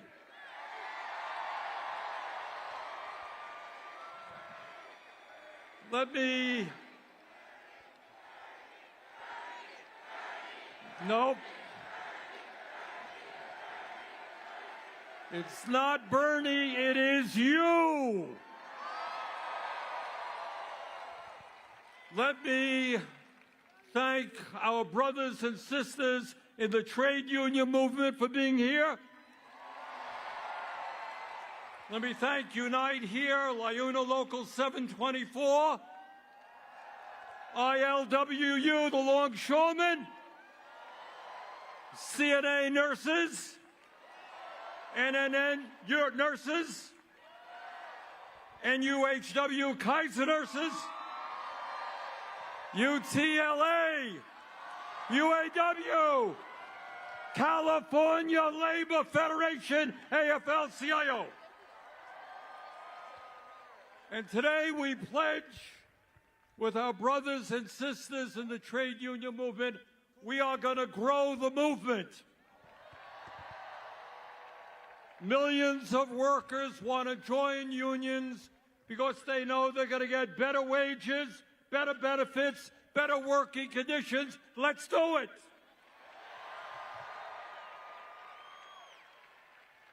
And I want to thank the musicians who have been with us today. So great. Ray's Gospel Choir, thank you.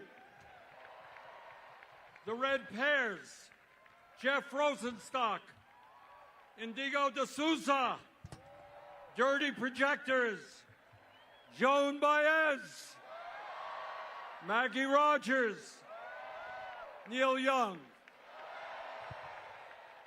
And you know why we had all of these great musicians here today? It's not just to entertain you. It's more than that.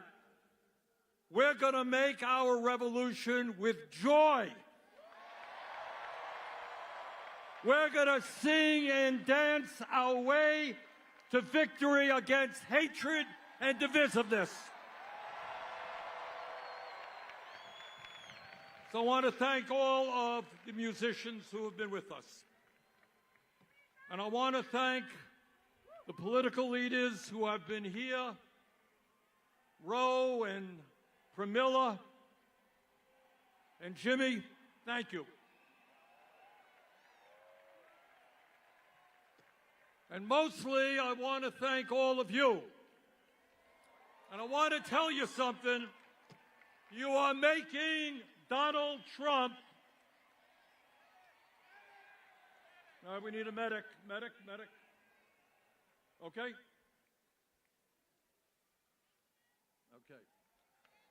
Your presence here today, and by the way, there are some 36,000 of you. The largest rally that we have ever had.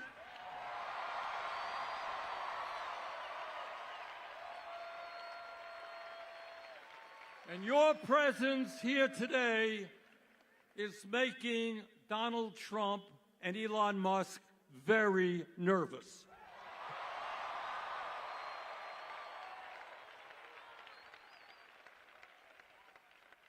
Last time we did a rally in Denver, a little bit smaller than this. Thank you, LA. Elon Musk announced that everybody at the rally, or most of the people, were paid organizers. Anybody here get paid to come today? And Donald Trump, very envious of sizes, he said, well, Bernie has rallies of 2,000 or 3,000 people, can't compete with Trump. He lied. So I invite the president to come to LA. Tell the people here why you think it's a great idea to cut Medicaid and nutrition and health care so you can give tax breaks to billionaires. The people of LA would love to hear that.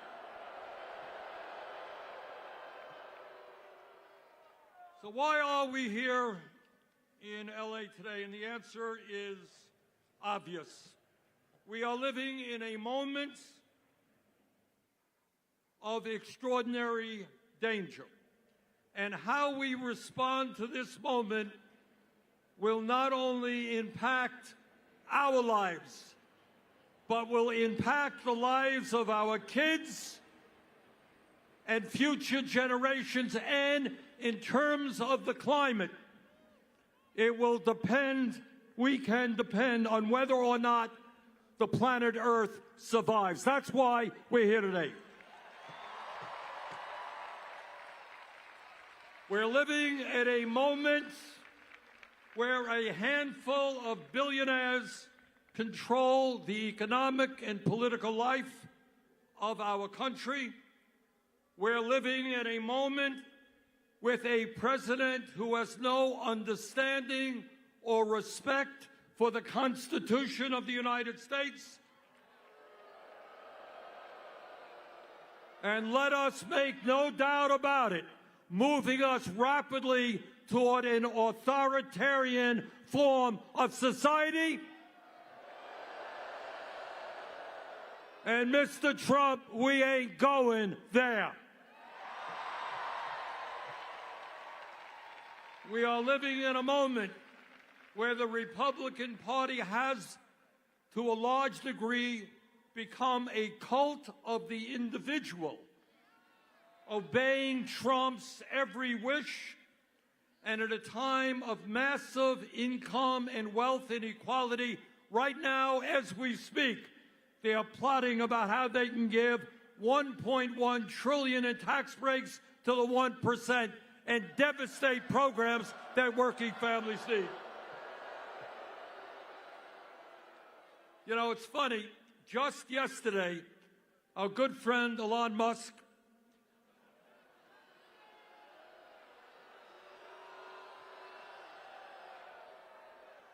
Mr. Musk sent out a tweet, and in essence, he said, you know, Bernie Sanders has been talking about the growth of oligarchy year after year after year. Well, Elon, you're damn right. That's what I've been talking about.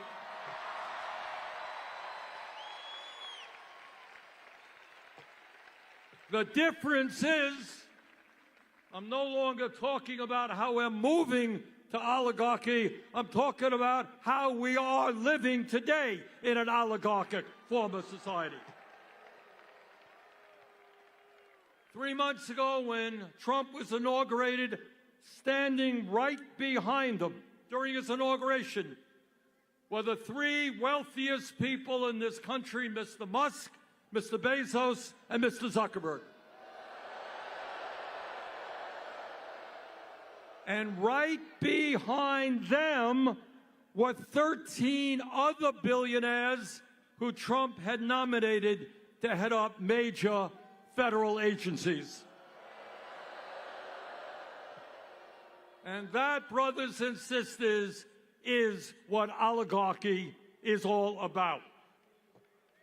You know, lately, given what's happening in America, I've been remembering the history lessons that I learned when I was in the 6th grade. And I remember, and I think many of you will recall, when you think about your education, you'll remember hearing about Abraham Lincoln on the fields of Gettysburg in 1863. And that was just a few days after 20,000 Union soldiers had either died or been wounded fighting against the nightmare of slavery. And Lincoln looked out on that field, and this is what he said, and you will all remember it. He said, quote, we here highly resolve that these dead shall not have died in vain, that this nation under God shall have a new birth of freedom, and that government of the people, by the people, for the people, shall not perish from the earth.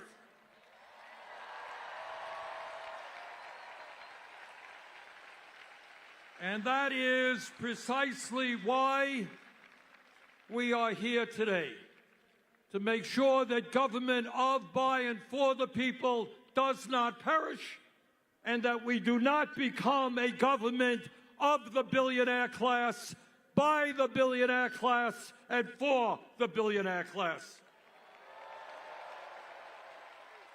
The American people do not want the richest guy on earth running all over Washington, D.C., decimating the Social Security Administration, making it harder. It's the richest guy on earth, making it harder for old people with disabilities to get the benefits that they paid into. Proposing to lay off 83,000 workers at the Veterans Administration. Denying the health care that the men and women who put their lives on the line to defend us deserve. Slashing the Department of Education. Decimating USAID, which, by the way, means that hundreds of thousands, if not millions, of the most desperate people in this world will die as a result. And when we talk about oligarchy, it is not just economics.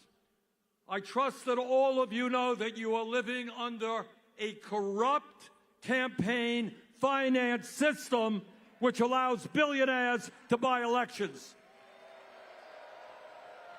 Don't tell me about democracy when Musk himself can put $270 million to elect Donald Trump and then get rewarded with the most important position in government. But it's not just Musk and Republicans, it's the Democratic Party as well. Their billionaires tell candidates, don't stand up to the powerful special interest. And too many Democrats are listening to them. And that is why if we want to preserve democracy in America, we've got to overturn this disastrous Citizens United Supreme Court decision. And we've got to move to public funding of elections. In America, one person, one vote, not billionaires buying elections. And let me tell you something about the oligarchs. They are very, very religious people. But their religion is not based on doing unto others as you would have them do unto you. Their religion is not based on love or justice. Their religion is based on greed, greed, and more greed. All over this country, in Vermont, California, all over this country, we have a serious problem with drug addiction, with alcoholism, with other forms of addiction. But in my honest opinion, the most serious addiction crisis we face is the addiction of the oligarchy toward greed. They got billions and billions of dollars. It's not enough. They need more. And if they have to step on the poor and the disabled and working class people, that is what they will do unless we stop them, and we will stop them.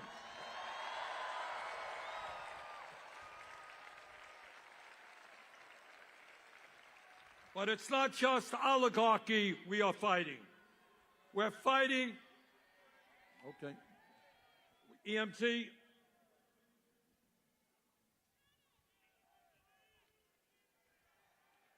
Okay, raise your hand where the problem is.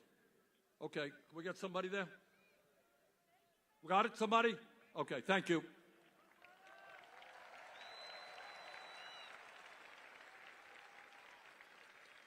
But it's not just oligarchy we are fighting.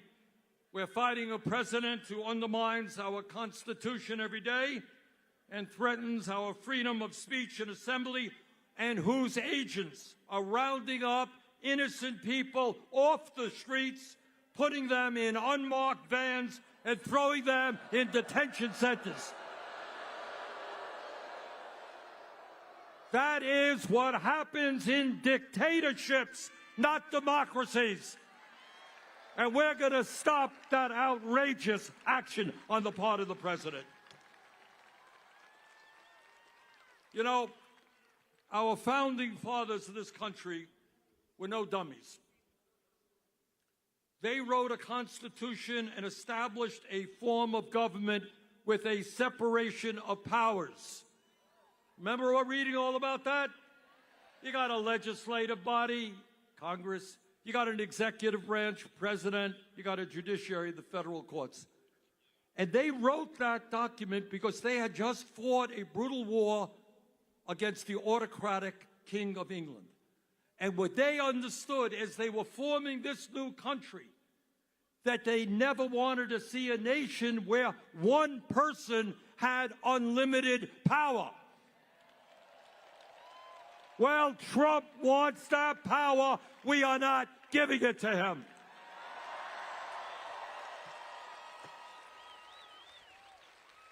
Trump is suing the media because they say bad things about him. Oh, how horrible is that? He has sued ABC, CBS, Meta, the Des Moines Register. His FCC is investigating NPR and PBS. He loves the media when they fawn over him, but he can't take criticism. This from a guy who has made vulgar comments about his opponents. Hey, Mr. President, if you can't take criticism, get out of politics. That's what democracy is about.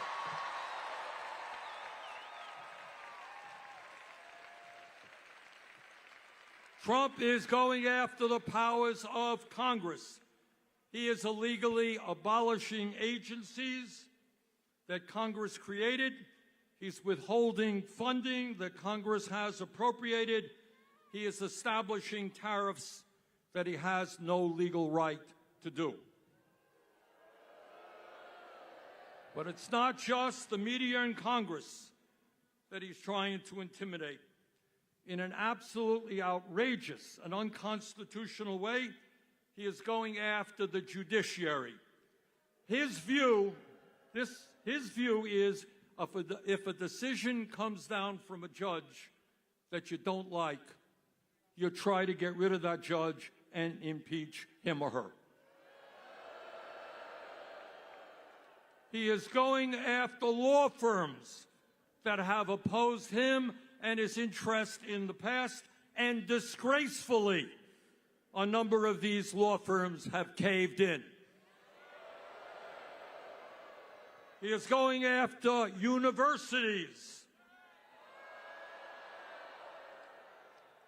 You know, the function of a university, school of higher education, is to pursue the truth, not to cave in to an authoritarian president to protect the federal grants they get.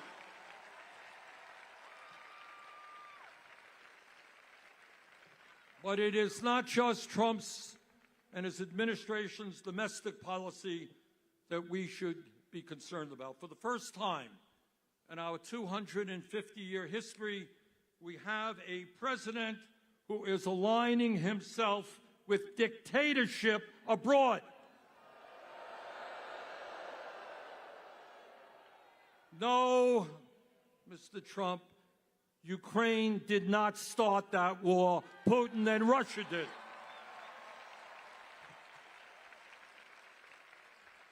We must lead the world in supporting democracies, not supporting Putin and dictatorships. So let me tell you something else. Trump wants over $8 billion more to go to Netanyahu's war machine.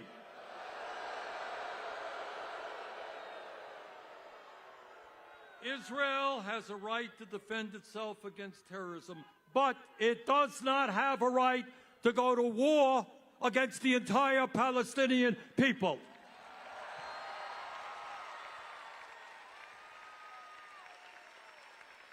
It does not have the right to kill 50,000 people, injure over 100,000, and destroy the entire infrastructure. And as bad as that is, Trump wants to expel the 2.2 million people in Gaza in order to create a playground for his billionaire friends.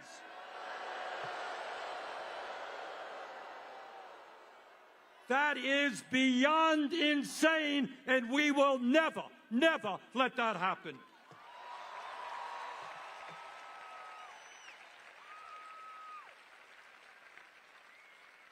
Brothers and sisters, not just oligarchy and authoritarianism. Our job right now, at a time when the very richest people in America are becoming phenomenally richer, our job is to create an economy that works for all of us, not just the people on top.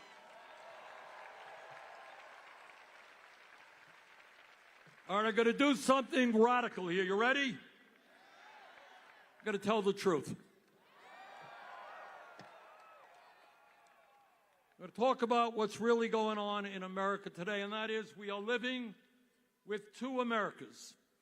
One America, the people on top, have never, ever in the history of our country had it so good. Today, we have more income and wealth inequality than we have ever had.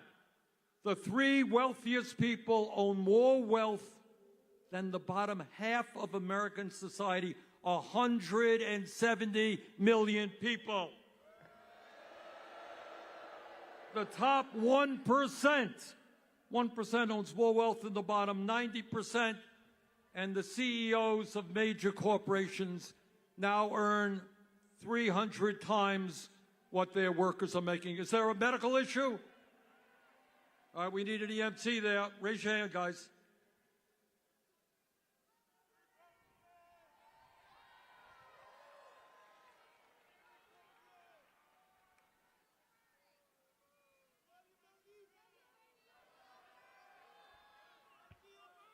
But it's not just income and wealth inequality. We have more concentration of ownership today than we have ever had. We have a handful of corporations owning sector and sector of our economy. So that is one America. People on top doing phenomenally well. Let me tell you about the other America that you know very, very well. And that is that 60% of our people are living paycheck to paycheck. Anybody here living paycheck to paycheck? All right, unlike Donald Trump, I grew up in a family that lived paycheck to paycheck, so I know a little bit about that. And the result of living paycheck to paycheck is such, if you can believe it, that working class people in America die 7 years earlier than the rich. All right, going to ask you a question. Why is that? All right, you got it. The answer is stress. If you got to worry every single day how you're going to feed your kids, how you're going to pay the rent, how you're going to make sure that your car doesn't break down so you can get to work, how you're going to afford to provide for your kid when your kid gets sick and needs to go to a doctor, how you have to work when your schedule is changed every day and you have a boss who doesn't care about you. When you live under those conditions day after day, year after year, it eats away at your body, it eats away in your mind. We need to create an economy where all of our people can live out their life expectancy in the way that they should.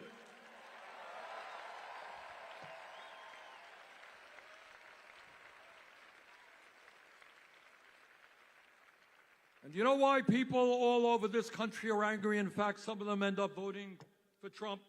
Let me tell you something you don't hear much about in the corporate media or in the halls of Congress. Today, if you can believe it, despite a huge increase in worker productivity, real inflation accounted for wages are lower today than they were 52 years ago. So workers are producing more and more, but all of what they produce, all of the benefits are going to the top 1%. And during that same period, we have seen a $75 trillion transfer of wealth from the bottom 90% to the top 1%. Today in America, half of older workers have nothing in the bank as they face retirement, and 22% of our seniors are living on $15,000 a year or less, and 800,000 Americans are sleeping out on the streets. Today, as I look at this great crowd, I remember another rally that I attended. I wasn't up here, I was way, way back. And that was in 1963. I was in Washington for Dr. Martin Luther King Jr.'s great I Have a Dream speech.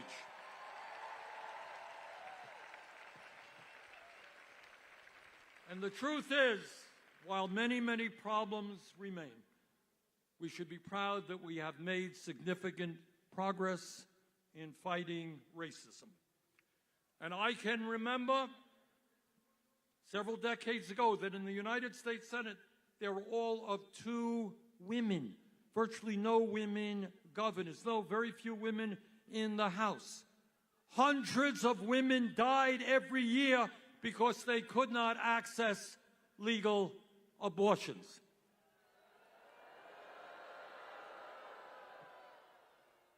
I can remember growing up when young people who were gay were ashamed to acknowledge that and suffered in their silence. And nobody back then would have dreamed that we would achieve gay marriage in many states in this country. So my point is that we have made and should be proud of the fact that we have made progress in a number of enormously important areas.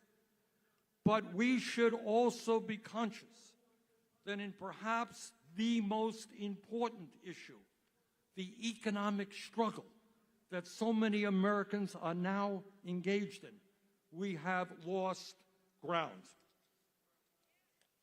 Back in 1944, President Franklin Delano Roosevelt, one of the great presidents in the history of our country, he gave a State of the Union address. And this is what he said back in 1944. He said, you know what? We are a great country. We have a great constitution. We have freedom of speech, freedom of religion, etc. But what we need to add to that is to understand that economic rights are human rights.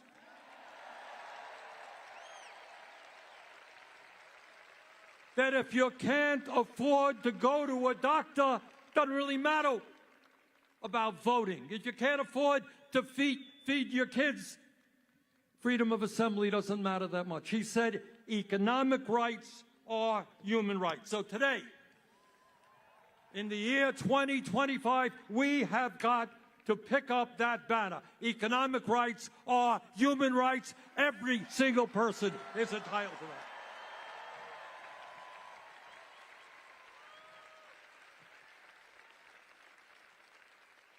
And this gets to a very fundamental issue. Musk and his friends see you as nothing more than workers to be disposed of. They got rid of tens of thousands of federal workers, and when information, artificial information, and robotics comes, they're going to throw you out on the street as well. They don't give a damn about you. They don't give a damn about your kids. And what we have got to do is say, sorry, we are human beings. And we are entitled to certain fundamental economic rights. So no, we are not going to give more tax breaks to billionaires. We're going to demand that they start paying their fair share of taxes.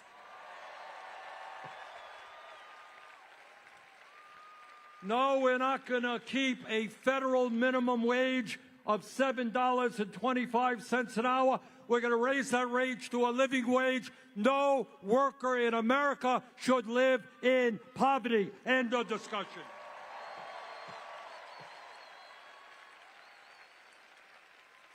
And we're going to pass the PRO Act to make sure that employers cannot act illegally when workers are trying to form unions. We're going to grow the trade union movement.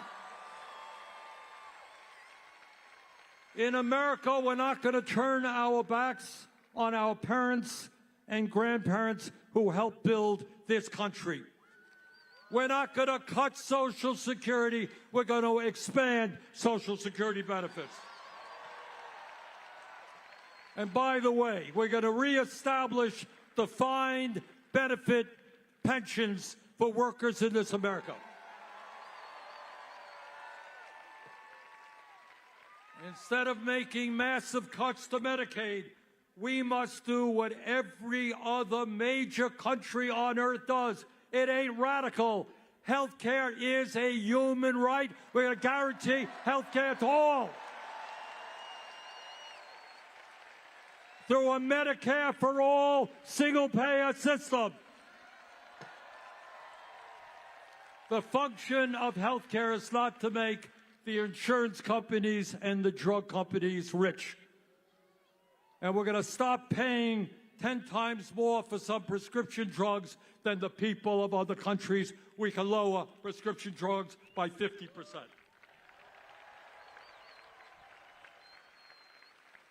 Here in LA, in Burlington, Vermont, and all across this country, we have a major housing crisis.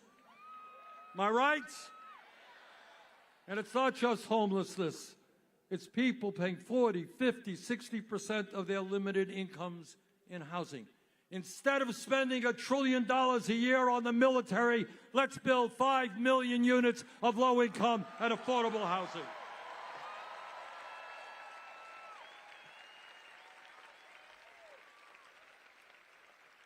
Brothers and sisters, we live in a competitive global economy. And if we're going to effectively compete, we need the best educated workforce in the world. It is nothing less than insane and counterproductive that we have young people leaving higher education $50,000, $80,000 in debt. We need more doctors. You know what doctors are leaving medical school with? $500,000 in debt. Nurses are leaving $100,000 in debt. Education is a human right, from child care through college. We need sheet metal workers. We need carpenters. We need construction workers. We need apprenticeship programs. We need to make public colleges, universities, and trade schools tuition free.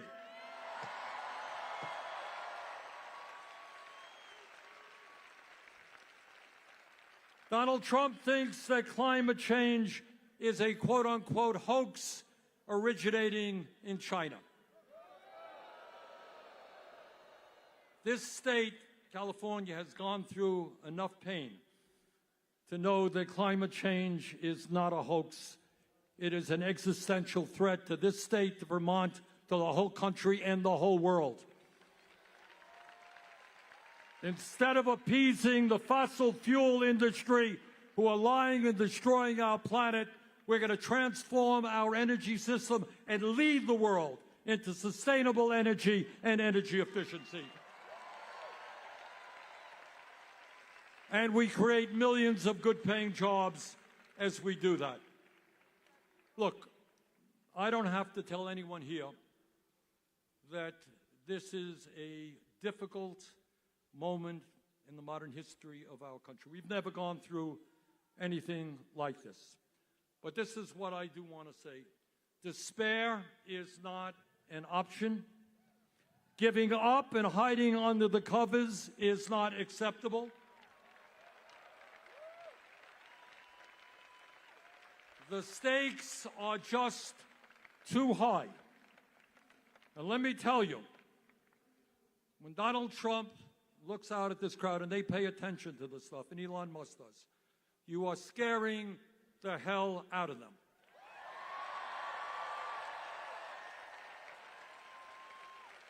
Because they know what you know and what I know, is that they are the 1%, we are the 99%.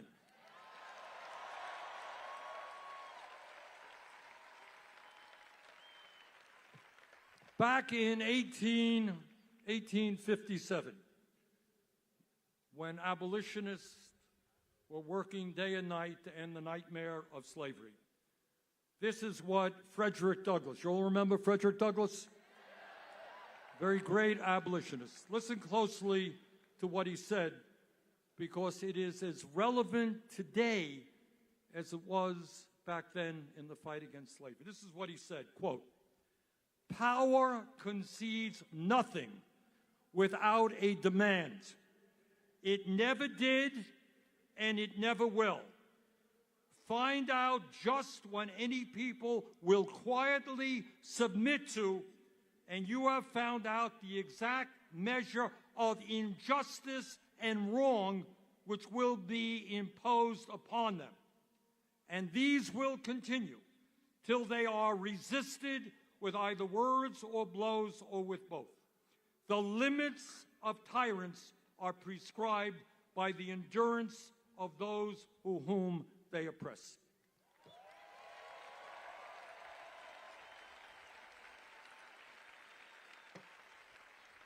The oligarchy will concede nothing. They have the wealth, they have the power, they own Congress, they own the White House, they own much of the media, but they don't own us.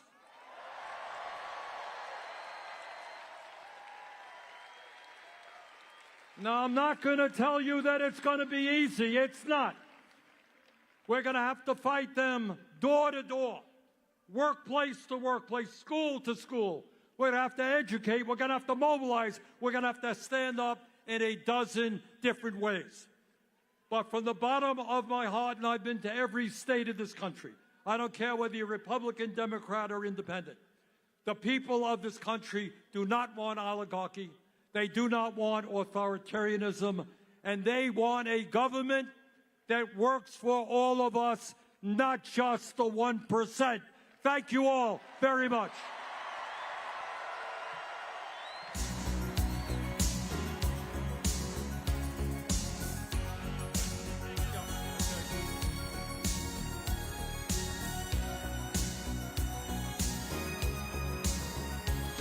Looking in your eyes, I see a paradise. This world that I found is too good to be true. Standing here beside you, want so much to give you this love in my heart that I'm feeling for you. Let them say we're crazy. I don't care about that. Put your hand in my hand, baby. Don't ever look back. Let the world around us just fall apart. Baby, we can make it if we're heart to heart. Thank you all. Let's go forward. Let's do it.